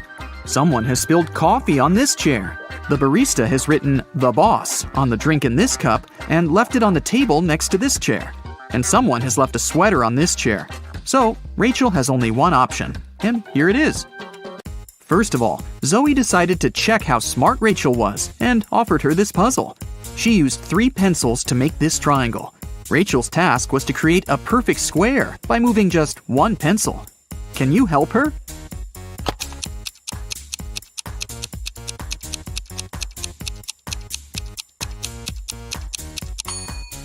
Here's the answer. After the meeting, Zoe unboxed a delivery from a popular writer. He sent Zoe his new masterpiece in secret. Zoe didn't say anything about this to her colleagues, but one of them was actually trying to steal the script. Can you guess who this person is?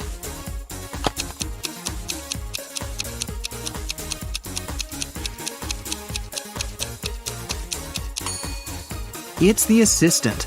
He's using his front camera to take pictures of the mirrored ceiling while Zoe is looking through the script. Zoe brought Rachel to her first audition.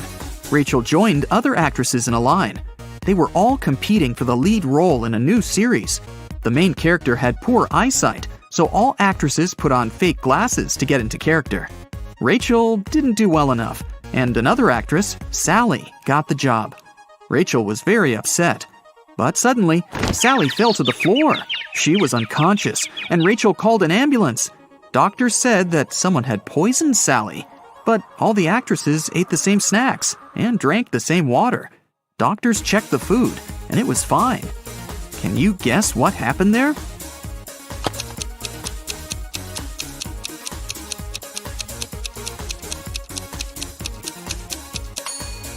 This actress gave Sally a wet wipe to clean her glasses. The wipe was poisoned. The next day, Rachel arrived at a theater to meet Stan. He was a famous director. She noticed 5 weird things about this place right away. What about you? Can you see them too?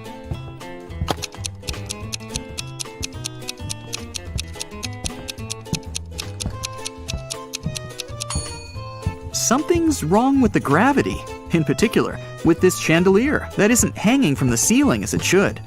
The wind that the fan creates is blowing to the right, but this actress's hair is flowing to the left. There are human footsteps on the ceiling.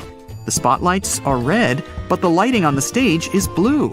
And this ballerina's shadow is falling in the wrong direction. Stan introduced Rachel to his favorite actors, Josh, Steven, and Tyler. They were triplets that always joked around, but this time they agreed that one of them would tell the truth and the other 2 would lie. They told Rachel about their game. She had to guess their names. The first guy said that he was Josh. The second introduced himself as Steven, and the third guy said, "The second person always tells the truth." Can you figure out who is who?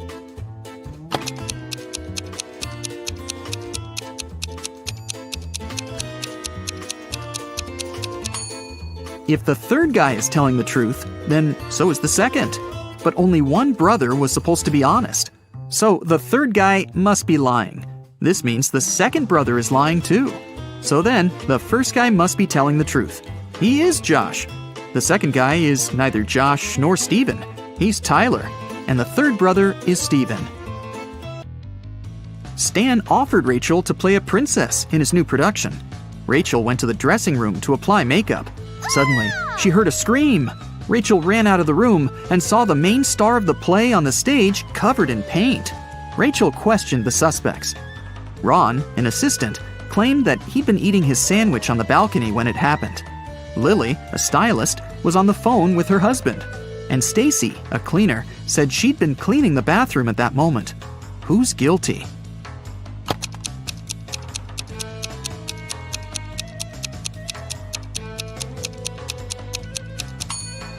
Ron. He's holding a sandwich, and it's still unwrapped. Now that Rachel got a job, she needed a place to stay in Hollywood. She started looking for an apartment and went to 3 agencies. Each agency showed her one apartment. Rachel liked them all, but when she examined the apartments, she realized that there were scammers among the realtors. Rachel looked at the documents attentively. Which apartment should she choose?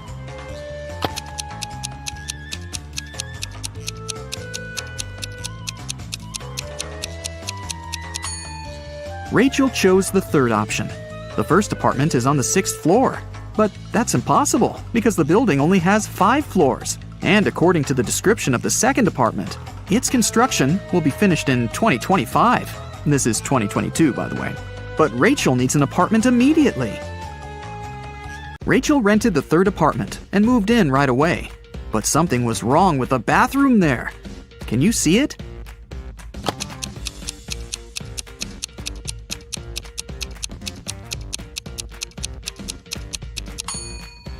How is she supposed to flush? Can you see anything weird here?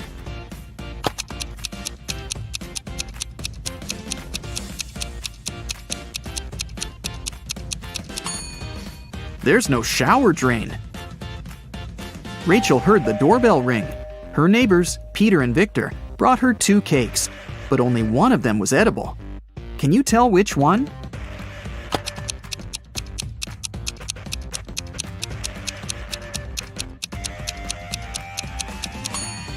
Victor's cake is sprinkled with almond flakes, while Peter's cake is decorated with human nails. The next day, Zoe texted Rachel to check how she was doing. Rachel sent her this selfie and said, "Alone at home, learning my lines." Zoe sent Rachel this reply, What a liar you are! Why?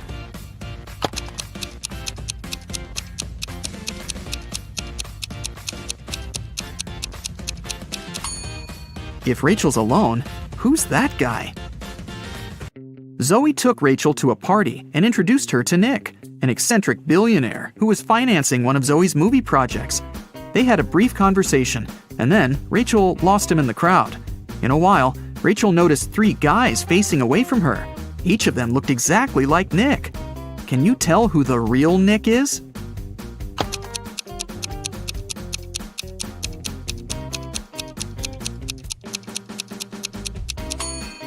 This guy has a tattoo on his hand, while Nick didn't have it.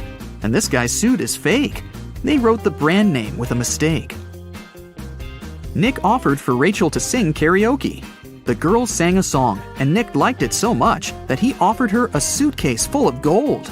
But he wouldn't reward just anyone. Only smart people deserved his money. To get the gold, Rachel had to crack a riddle. Nick showed her 4 rare coins. He said there was something wrong with 3 of them. Can you figure out which coin is real?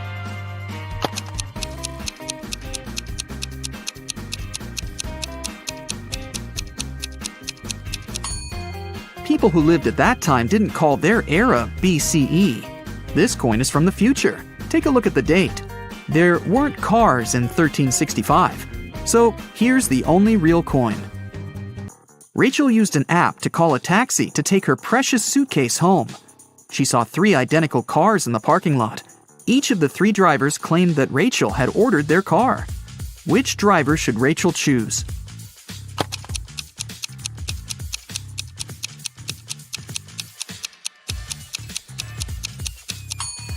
The third one. Take a look at the first taxi. There's a creepy guy hiding in the back seat, and the second car is missing a wheel. Zoe was having a party at her villa. She noticed that her son, Harry, was eating in his room with some lady. But Zoe didn't know who she was.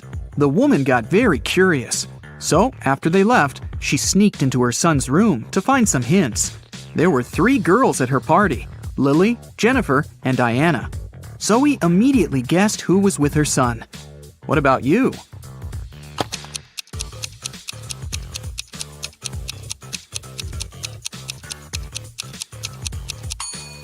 Harry is dating Jennifer. Look at the dishes on the table. There's a lipstick stain on the fork. Jennifer is the only girl wearing red lipstick.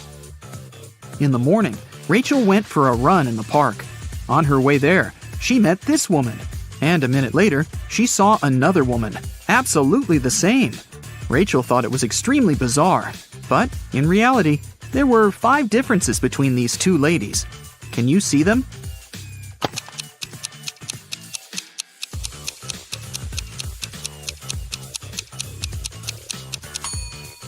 Here they are. Rachel continued her run and saw these 2 guys on a boat in the river. And a couple of minutes later, she noticed these fishermen. Can you spot any differences?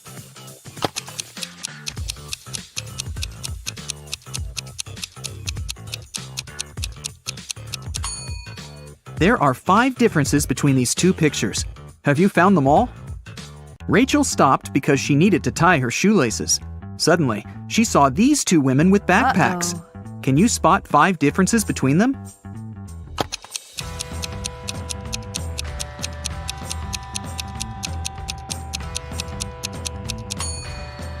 Right, here they are.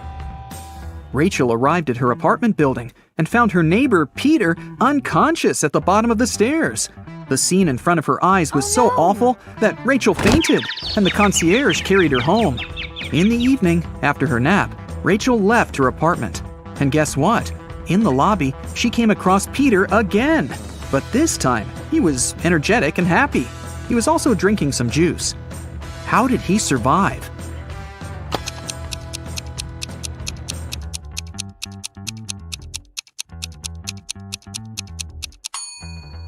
Look, he's a vampire! In the morning, Zoe called Rachel and asked her to come to the agency immediately. When Rachel saw the office, she was shocked. It was a mess. Someone had stained the walls with paint, and broken furniture and torn documents were everywhere. Zoe questioned 3 suspects. Dan, an assistant, said that he'd been partying all night. Many people could confirm that.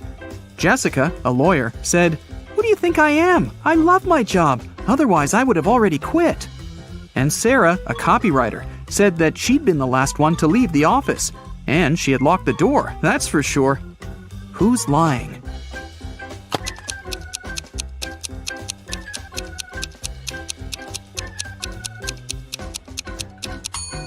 Jessica. All the mugs are broken, except for hers. World's best lawyer. The woman wanted to get rid of some documents, so she faked a robbery. Freddie is one lucky guy. He works at a chocolate factory as a night guard. Once, he was checking the factory as usual. He noticed that someone had stolen several boxes with exclusive chocolate candies. The next morning, Freddie questioned 3 suspects. Jason, a pastry cook, said that he'd finished his shift at 7 p.m. and gone home right away.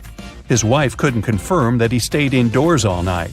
Harry, a delivery guy, said, "I don't eat chocolate at all. Even the smell of it gives me a severe rash." And Peter, a cleaner, said, "Yesterday I was cleaning the warehouse. I found 1 chocolate candy on the floor and ate it.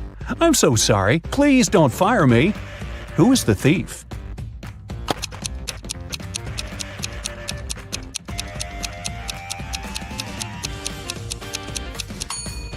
Harry. He's standing in a room with a bowl of melted chocolate without any protection. He would have a rash if his allergy was real. Another working day at the chocolate factory. Jason decided to prank Freddie and covered a raw chicken egg with a layer of chocolate. Then he wrapped it and put it among real chocolate eggs on a tray. When Jason brought the chocolate eggs, Freddie spotted the fake one immediately. Can you figure it out?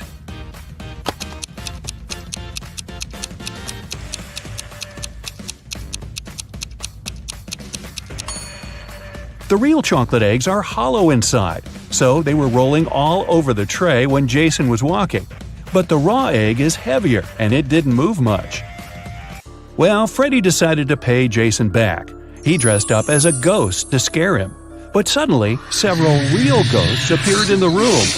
Can you figure out which of these ghosts is Freddie?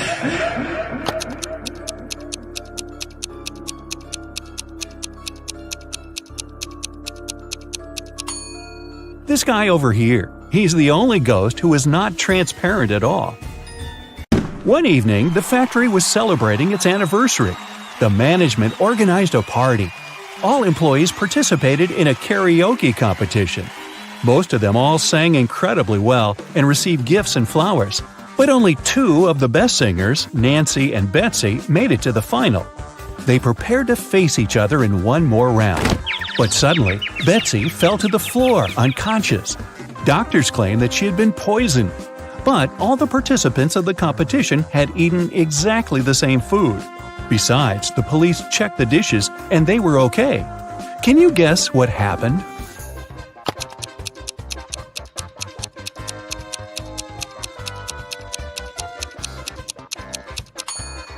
Someone poisoned Betsy's flowers. Next day, Freddie came to work as usual. He looked around and exclaimed, wait a minute, who's brought a cat to the chocolate factory? No pets are allowed here. Can you see any animals?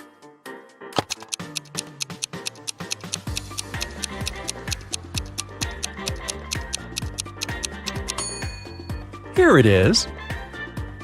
The cat got scared and ran away to another room. Freddie followed it. Can you spot the cat now?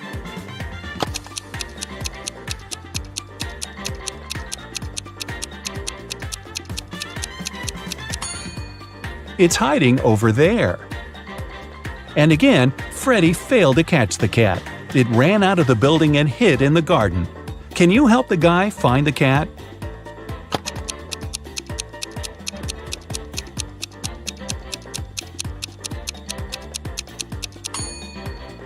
The poor animal is over there.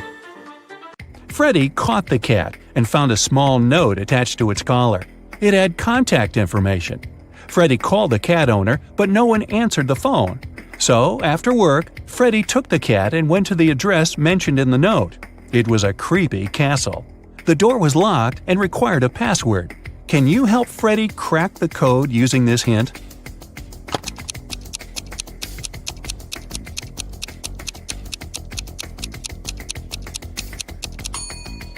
The password is rainbow.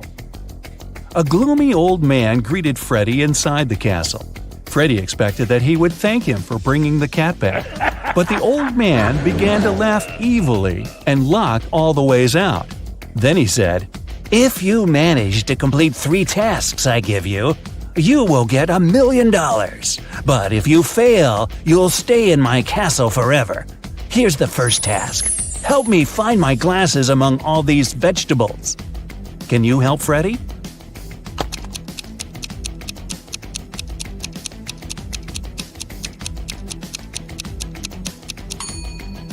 Here they are.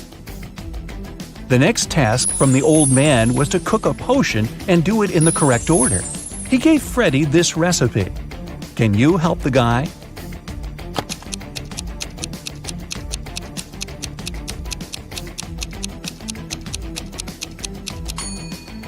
First of all, you gotta put curry. Then go for blueberries to make the potion look greenish. And finally, add tomatoes to make the potion look brown. As for these vegetables, Freddy doesn't need them. And the third task is to find a book in this messy room. Can you see it?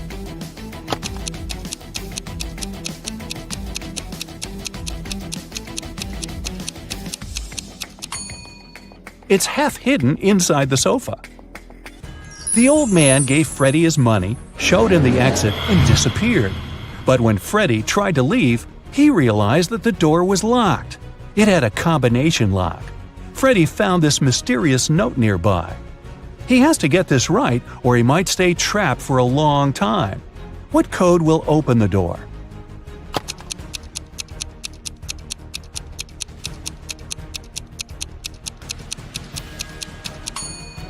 "2361. Each number corresponds to the number of circles in the first set of numbers. Now, Freddy was free to go. As soon as Freddy got out of the creepy castle, he decided to quit his job and go on a trip around the globe. First of all, he took a flight to Spain. On board the plane, he met Gloria. He asked what country she was from. Instead of answering, Gloria showed him this puzzle. Can you guess the country?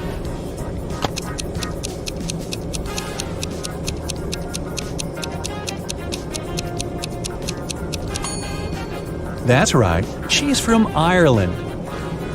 Then Gloria asked Freddy what country he was from, and he showed her this puzzle.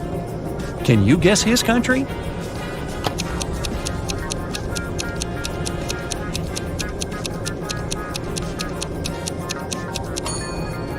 Cuba.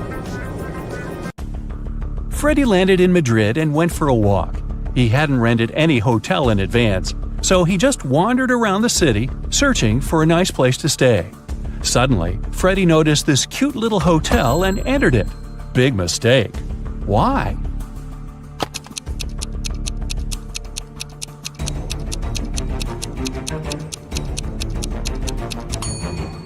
See this zombie in the window? This place doesn't look safe.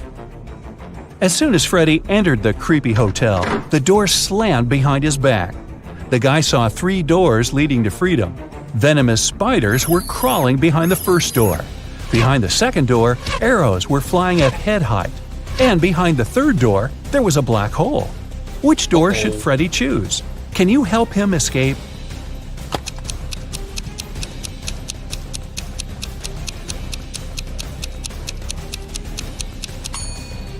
He should choose the second door. He can crawl under the arrows. After his adventure, Freddy decided to have lunch in the local cafe. But something's definitely wrong here. Can you figure out what it is?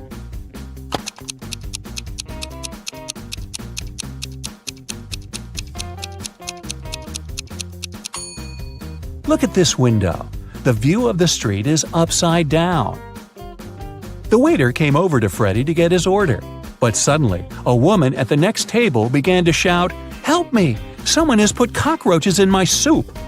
The cafe manager questioned 3 suspects. The cook said that he had prepared the soup as usual. It was okay when he passed the dish to the waiter. The waiter said he hadn't touched the soup. He just served it to the woman and switched to another client, Freddie. The woman's husband said, "I wasn't there when my wife got the soup. I was washing my hands in the bathroom." Can you tell who's guilty?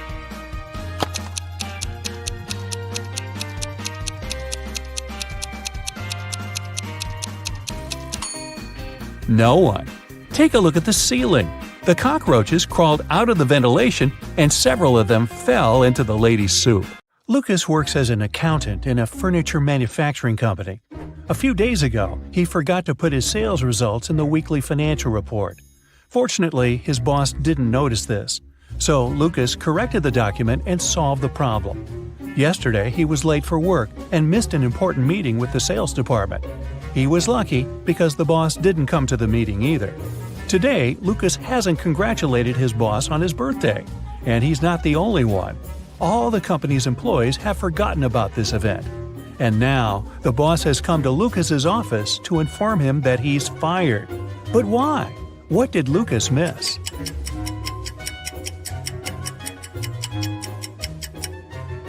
The boss fired him because he noticed that Lucas had been watching YouTube videos on his computer during working hours. Enough said. Jennifer is doing an internship in a super-secret organization. She has the final exam today. She's been preparing for many days, reading books, studying ancient languages and astronomy, researching legends and folklore of different countries.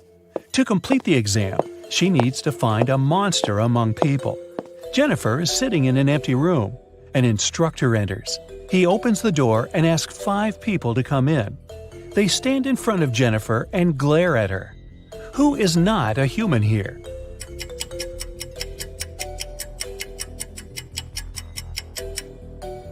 Look at this guy. He has 2 identical left hands. This girl is floating above the floor. And the instructor? He has a closed eye on his palm, see? Kevin comes to a Halloween party. All people here wear zombie outfits. Kevin notices that some of them behave weirdly. That must be because they're real zombies. Have you spotted any zombies?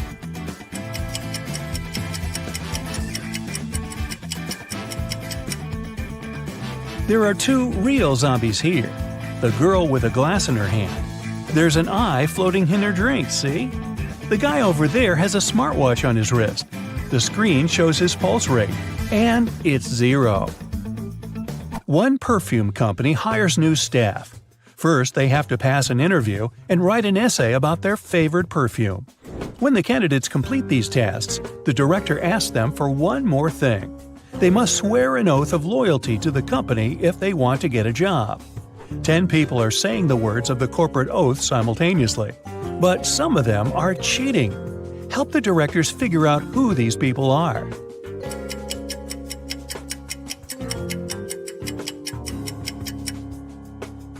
This guy keeps his fingers crossed, and the man on the left is standing with his legs crossed. They won't be loyal to the company, so the director doesn't hire them. 2 influential media moguls are having lunch at an expensive restaurant. They're discussing the merger of their companies. The transaction amount is several $billion. They're whispering since the terms of this deal are top secret, and they suspect that someone can hear them. And they're right. Some curious people are eavesdropping on the conversation between the 2 businessmen. Try to find them.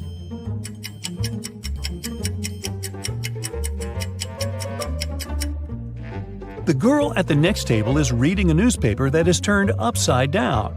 She's obvious trying to overhear what the billionaires are talking about. This guy over there is listening to music, but the headphone wire is not connected to anything. Another girl is sitting at the table in the corner with a cocktail.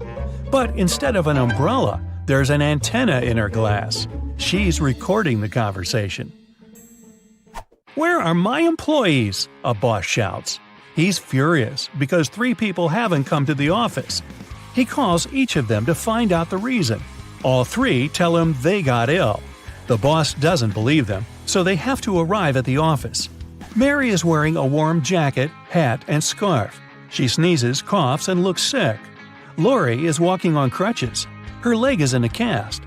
Sometime later, Michael appears. He's got a hand injury, and now he can't type. The boss is sure that one of them is faking. Who is it?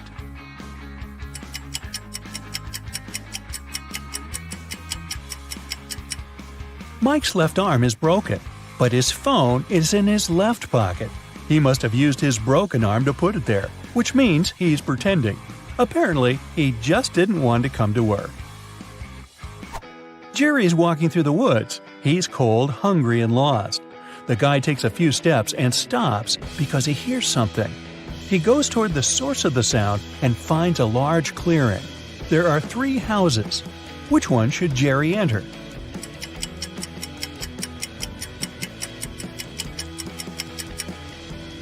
The house on the left is closed from the outside. There's a lock on the door, see? The house on the right seems safe, but look at these footprints leading to the door. These are wolf paw prints. Jerry should choose the house in the middle. A wanderer has been walking through the desert for several hours. He doesn't have any water left and he's losing strength. He climbs a low hill and sees 3 lakes. They're far from one another and only one of them is real. Help the wanderer distinguish the reality from a mirage.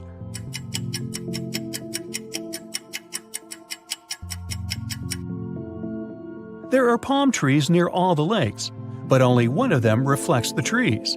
It means that the lake on the right is real. You're walking along the beach. Suddenly, you hear a scream. A woman is calling for help. She's drowning. You run into the water and swim towards her. As soon as you approach her, you see 3 more people. They're all screaming, but only one of them needs help. The rest are mer people who want to take you to their kingdom. How can you find out which one is human?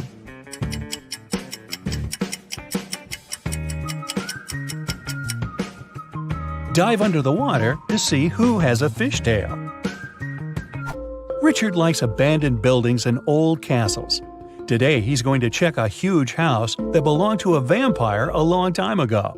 Well, that's what the legends say. Richard certainly doesn't believe this. He takes his camera and sets off. It's dark and cold inside the house. Crackling sounds are coming from the corridor. Richard shines a flashlight and sees 3 vampires. Richard starts running away, but then he stops and returns. It seems these vampires are fake. How did the guy understand this?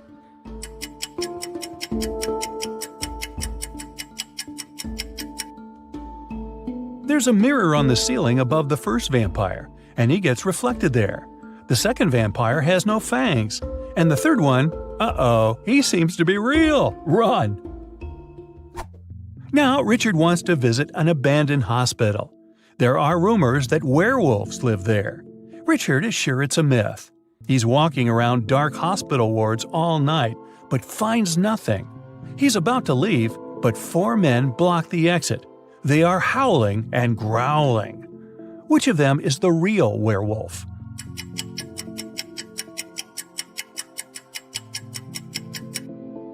No one. The full moon is shining through the windows, but these people haven't turned into monsters.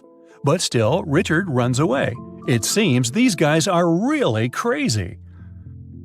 A rich man comes to an exhibition of modern art. He's going to buy a new painting for his collection. The owner of the exhibition shows him 3 works of different artists. In the first picture, there's a green triangle with a sunflower in the middle. The second painting is of a tiger taking a selfie on his phone. In the third picture, there's a flying house. The collector is sure that one of the paintings is fake. Which one?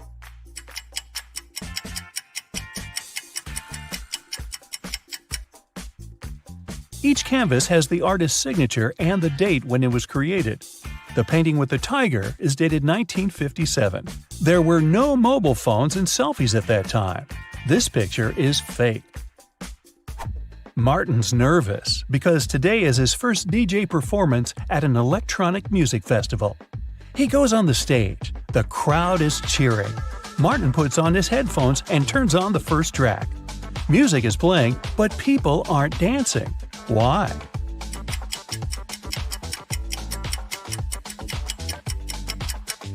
The music is only playing in the DJ's headphones. Martin hasn't connected the wire to the speaker, see?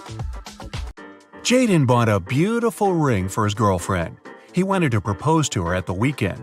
He left the ring on his desk at home and went to work. But when he got back in the evening, he didn't find the ring. Only his 3 sisters were at home that day, and all of them didn't like his girlfriend. He went to question each of them. Mia was in her room. She said she had spent the whole day there painting the walls. Emily was in the kitchen. She answered she'd been cooking a birthday cake for her friend. And the youngest, Nora, was in the garden. She said she had been planting roses. It didn't take Jaden long to figure out who had taken the ring. Do you know who it was?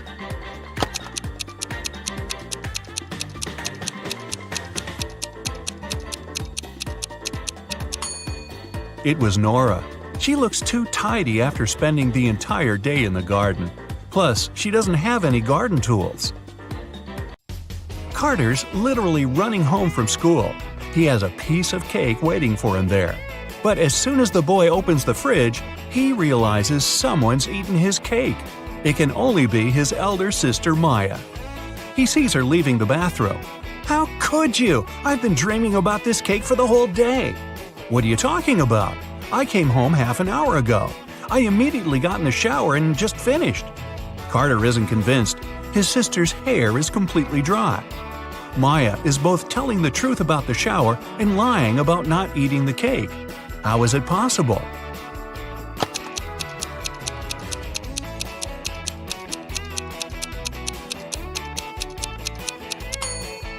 The girl did get in the shower, but she didn't turn the water on. She was just sitting there and eating the cake. Someone stole the money Adam kept in his safe. Oh my God. The police questioned 3 suspects. Julia said she'd gone to bed at 10 p.m. and fallen asleep right away.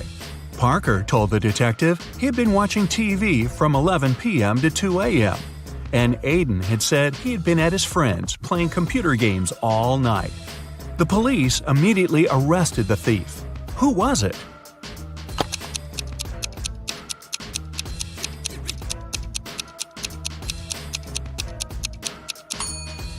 It was Parker. He was very specific about the time. The best player of Julian's volleyball team disappeared right before the game. Julian suspected 3 players from the rival team. Jackson said, "I've just returned from the gym. I was warming up before the competition." Leo had to pick up his wife with her daughter from the hospital. And Ryan claimed he'd fractured his leg, and the team doctor was giving him a massage. Who's behind the player's disappearance?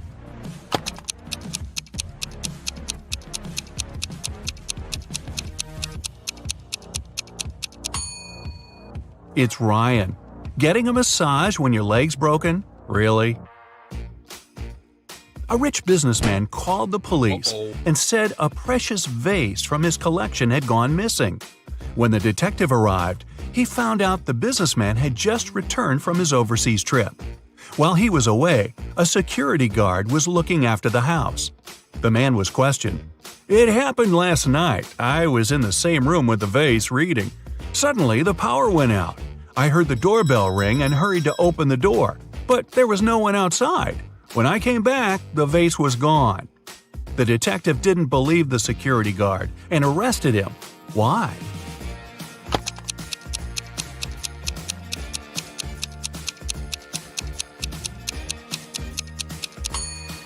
The doorbell can't ring if there's no electricity.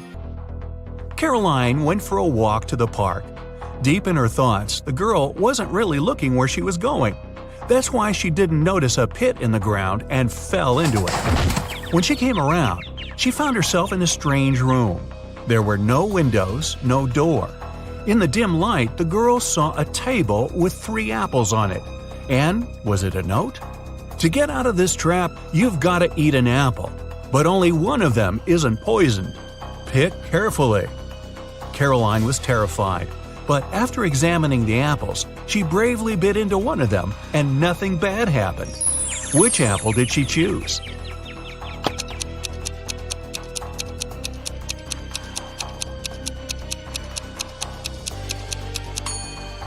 The girl chose the apple with the worm peeking out of it. If this creature can eat the fruit, a human can too. Mary worked as a maid in a rich family. Once they left for a one-week vacation. The girl stayed alone and looked after the house. When her employers returned, the wife discovered that 2 of her diamond rings had gone missing. The woman called the police and accused Mary of taking the jewelry. Can you help the girl prove she has nothing to do with the theft?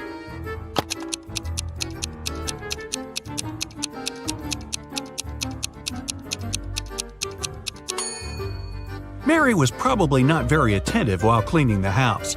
One of the rings is under the sofa, the other in the bucket. It was the first day of school when the principal's wallet went missing. There were 3 suspects: the gardener, the math teacher, and the coach. Here's what they said. The gardener was mowing the front yard. The math teacher was checking the surprise test he'd given his students. And the coach was meeting new people who wanted to join the school's soccer team. Who took the wallet?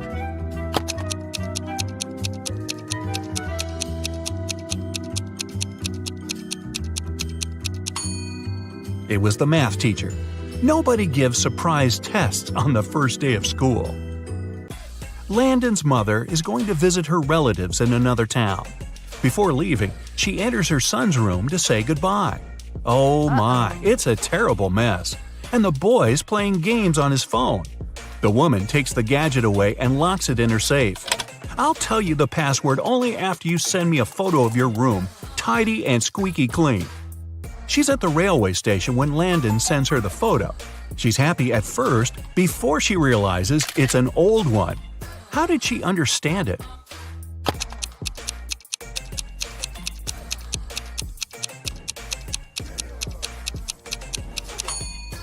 The date on the departure board at the station is December 20th, 2020, but it's July 5th, 2019 on the calendar in Landon's room. Logan is a special agent who's trying to catch a notorious villain. After long months of investigation, he finds the criminal's headquarters. But the door is locked, which is not a surprise really. Logan sees a screen next to the entrance. He touches it and the display lights up. It must be a riddle. Our special agent needs to solve it to get inside. Add 1 line to make it right. 9.5 equals 10, 10, 10. Logan cracks the puzzle in no time. What's the answer?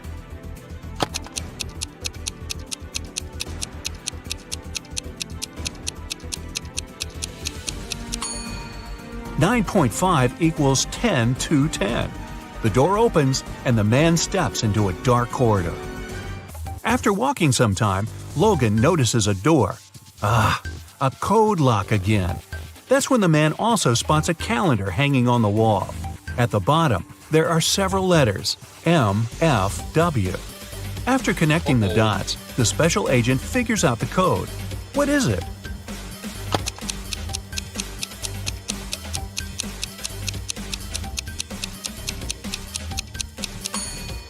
It's 153. The letters stand for the days of the week, Monday, Friday, and Wednesday. Monday is the first day, Friday the 5th, and Wednesday the 3rd one.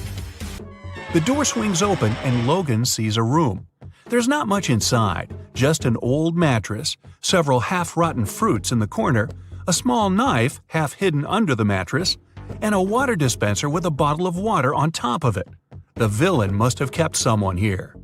Anyway, there are 4 doors leading out of the room. Behind the first one, there's a mother bear with a cub. The second one leads to a lake with hungry crocodiles. Behind the third door, there's a room filled with toxic gas. And the fourth door hides a wall of fire. With his special training, Logan doesn't need much time to choose the door and leave the room. Which one does he pick?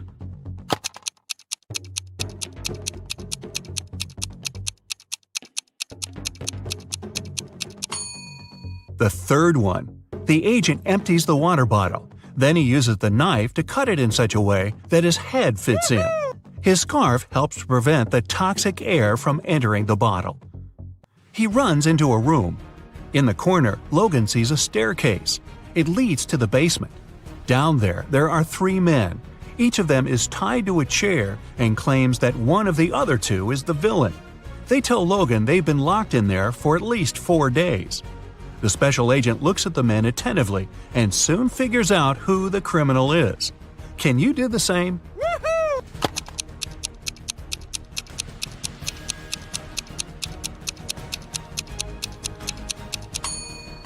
The villain is the man on the left. 4 days have passed, but he has no stubble whatsoever. Case solved. Allison is a big boss in an international company. One day, she's hurrying to an important meeting when she notices the documents she needs haven't been printed out. But she's asked at least 3 of her subordinates to do it. Ian says he's just returned from the supermarket because they've run out of coffee beans. Robert claims he's been terribly busy drafting a new contract. And Alice answers she's been in the kitchen, preparing snacks and making coffee for the meeting. Who's actually forgotten about the task and making up excuses at the last moment?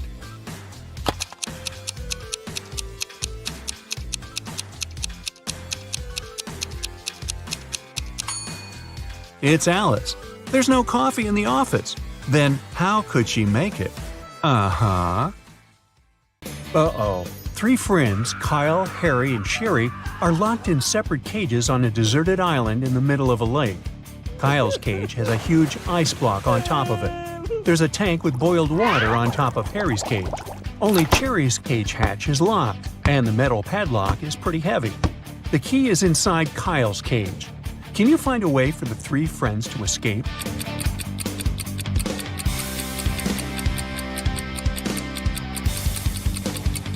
It's daytime and the weather is hot. Therefore, the ice over Kyle's cage will soon melt. He'll be able to grab the key and escape through the hatch on top of his cage. As for the boiled water, it will eventually cool down. After that, Harry will be able to escape through the hatch on top of his cage, joining Kyle. Then the 2 guys can unlock Cherry's cage. The guys are now released from their cages. They begin to look for a way to escape and come up with 3 options. They can try to drive this old car, walk to the nearest village and ask for help, or use this rowboat, which floats not far from the shore. Can you help them choose the best option?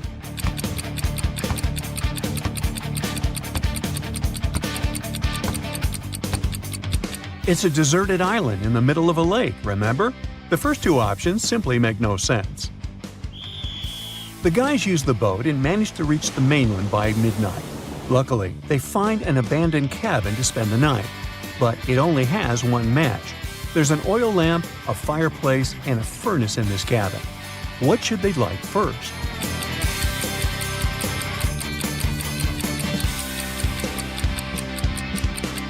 Yeah, it's the match. Woo!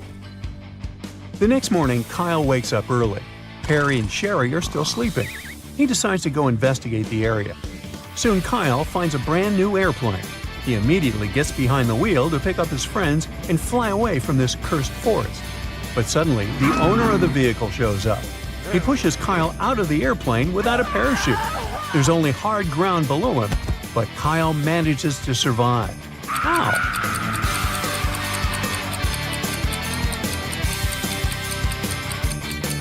The airplane is still on the ground. Sherry wakes up second and decides to go pick some berries for breakfast.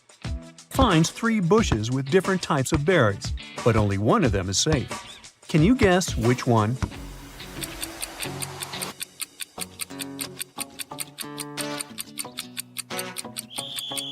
Let's take a look at the first bush. Although raspberries are edible, a scorpion is hiding inside the bush, so Sherry should stay away from it. The second bush has a bunch of pretty berries, but there are no animal traces around the bush, so it's probably poisonous. As for the third option, it's a simple gooseberry bush. It has some animal traces around it. It seems quite reliable. Meanwhile, Harry wakes up in the cabin. He realizes that the room is on fire and he's trapped. The smoke prevents him from seeing the windows, and the door is blocked by the fire too. The firefighters are on their way, but he needs to think quickly to survive while he's waiting for help.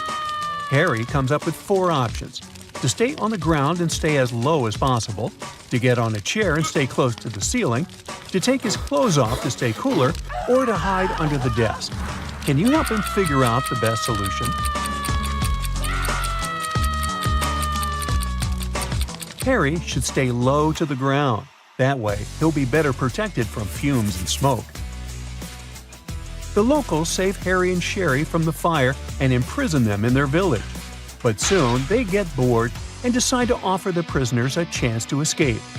Harry and Sherry are put on opposite sides of one room. Both friends are facing a wall. The task is to write down a number between 10,000 and 1 million on a piece of paper without knowing what the other person wrote. If the two numbers end up being different, Harry and Sherry will be captured forever. But if they write the same number, the locals will set them free. Unfortunately, their ears are plugged with headphones playing loud music, so they can only communicate using sign language. Also, their feet are chained to the ground, so they cannot turn around. But yet, they manage to pick the same number. Ow!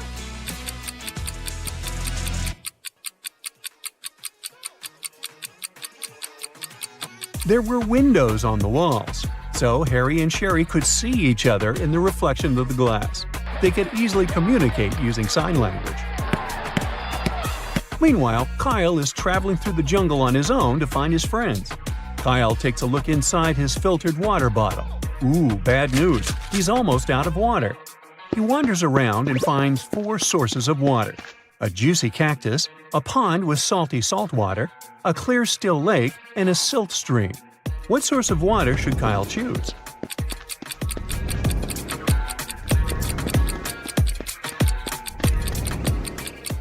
Most cactuses are toxic, so instead of fighting his thirst, Kyle will get a stomachache. Salty salt water will dehydrate him. Stagnant water from the still lake is probably infested with all kinds of bacteria. So the best choice would be the silty stream. It contains nothing that Kyle's filter water bottle can neutralize. Kyle keeps on walking. Suddenly, he spots a crocodile and freaks out. Can you see it too?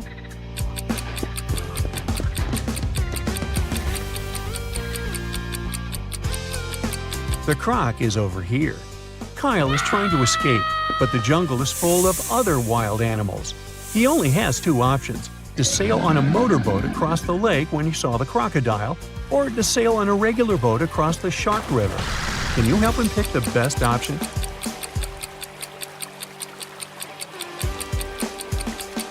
Kyle should choose the second option. Sharks don't inhabit waters, so it's just a cool name. Meanwhile, Harry and Sherry are walking through the mountains. They find a cave and decide to explore it. Suddenly, the ground begins to tremble and falling stones block the way out. The guys wander around and find 3 tunnels leading outside. A hungry mountain lion is waiting in the first tunnel. He hasn't eaten in 2 years. The second tunnel is infested with unknown flesh-eating insects. They love to feast on all types of mammals, including humans. And the third passage is guarded by a dangerous runaway criminal. He's ready to get rid of any witnesses, just to avoid going to prison again. Which way is more or less safe?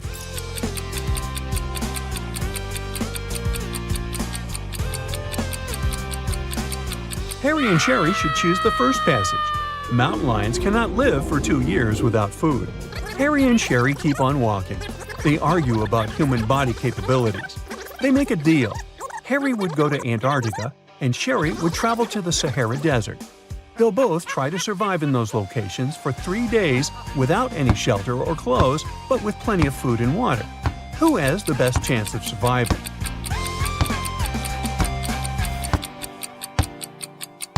In Antarctica, the temperatures are freezing all the time, and without any cover, Harry would turn into a snowman in less than a day.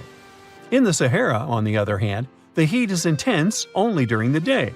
It's rather cool there during the night, and a water supply will help Sherry fight dehydration. Harry and Sherry reach the top of a mountain. Suddenly, they spot Kyle in the woods. Unfortunately, the mountain road is very confusing. There are 3 possible routes the guys can take to reach Kyle. Can you help them choose the best option?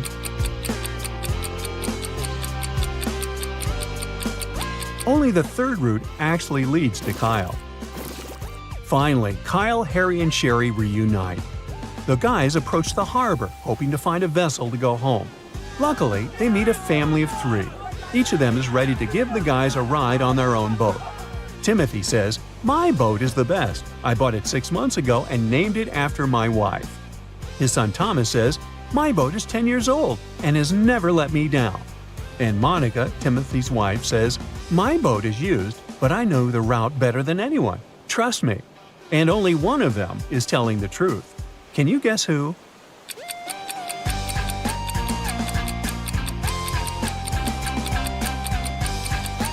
Take a closer look at Timothy's boat. Its name is Michelle, not Monica, which means his story is a lie.